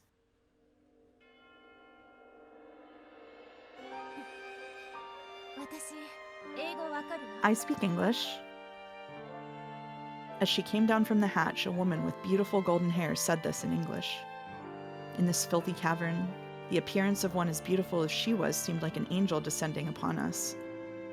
You know what, Kinzo? I get it. Welcome to Japan. Is the captain there? The captain is dead. That man over there is the only officer left. My condolences. Can we do anything to assist you? We'd like some fresh air and water. Some of us are still having trouble breathing. And we'd like a place to rest. We would be happy to help.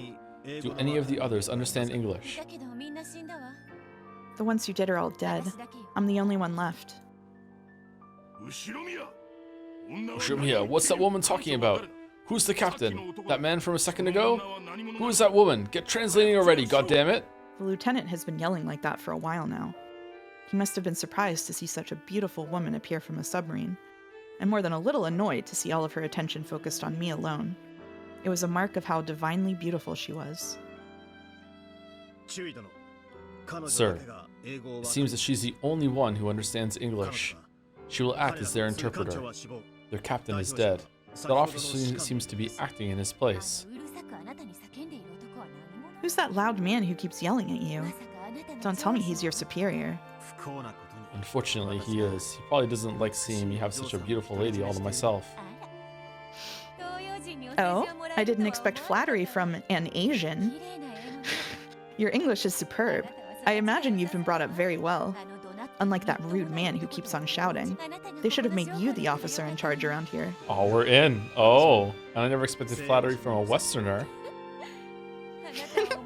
You're an interesting man. What's your name? Ushimiya Kinzo. If you don't mind, may I ask for your name as well? Beatrice Castiglione. Welcome, Beatrice. Welcome to Japan.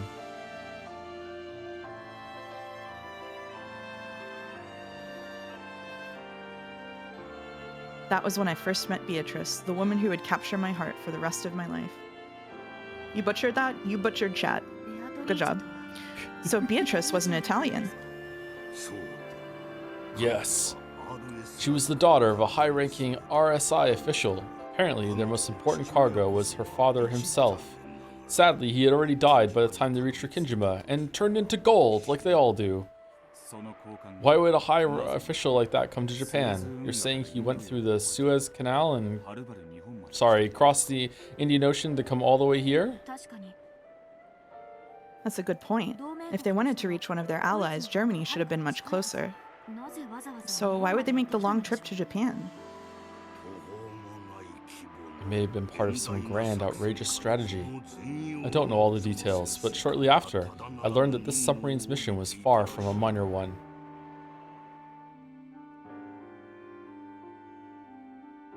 They said that there had been about 60 of them at the time of their departure. However, only about 10 of them, including Beatrice, had survived. Their submarine had apparently hit a mine or something in the nearby waters and sustained a great deal of damage. They told us that it had flooded rapidly with water, which had taken out the batteries and released a large amount of chlorine gas. Their sub had become completely incapable of continuing further, nothing but a massive lump of metal floating by the dock. Since the sub seemed to be carrying something of immense value, the higher-ups ordered us to investigate. After questioning the Italians, with Beatrice and me acting as double interpreters, we concluded that this thing of immense value must have been her father himself. Apparently, Beatrice's father was extremely high up in the RSI hierarchy, and it was thought that he might have worked alongside Mussolini himself.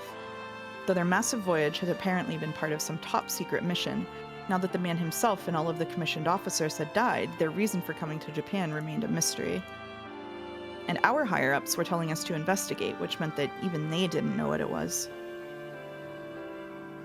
Their ship had broken down, their mission was unknown, and the high official they had been carrying was dead. And even the Japanese government didn't know why they were here. The Italians' great and perilous voyage had come to a meaningless and utterly fruitless end. Are you ready for the non-stop Beatrice racism? I'm ready. I'm ready. That's a relief. She's been too nice for too long. That's a relief. I always assumed recipes from Japan would smell like soy sauce.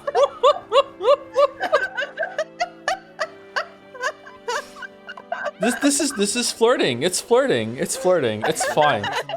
It's fighting. It's fine. What a coincidence. I've always thought Italians had hair made of pasta. Of course we do. You don't know how hard it is to get that perfect al dente texture. I imagine you Japanese all wear spaghetti al nero. Jesus Christ. I see you've done your homework. In Japan, we use squid ink instead of shampoo. You really are amazing, Kinzo. It seems you know everything. Have you ever been to Italy? Never. I've read a lot of books, though.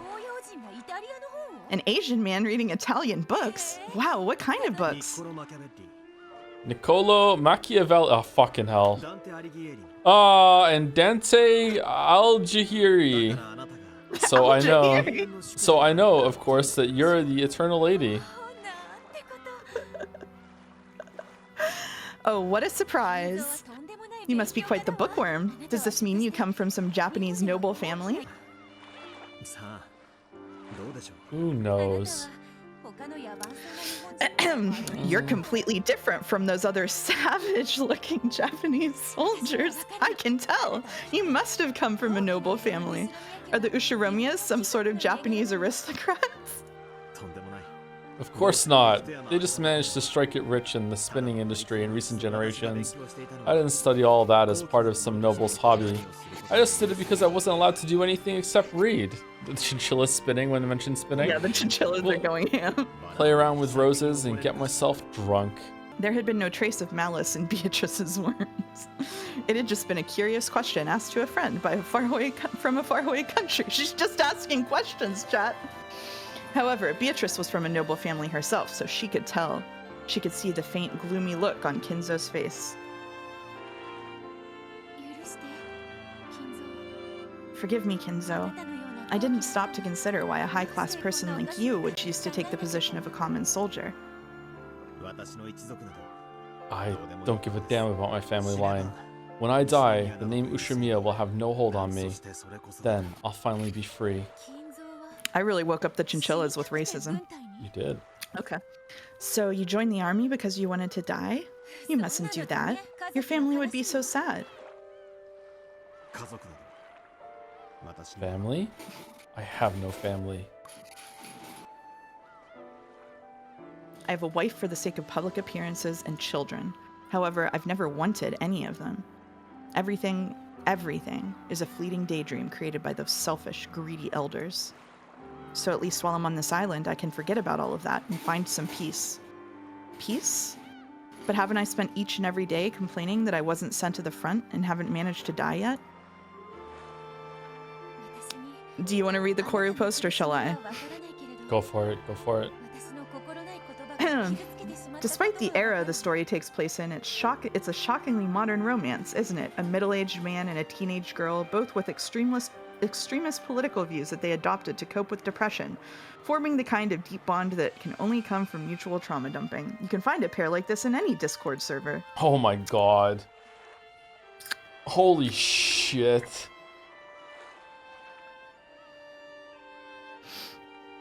Oh man. Oh. I can't understand the pain you're going through, but I do realize that my thoughtless words have hurt you. Forgive me, Kinzo. Forgive me, Kinzo. Yes, those words are probably what did it. All of the Japanese called me Ushiromiya. It reminded me that I was the property of the Ushiromiya family every time they talked to me. But she was different. She called me Kinzo, not Ushiromiya. So maybe, just for the time I chat with her like this, I can forget that cursed family. Kinzo? I hadn't meant to make Beatrice feel guilty, but she seemed certain that her thoughtless words had hurt me. Thank you. Huh? Since you always call me Kinzo, I finally feel like I'm my own man. I think that I finally met a person who truly sees me for who I am. Kinzo, you may be a foreigner I met in a distant land, but I can tell that your heart is sensitive and beautiful. If we had grown up in the same neighborhood, I'm sure we would have become fast friends. I'm happy too. You always call me Beatrice, not the daughter of the Castiglione family. We were both in the same position. Her Castiglione family must have been a rigid place as well. Though we came from different countries, we had finally found something that we both understood. Do you have a nickname that people close to you use?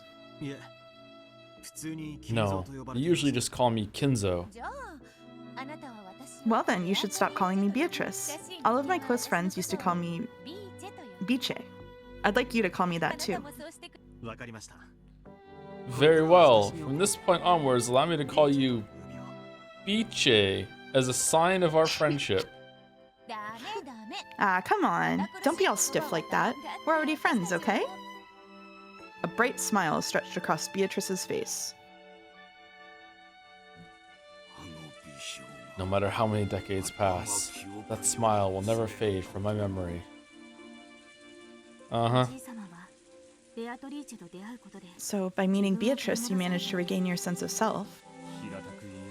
Or, as most people would put it, he cheated on his wife.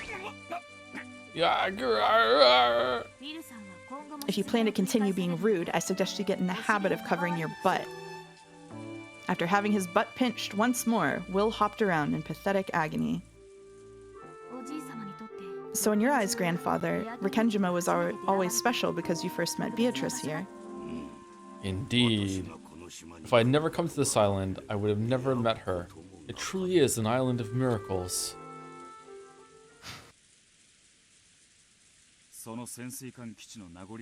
Is there anything left of that submarine base today? Yes, it's still there, near Kojima.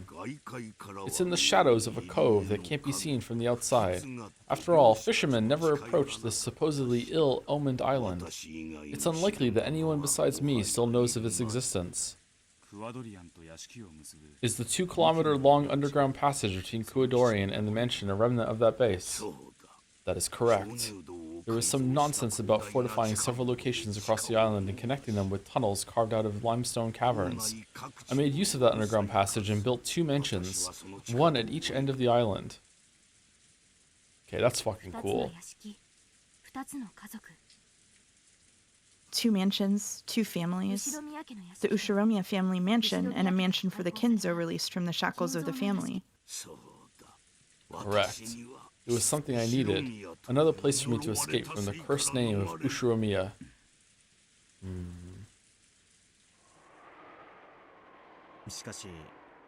Still, I do feel bad for you.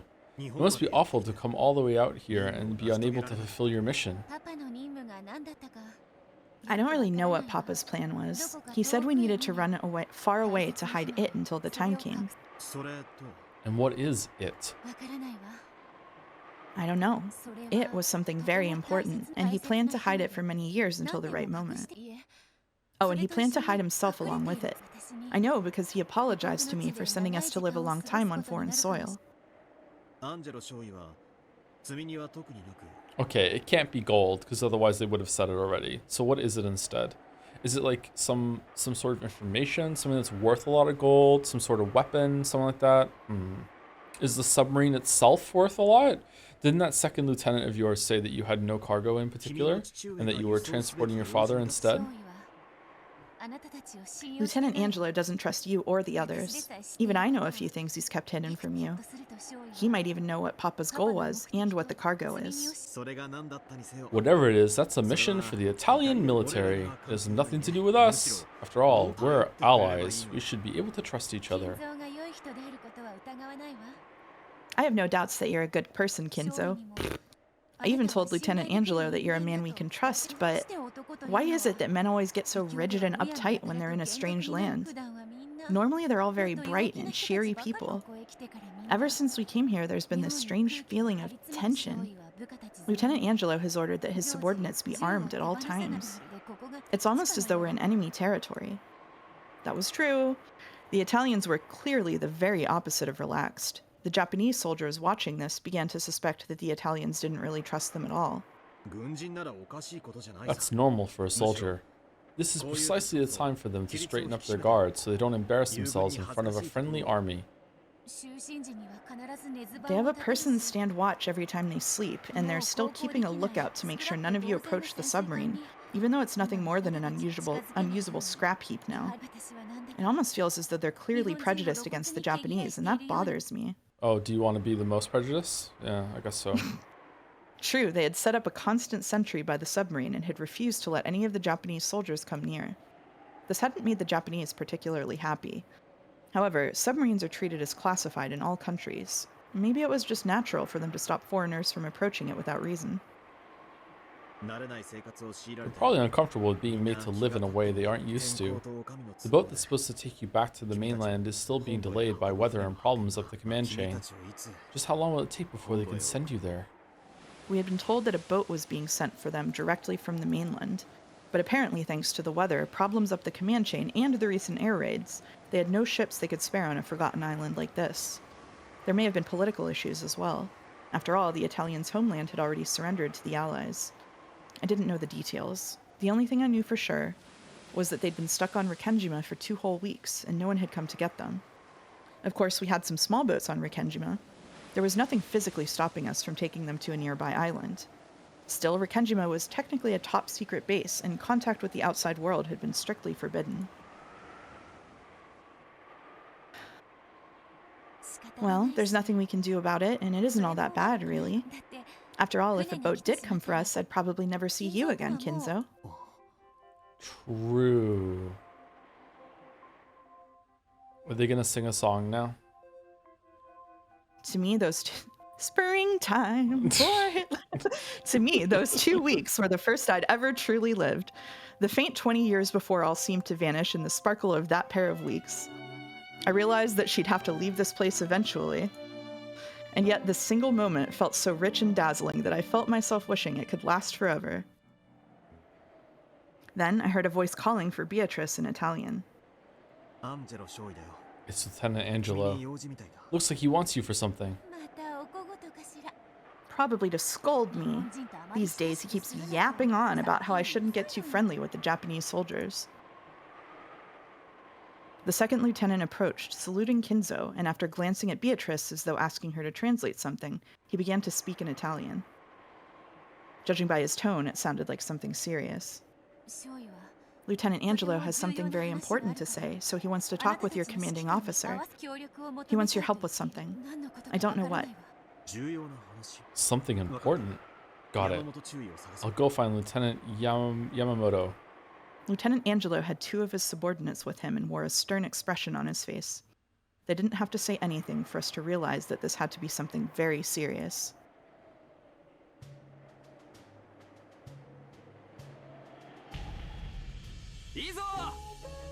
That's it. Lift it up.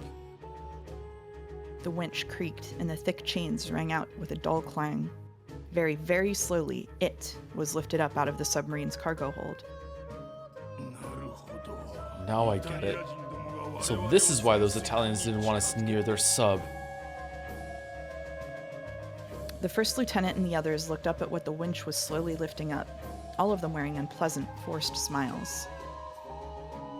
Unbelievable. So this is what Papa brought all this way. Incredible. I've never seen anything like this. The Sekimea? Yeah. Wah! Oh, it's just gold. Oh, okay. It was a mountain of gold ingots. Those carefully piled bars were being slowly lifted out of the cargo hold, one group after another. This gold had been their true cargo. I don't know where they were planning to take it. They might have been trying to sneak it into Japan, one of their allies, or they might have been on their way to hide it in some remote area. Was it some sort of strategy? A conspiracy? Embezzlement? Top secret transportation of wealth? This incomprehensible amount of gold led to all sorts of dark suspicions, but we didn't know anything about the truth. All told, the gold weighed an incredible 10 tons. That was the only truth we could wrap our minds around at the moment. Aw, Kinzo's gonna go killing. They had strongly resisted showing this to us. However, the submarine could no longer make sea, and it was apparently continuing to take in water bit by bit. Rokkenjima had been outfitted in an extremely slipshod way, so we had no means of repairing it. Also, though we could unload the sub, there was no way we'd be able to lift it up again once it had filled with water and sunk to the bottom. Now that transporting the gold away had clearly become an impossible goal, I'm just making up words now, they had apparently decided on unloading it. Of course, they made no effort to explain the reason behind all this gold. They just asked us to help them take it out. Why would they take so much gold out of the country? Couldn't they have changed the course of the war with this much wealth? Weapons change the course of war, but after the war, they aren't useful for anything. Money can also change the course, but it remains just as valuable after the war. There's no longer any way to change the course of this war. The Axis powers will probably all surrender, leading to an Allied victory. Anyone could tell that by simply looking at the American planes flying across the sky day after day. However, gold does not lose its value after war. Everyone stared upwards, dumbfounded, as the winch slowly lifted the dully sparkling gold.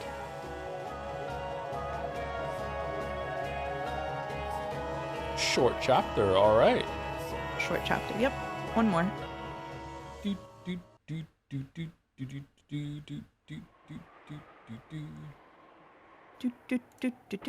Got a couple of bit messages. YSF says, called him Kinzo because she doesn't know about Japanese name ordering and thinks that's his last name. Bitorichi. Nice, nice. Thank you, Pause, for the bits. He was a fascist. She was a racist. Could it be any more obvious? All right.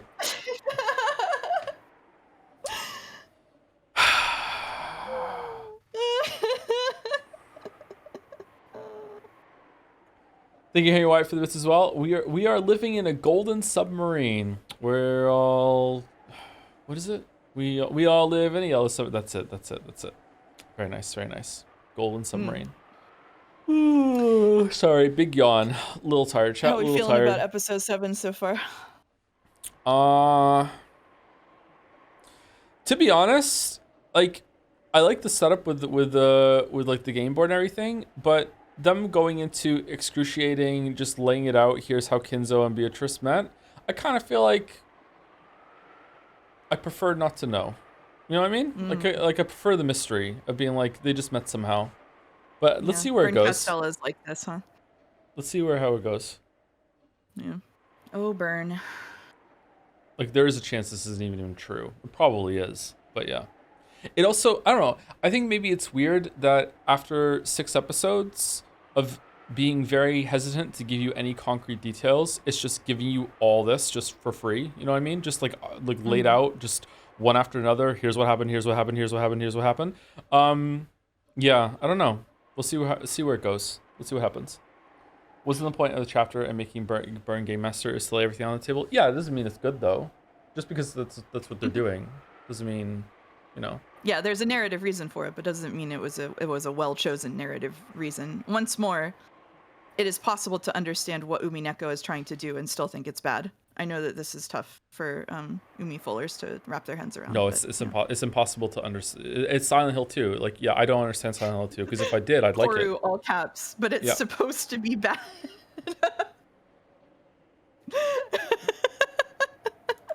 It's supposed to be bad. You don't understand. It's bad on purpose.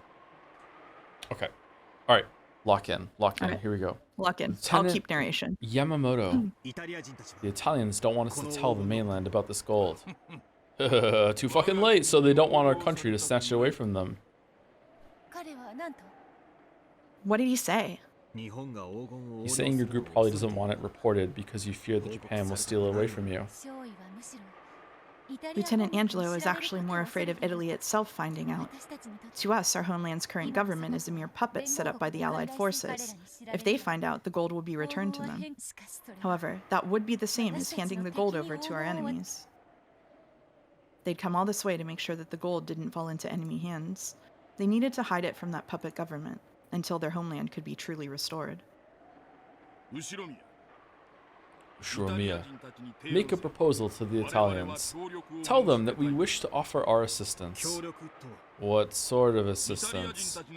Let's see if I've got this straight. They want that gold kept secret so their homeland doesn't find out about it, but they'll need to find at least a transport ship if they plan to carry it off this island. If they try that though, the mainland will hear about it, which means the Italian government will too. That's right. In other words, Sumari in World War II. There's no longer any way to take that gold off Rokkenjima. Their mission must have been to hide that gold in absolute secrecy until the day of their homeland's restoration. Later on, several plausible rumors would circulate about how Nazi Germany also moved much of its secret wealth to certain hidden areas in South America just prior to its collapse. It was a very natural conclusion to reach. That submarine was the only method of transporting the gold in secrecy, and it's become completely useless. They can't fully stop the water from seeping in, and it'll probably sink completely before much longer. There's no longer any way for them to transport the gold in secrecy. In other words, Sumari, their mission has ended in failure here in the Far East. So just how is Lieutenant Yamamoto proposing that we assist them? The Rokkenjima base is top secret, and no one knows about it. The islanders in the surrounding area think this island's ill-omened and deserted, so they never come near it. Catch my drift, Ushiromiya? What did he say? As we told you earlier, no one knows about this base, and as you can see, it's of no use strategically, so the higher-ups have already forgotten about it. It sounds like Lieutenant Yamamoto is suggesting that you hide the gold on this island. Beatrice quickly translated this and told Lieutenant Angelo. He began discussing something rapidly with his subordinates. They didn't look happy. Japan may have been their ally, but they probably didn't want to leave the gold for reconstructing their motherland in Asian hands. Still, it was hard to imagine any other option for them. It's a fierce debate. Some say that there's no other option, while others think we should remain loyal to our homeland no matter the cost. Lieutenant Angelo is stuck between a rock and a hard place. The final order given to them by their fallen homeland was to hide the gold. However, by now there was no way for that order to be carried out successfully. If the mainland or their own homeland found out, the gold would probably be confiscated by the wrong people, from their point of view. If they really wanted to carry out their homeland's orders faithfully, Lieutenant Yamamoto's proposal was extremely reasonable. Though he couldn't understand their words, he seemed to realize how divided they were.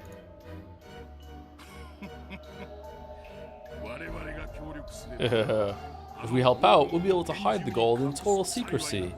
Fortunately, there's an abandoned tunnel that stretches all the way across this island. He's saying that if you hide the gold underground and bury it on this island, no one will be able to find it. Our side is saying that it sounds like a realistic proposal. However, there seems to be some resistance to accepting Japanese help. I wonder why. It seems they're having difficulty coming to a decision. Do you really have a choice, Italians? You don't think you can hide that gold without our help, do you? And I doubt you want to leave it lying around on the beach for much longer. Lieutenant Angelo wants to minimize the number of people who know about the gold. He doesn't trust the Japanese, but it looks like he's decided that Lieutenant Yamamoto's plan is the best possible option. But he seems suspicious. About what? He's wondering whether they really intend to move a full 10 tons of gold and swear themselves to secrecy without any sort of compensation. 50%. Sir, you can't be. Hand over half of the gold to us. With that as our work wages, we'll hide the other half nice and safe for them. He's telling you to give us half of it. I wonder if they're going to kill each other in a battle instead of Kinzo going Rambo. The instant Beatrice translated that sentence, Lieutenant Angelo slammed his hands on the desk and stood up. Instead of flinching, Lieutenant Yamamoto, true to his boasts of once being a thug who everyone feared, actually looked even more relaxed and confident than he had previously. After all, they really don't have the option of refusing. We could demand 80% if we wanted. I've lowered that to 50% as a sign of good faith. Of course, we aren't the only ones with leverage here. If the Italians decide to leak this to the outside, all of the gold will probably be taken by Japan or Italy. We won't get even a single yen out of it. This can only work if we're both partners in crime here. He's got a point. He's saying we should all be partners in the crime of embezzlement. Oh, like Kraus? By now, he's already moved on to speaking as an individual, not as a soldier. I don't believe it. So the gold has blinded him. Lieutenant Yamamoto was grinning. It really did look as though he had been blinded by greed, just as Beatrice said. If they leave it just piled up where it is, you can be sure that it'll be noticed when the boat comes for them from the mainland. If that happens, none of us will profit. They ought to accept a proposal and hide the gold as soon as possible. It sounds like Lieutenant Angelo is dead set on the Japanese and Italian governments not finding out about this. He wants to carry out his duty until the end. Did they check for Harrison Ford clinging to the outside of the submarine when they got here? So what exactly does that mean? He wants the gold buried deep within the island, even if he has to pay some percentage to buy your silence. Of course, some of his subordinates object strongly. They're saying that 50% is out of the question. Welcome to Rokkenjima, Dr. Jones. I think you will find that the regional scandal here is more troublesome than you are used to.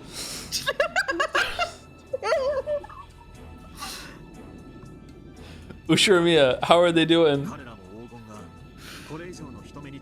They also don't want any more people laying eyes on the gold. However, they seem to object to the portions. It all becomes clear why I recommended that you play Indiana Jones in the middle of Umineko. It was all part of my plan, Andrew Yukishi's. Lieutenant Angelo says they'll consider 10%, though he's also saying that he's fairly sure Lieutenant Yamamoto won't accept that. Ushiramiya. What's the Italians' answer? They'll say they'll consider 10%. This time it was Lieutenant Yamamoto who slammed down on the desk, but the Italians didn't flinch either. An incredible tension filled the small room. However, despite his violent outburst a second ago, Lieutenant Yamamoto's expression still looked smug and in control. He was probably confident that he now had the initiative. 10%? Now there's a modest proposal. Okay, sure, I'll give up 10%. We'll split it, 40-60. Tell them I won't go any lower than that. Okay, interesting. All right. 40% for the Japanese, 60% for the Italians. The lieutenant was talking tough, but in truth, these negotiations weren't being made on an equal footing. If the Italians had just wanted the gold for themselves, there wouldn't have been much of a problem. But what if? What if they were true patriots and decided to return the gold for the purpose of reconstruction, even to the defeated puppet government of their homeland? If so, they would probably report the existence of the gold to the Italian embassy. Eventually, the Italian government would petition the Allied nations for the retrieval of their gold. It probably wouldn't all make it back to Italy, but it might be used effectively to repair and rebuild their battered towns. If that happened, Lieutenant Yamamoto and his friends would only be able to sneak out a few ingots at most. He was greedily planning to make this his own treasure island so that he and his subordinates could have an enormous fortune all to themselves. If he wanted to succeed, the Italians would have to keep the presence of the gold quiet. But there's one thing I don't get. If Lieutenant Angelo doesn't want to let anyone have the gold, he could have just let the submarine sink. Why do he have it unloaded? I'd rather not think about it, but Lieutenant Angelo might have started planning to embezzle the gold as soon as he realized that their mission would be impossible to complete. Right now, he's asking his subordinates for their opinions, both as soldiers and as individuals with families waiting for them back home. The more straight-laced soldiers are furious. The discussion between the Italians was becoming fierce and emotional. Though their homeland had fallen, they had come all this way in accordance with its orders. They had probably been given this mission because they were particularly faithful and duty-minded troops. It seemed they couldn't just agree to a foreigner's proposal to embezzle and split up the gold. Lieutenant Angelo looked like he was doing all he could to calm the unexpectedly fervent rage of his subordinates. Looks like the gold is blinding them, too. Everyone's mixing up their true feelings with how they want to be seen, and they can't make up their minds. How's their answer coming? Ushiramiya! Ichi. Lieutenant Yamamoto is asking for an answer. They're saying they want some time to think. I had you to talk to, so I was able to distract myself from our current situation, but that wasn't true for the rest of them. They lost a lot of comrades at the end of a very long journey, and now they're here and in a tight spot. They've even lost their mission, the one thing they could depend on to guide them. They don't know what to do. Sir, they say they'd like some time. Sure, let them talk it over all they want, but they better not take too long. If we're gonna hide the gold, that'll take time and effort. Make your decision before noon tomorrow. That's all, Italians. He's giving you until noon tomorrow. That bastard, he's practically threatening you. Lieutenant Angelo says he'll ask for everyone's thoughts on the matter. Which way do you think they'll go? It'll probably be tough going. It seems Lieutenant Angelo is willing to consider splitting it, but his subordinates and the others will probably oppose that. All of them have lost close friends on their voyage to the Far East. They're firm in their desire to do their duty to our homeland. Will they refuse Lieutenant Yamamoto's proposal?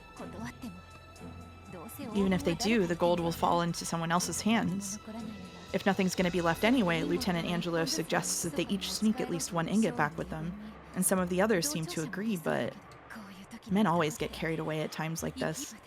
Even I can't guess what they'll do.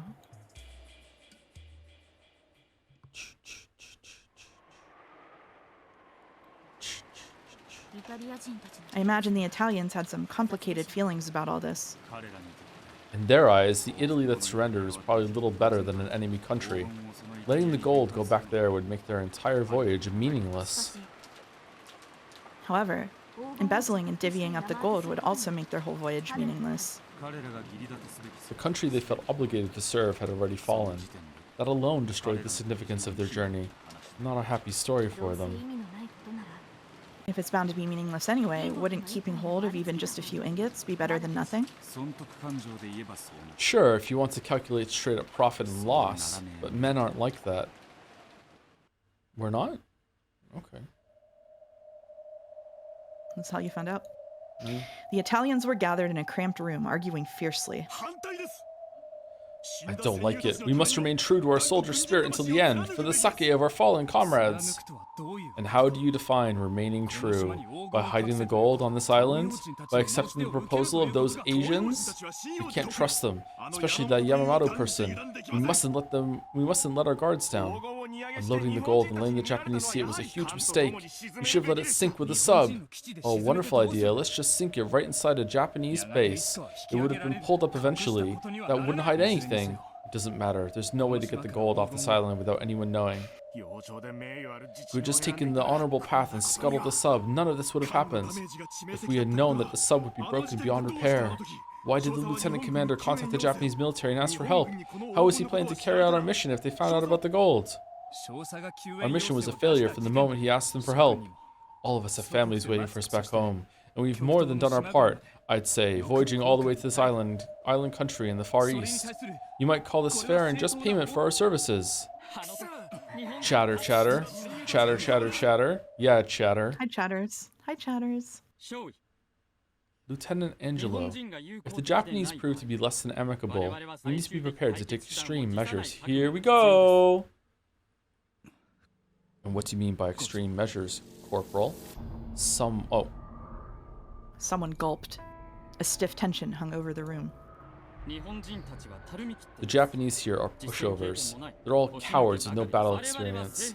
And we're the elite. We know the layout of almost the entire base, along with the number of Japanese troops and how they're arranged. If Lieutenant Angelo gives the order, we should be able to subdue them quickly. Only a few of them, Yamato included, look like fighters. The rest are just laborers attached to the military. They may look like they have the advantage of numbers, but we have the greater military force. If we kill the Japanese, what exactly are we going to say when the boat comes to pick us up? You really think that'll work? There should be plenty of ways to work it, as long as the corpses aren't found.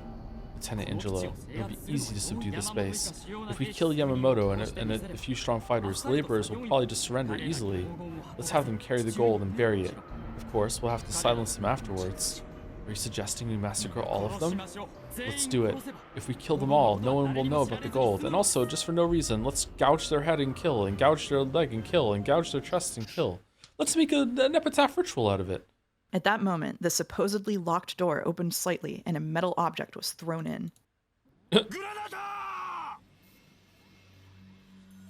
As the yell rang out, the table was kicked over to be used as a shield, and they all dropped to the floor. However, in this cramped room, it probably wouldn't do them any good. The Italians were all prepared for death. A dud! It's a dud! Oh, Metal Gear Solid 2 after all. Fortunately, the shoddy grenade was a dud. The door was slammed open and 3 Japanese soldiers wielding pistols jumped in. Damn it, it's a dud. Kill the Italians, kill the Italians.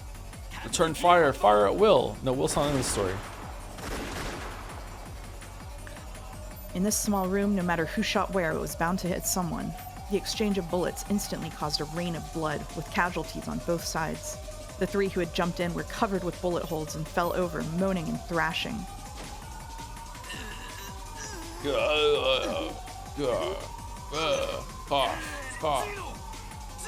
Gino! Damn, they got his lung. We can't save him. Fucking Gino. We should consider ourselves lucky. If that grenade had gone off, we'd all be dead. The grenade was still rolling about on the floor. It had been a surprise attack. Lieutenant Yamamoto had probably judged that the negotiations wouldn't go his way and had decided to make the first move. Or maybe he'd been planning from the beginning to put them in a position where they'd be gathered in one place to discuss his offer. Rokkenjima was their island. If they killed all the Italians, then not half, but all of the gold would go to the Japanese. There was a chance the grenade might go off late. The Italians rushed off into the corridor. They heard gunfire from down the hallway. It was coming from the direction of the submarine dock. Clearly, the troops guarding the pile of gold were being attacked. Lieutenant Angelo, what are your orders? We have no choice. Kill the Japanese. Lieutenant, these guys are good. Those Italians aren't your ordinary sailors. I see. They needed men good enough to guard that gold, after all. We have the numbers. Keep your cool, surround them, and kill them. Let's hunt some Italians. But he didn't say Italians. What do you say?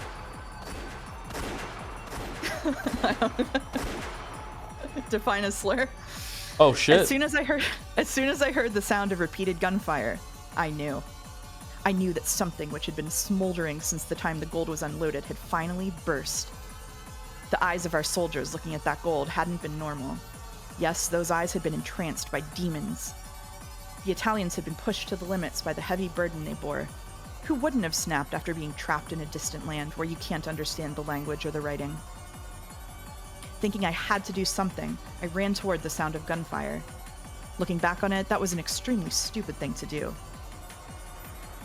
That sound meant that there were people shooting at each other, people killing each other, and yet, unarmed as I was, I dashed toward the sound as though I was trying to mediate some schoolyard fight. It didn't take long before I learned how foolish and naive that was in the heat of battle. Hirooka? Warrant Officer Hirooka was lying face down, his entire body drenched in blood. Judging by the trail of blood behind him, it was clear that he had somehow managed to crawl here from a different room before dying. No, he was still twitching. He might not be dead yet. But on this island without a doctor, no, even if we had a doctor, even Nanjo, who could possibly save a man who had been shot this many times in the chest. When I looked into the room he must have crawled out of, I saw 2 more blood-stained Japanese corpses.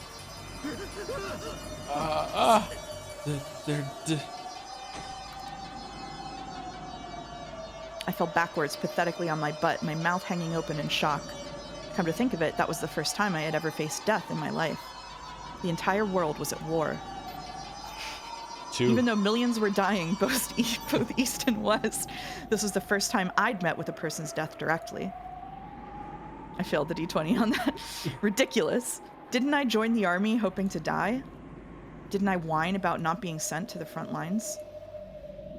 Yeah, so rejoice, Kinzo. Isn't this the death you were looking for? Why not spread your hands and yell out loud? Come for me, magnificent death. Someone came running toward me.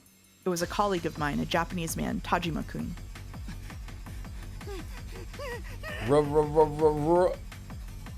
Ruh-roh. He dashed toward me, pale-faced and out of breath. His face seemed horribly contorted with terror. Mine probably looked the same. Tajima-kun, what happened? Run away. We'll all be killed. Kinzo-san. Someone yelled in Italian, and at the same time, Tajima-kun let out a scream. Then he grabbed onto me as he fell to the floor. A red stain was spreading across his back before my eyes. Kojima-kun. Run. Cough. As he spat bubbles of blood, he said that one word and died. But the shock of seeing someone die right in front of me didn't freeze my heart. At a fundamental level, all living things are unconcerned with the deaths of others. The one thing that matters is whether they themselves die or not. It was the barrel of the gun the Italian soldier was pointing that froze my heart. Tajima-kun's back burst once more as he leaned against me. Flesh tore, blood spattered. The warm splash of it covered my face. Was the Italian still trying to finish him off, even though he had stopped moving for good? How foolish I'd been. Can I still not understand the scene in front of me? Rejoice, Kinzo! Now you'll finally get what you've wanted all this time. The Italian hadn't fired to finish off Tajima-kun.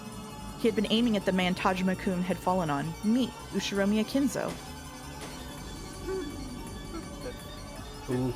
Ooh. Wah! I pushed his corpse aside, scrabbled against the floor, and dashed away, tumbling over myself. My hands had pushed off against the floor hard enough to tear off the ring finger fingernail on my left hand. Oh, God. When faced with death, yeah, ew. Humans truly can resist with all they've got. I tumbled over and over as I ran, scraping up parts of my body. It was painful, hot, but that didn't matter at all. I heard the yelling in Italian come from behind me over and over again. It felt like they were running, chasing after me. I didn't want to look back, so I kept on running and running as though the Italians were right behind me.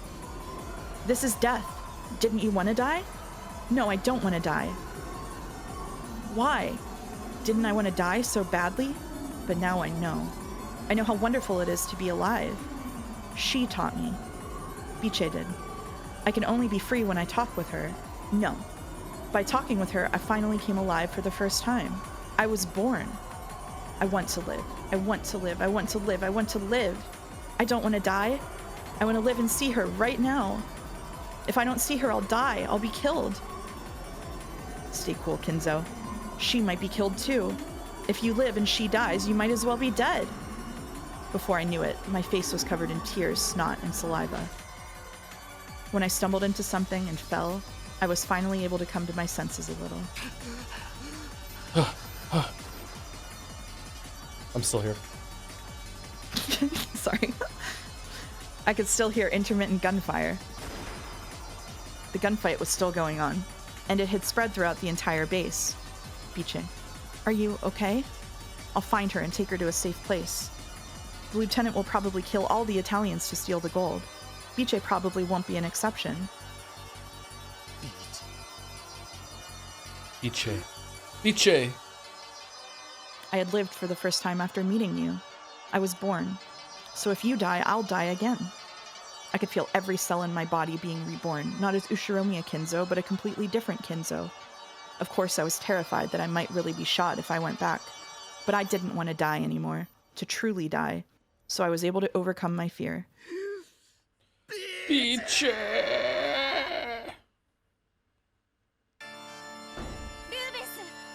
Rubens! What on earth is going on? What is all this? There's no need for you to know. Just stay hidden there. Don't come out until one of your fellow countrymen calls for you. I heard an Italian voice. He's over there. Damn yellow monkeys. Oh, God. Rubens stood with Beatrice behind his back and neatly shot the two men rushing at him with two 9mm bullets from his Beretta M1934. However, one of the 8mm bullets from their Type 94 semi-auto pistols went straight into Rubens' chest. All three of the shooters were struck in the chest and fell down in a heap. No! Rubens! Go up to the surface. You have to hide in the forest. Cough, cough. Yeah.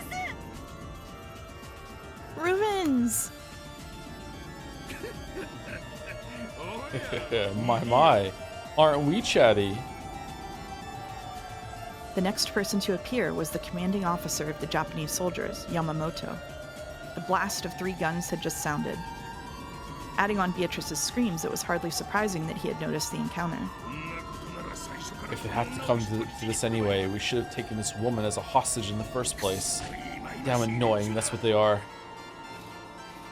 Yamamoto spat. Beatrice used that moment to snatch up Ruben's gun.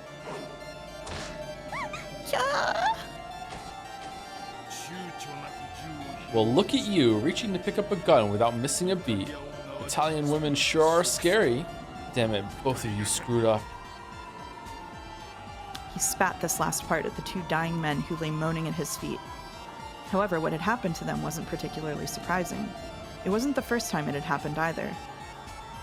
In this tiny, cramped tunnel, nearly everyone had met head-on.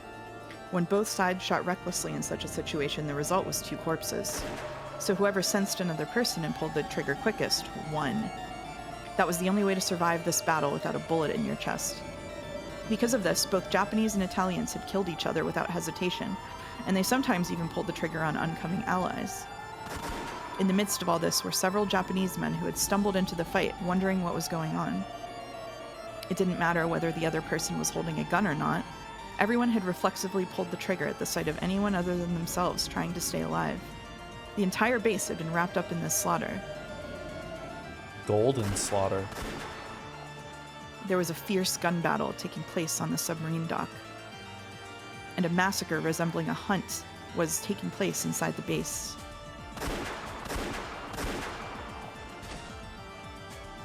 Most of the non-combatants assigned to this base were killed before they knew what was going on. The Italians were indeed quite seasoned troops, but their numbers began to drop bit by bit. Blood-stained corpses were scattered everywhere. At first, it had probably been a proper gunfight. However, as their minds began to grow weary and numb, it devolved into that most basic cause of wars throughout humanity, the desire to kill all foreigners you don't understand. Whenever they heard words they didn't understand, they pulled the trigger. By that point, the screams of foreigners sounded no different from those of man-shaped beasts. After all, they couldn't understand pleading in another language. So it had long ago turned into a mere massacre. As the number of dead surpassed the number of living, silence began to return to the base. Just when it felt as though everyone had died and you could hear the desolate sound of the wind blowing through the caves, there would be a sudden scream, the crisp sound of a gun, and you'd remember that the massacre wasn't over yet.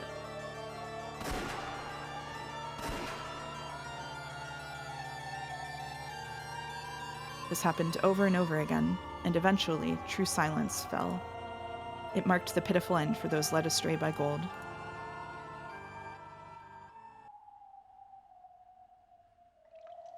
The leader of the Italian soldiers, Angelo, had managed to survive somehow. He encountered nothing but the corpses of friend and foe. All was quiet once more in the base. If he was careless enough to call out, he might be shot from the shadows somewhere. So he snuck about like a panther, breathing quietly and searching for remaining enemies. There was no sign or trace of any living person. Maybe all of the people in this base had died. Damn Japanese. The Japanese struck first, but at that time we were also talking about killing them. They simply made the first move as military men. So perhaps we should be grateful for this day. Even if the boat had come to pick us up, there would have been no honor left for us. We would have been mere failures in our mission, unfit to face our dead comrades. Perhaps dying here in the Far East alongside my gun is a more fitting end for a soldier. I noticed the sound of shuffling feet coming from around the corner and strained to hear.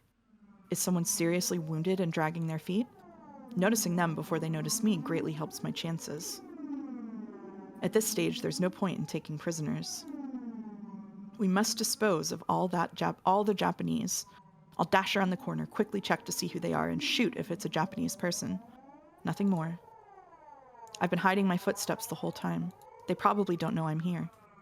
Once the shuffling footsteps had come close enough, Angelo leaned around the corner and raised his gun. The voice that reached him spoke Italian. Run! Huh? You!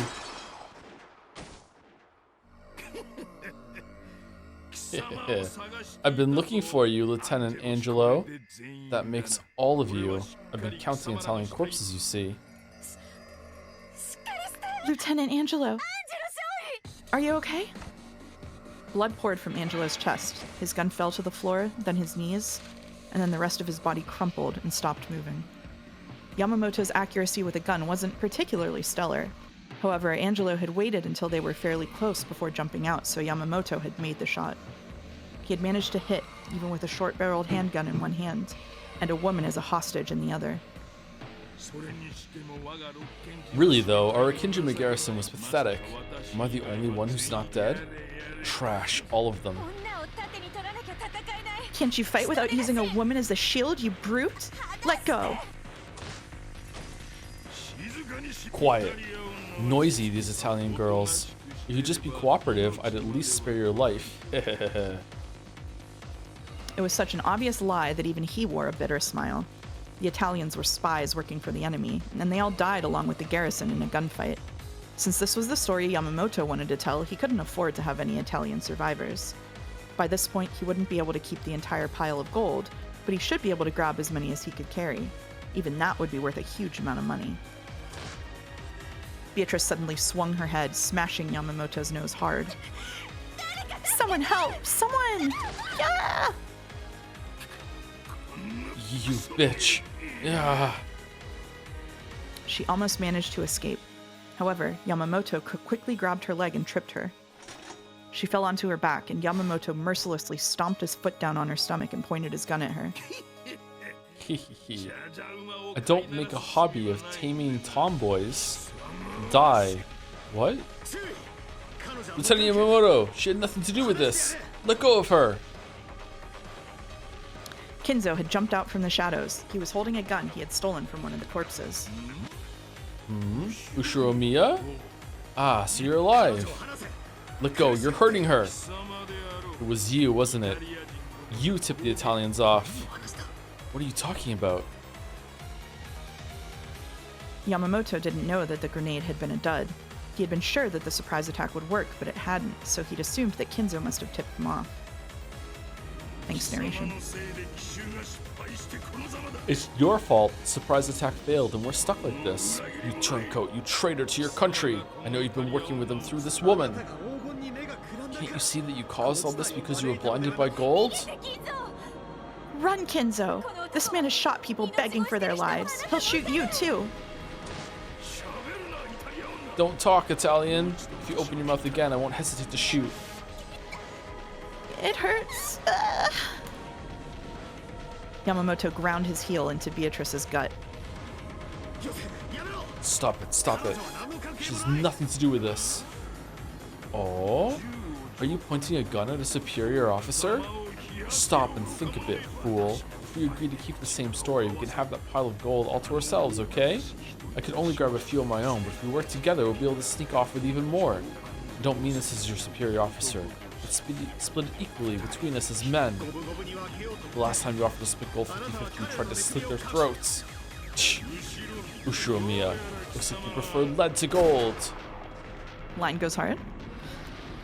Without any hesitation, Yamamoto raised the barrel of his gun toward Kinzo and pulled the trigger. It grazed Kinzo's right ear. If Yamamoto's aim had been just a bit better, the bullet would have slammed into Kinzo's face. Kinzo! How could you? You, yeah! Not letting Yamamoto's momentary distraction go to waste, Beatrice lashed out and planted her right foot in Yamamoto's crotch. After moaning in pain, a demonic expression flashed across Yamamoto's face and he stomped on her chest. Biche! You, Biche, die! Beatrice shut her eyes tightly, hoping that she could withstand the coming pain. No one wants to watch the moment they get shot.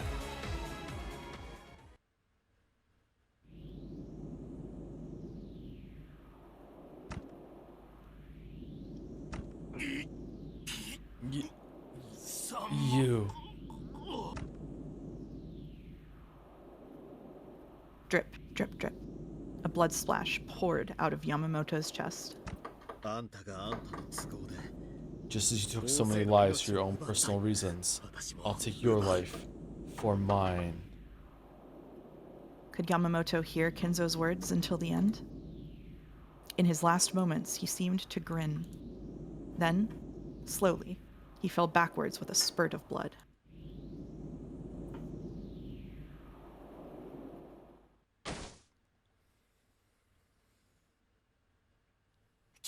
Kinzo? Are you okay?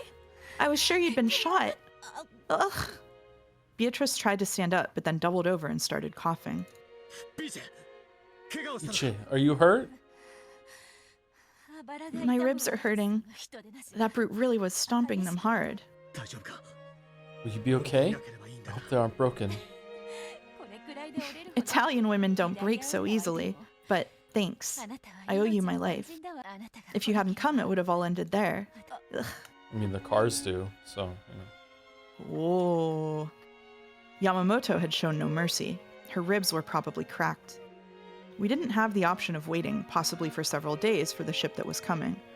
I made the decision to carry her away from the island. The man who kept yelling about preserving the secrecy of the base is lying there dead. The next island over, Nijima, is close. A small boat should be more than enough to get us there. I need to take you to a hospital. The wound might be more serious than you realize. That's interesting. I never knew there was a hospital on this island.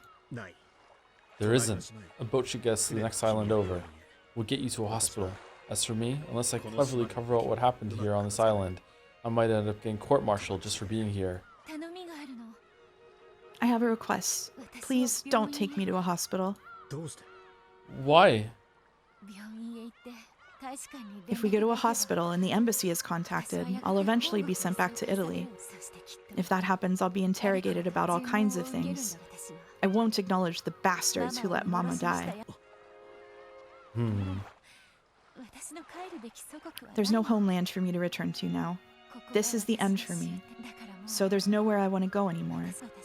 Lieutenant Angelo, Rubens, everyone who was so kind to me, they're all dead. And because of that, you want to die here too? I thought you said Italian women weren't weak. Live. Hey, Kinzo, what does it mean to live? You're the one who taught me, aren't you? Living is more than just breathing. I don't want to go back to Italy. Ichi. You said that you were dead until you met me, but it's the same for me. I died in that submarine. My homeland fell, Mama died, even Papa died. I prayed that our sub would just sink to the bottom of the ocean. So when we reached this place, I was actually disappointed that we'd survived. Then, right after that, Lieutenant Angelo started asking whether anyone could speak English. When Kinzo met Beatrice, he finally forgot about dying. And when Beatrice met Kinzo, she also forgot about dying. Now that I've lost my homeland, my family, and my friends, my only wish is for you to kidnap me and take me away with you. Kidnap. Ichi. But I know that's a wish that couldn't possibly come true. So at the very least, I want to be with you until the boat comes for us. I don't care about the pain in my chest. After all, when the boat comes and takes me away, I'll die. Beatrice spoke this, smiling softly. She did her best to hide the pain in her chest. Please, Kinzo, just for the next few days, until the boat comes. Kidnap me.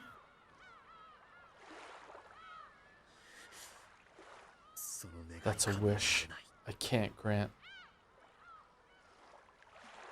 Looking apologetic, Kinzo lifted Beato up and gently sat her in the boat. Coward. So Japanese men are weak after all. You're right. I am a coward.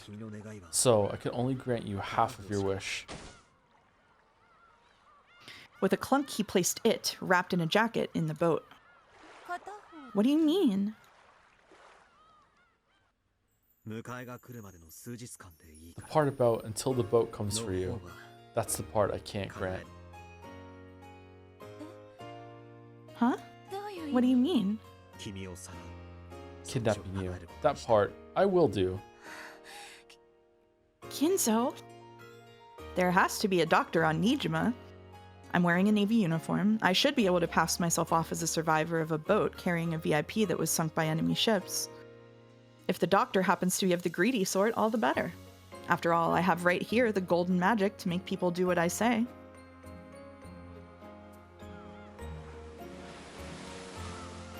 A witch from a distant country took my lifeless body and gave me a soul. A woman came to me with the gold and revived me with her magic. You are a witch. The Golden Witch. Yes, the Golden Witch.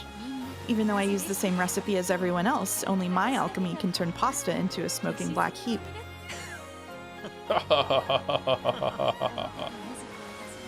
Just like you, I'm nothing but a corpse allowed to live just as long as you're with me. If you go, I'll die straight away. I won't let you die, Really? no matter what. Take responsibility, okay? After all, you're the one kidnapping me.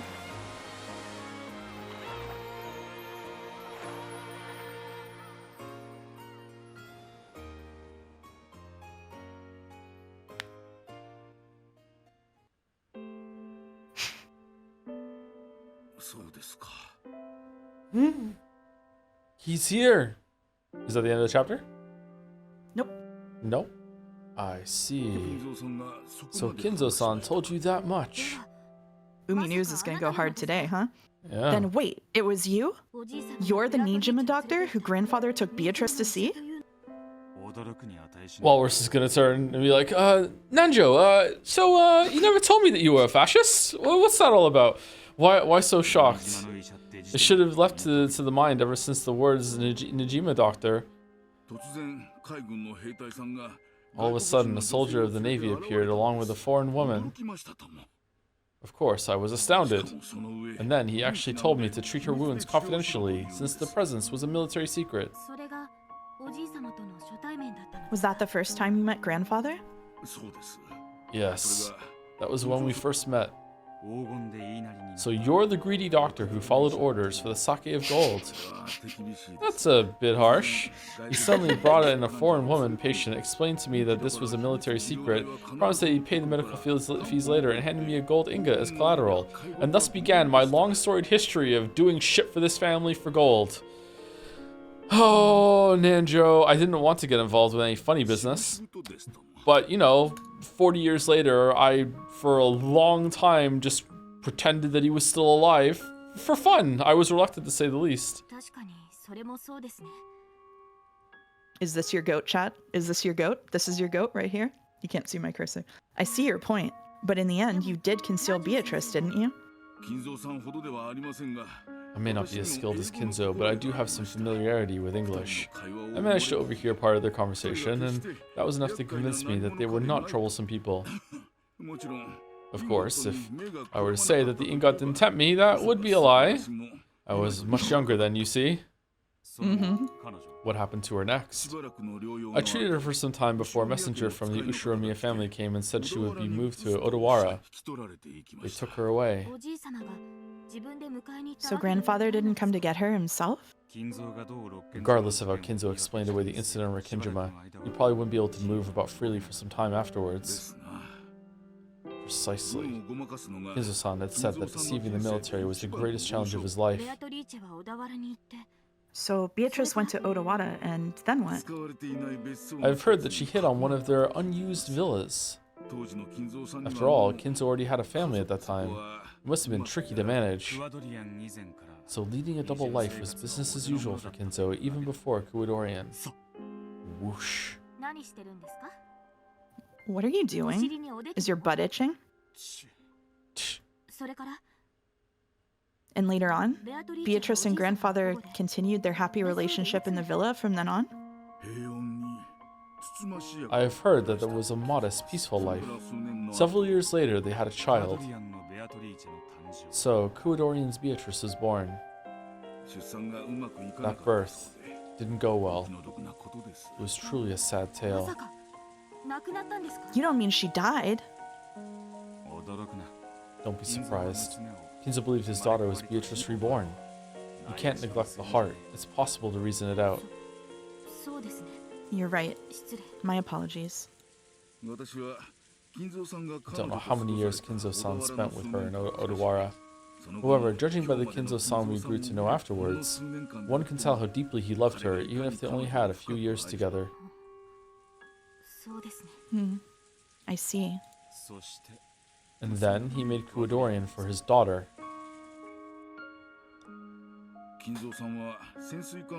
Kinzo-san cleverly made use of the submarine's gold to build up a fortune in a flash. Then, he made use of his considerable skills in English to make connections with the GHQ, becoming immensely wealthy in a short span of time. There's no need to explain this part to you, Leon-san. Yeah. He used that vast wealth, bought Rokkenjima, and built the mansion. The remaining relatives in Odawara scoffed at grandfather, thinking he was crazy to buy an entire deserted island. If you could carry 10 tons of gold around in your pocket, Kinzo probably wouldn't have bought Rokkenjima. He hid the gold somewhere in Rokkenjima, built up a fortune with the ingots he'd taken out of it, and then bought up the whole treasure island. Exactly. And that started the legend of the Ushiromiya gold. What about the mark of the one-winged eagle that was supposedly pressed into the ingots? The one-winged eagle, or more precisely, an eagle of which only one wing is visible. What do you mean? You see it often in Europe, do you not? A crest or coat of arms with an eagle spreading its wings on it. The flag of the Salo Republic also had an eagle, or was it a hawk? At any rate, it had some bird of that type emblazoned on it. So the imprint was made too lightly, or else it was poorly done. Oh, Ava. Oh, Ava, correct. They used a rough wartime press. It was probably supposed to look like the crest of an eagle spreading its wings. It was pressed at a slight slant, so half of it was too light to see.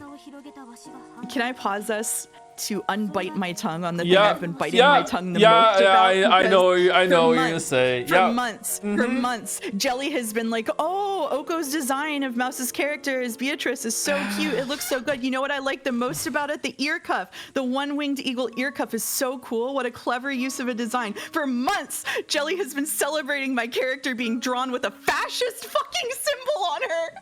And I have had to sit there and be like, It's been so tough for me. Okay, all right. Sorry, I had to get through it. I had to get through it. So half of the eagle spreading its wings disappeared, making it look like a one-winged eagle. I thought you were going to bring up the time that you said you wanted to get an Umineko tattoo, and I suggested the eagle. There was that too, but that was at least a one-off occurrence instead of constant, like once a week for months. Kinzo thought the seal on the gold of Beatrice, the woman who had changed his fate, looked like the one-winged eagle. That must be why he decided to make that his own crest. Sorry. If the imprint had been made correctly, it would have been the eagle of the Salo Republic's flag. Or could it have been the two-headed... No, of course not. Passing the night away with Kinzo-san in front of the massive pile of gold, drinking and wondering was truly an enjoyable experience. However, Kinzo-san didn't want people using that seal to figure out where the gold had come from. The gold he took outside was all repressed with the one-winged eagle design he had created. Oh, and all he did was show you the gold? What a cheapskate. Of course, after he became immensely rich, Kinzo-san came to me once more, saying he'd pay me in full for the overdue medical expenses. The amount he came with was a bit much for medical fees, though I did make sure to give him his change. And you've been friends ever since? Yes.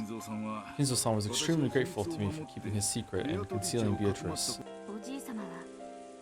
Grandfather always says that the old relatives in Odawara were a bunch of greedy liars. I'm sure he appreciated your strong sense of duty, Dr. Nanjo. I think I understand why a person like grandfather came to trust you. I also had some interest in foreign countries, as well as a hobby of playing chess. Kinzo-san and I have gotten along well ever since. It was a friendship that built up gradually, but grew strong before we knew it. I also hated his wife. Yes, we have been friends for a very long time. People who deal with large amounts of money tend to be quite mindful of small amounts as well. When you refuse to accept anything more than the medical fees, that must have earned you his admiration. Ridiculous. I was just frightened by the large quantity of the money. I began to regret it later. Whoa! It seems I have never had real guts. No need to worry there. Guts are the one thing you've got no shortage of. You think so? Well, I appreciate the flattery. That wasn't flattery.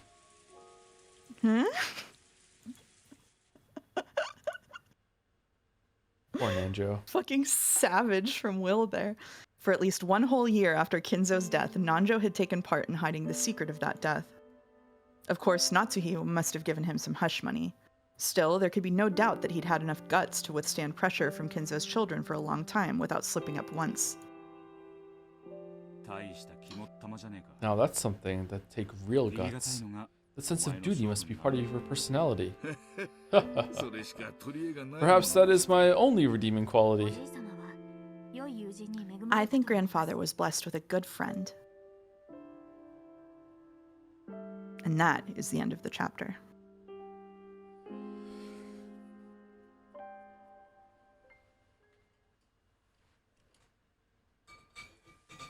All right. The birth of Beatrice. The birth of Beatrice. I think. Do you? Shit. I guess I should save here because I'll probably be here next week. Yeah. Oh, Beatrice.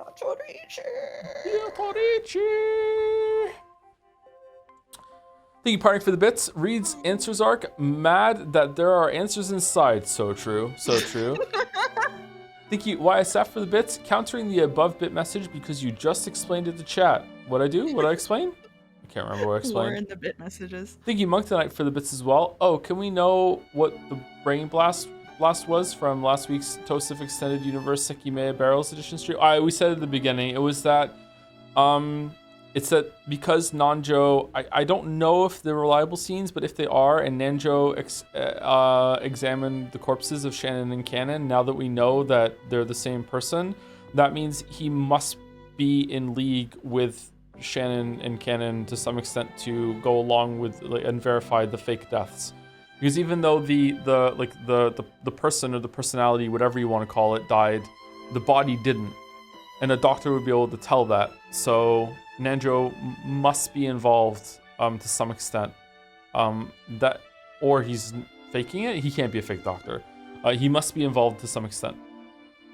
If those scenes are reliable. Maybe they're not. I can't remember. Thank you to Simple from Jazz for the bits. Yes, we scran. What was this? 22 minutes ago? Was it when I did the Voss voice? Yeah. He's actually a witch, not a doctor. All right, we're all done. Hope you enjoyed the chat. I'm actually surprised tired. because you kept saying you were interested in what actually happened, and now you're getting what actually happened, and you're learning what happens when the cat box gets open, and you don't like it that much. I mean, I find it interesting. It's just a bit long-winded, and just like how those two met, I would like to know, but I don't think I would like to know in this amount of detail. You know what I mean? Like that makes sense. Yeah, I do think that this episode, even though it's short, has some pacing problems. Yeah. I agree. It is kind of interesting that it is like air quotes Nazi gold. My brain I don't know if I said it out loud, but my brain immediately went to Nazi gold way earlier in the story, and I was like, I don't want to say that. I don't want to go there and entertain it all that much. But I think in that area, you immediately like a lot of mysterious gold. Your brain immediately goes to that kind of area because of those movies. Yeah, that makes sense. I didn't actually know because I didn't like think about it again until today. So like no, it was just like a fleeting thought. I think you did say that at some point. Did I? I can't remember. It's been so long. I think you made a joke about it, but it was not taken as like a serious theory. You mean Asmongold? Oh my fucking god. No, that's +2, but it sucks. It's +2, but it sucks. Taking critical damage. Damn. Anyway, raid's about to go out, so see you later, chat. See you tomorrow for Sekimea. Maybe Ace Combat on Monday. Sekimea Barrels. Sekimea Barrels. The Sekimea streams get better every time, which means A, it might be really good, or B, there might be a cliff. They're gone. They're already gone. They're gone. I know. I know. There might be. I know. That was more for you than me. Or for okay. them. All right. Yeah. Okay. Well, if anyone stuck around, didn't go for the raid, see you later. Have a good rest of your weekend. Bye-bye.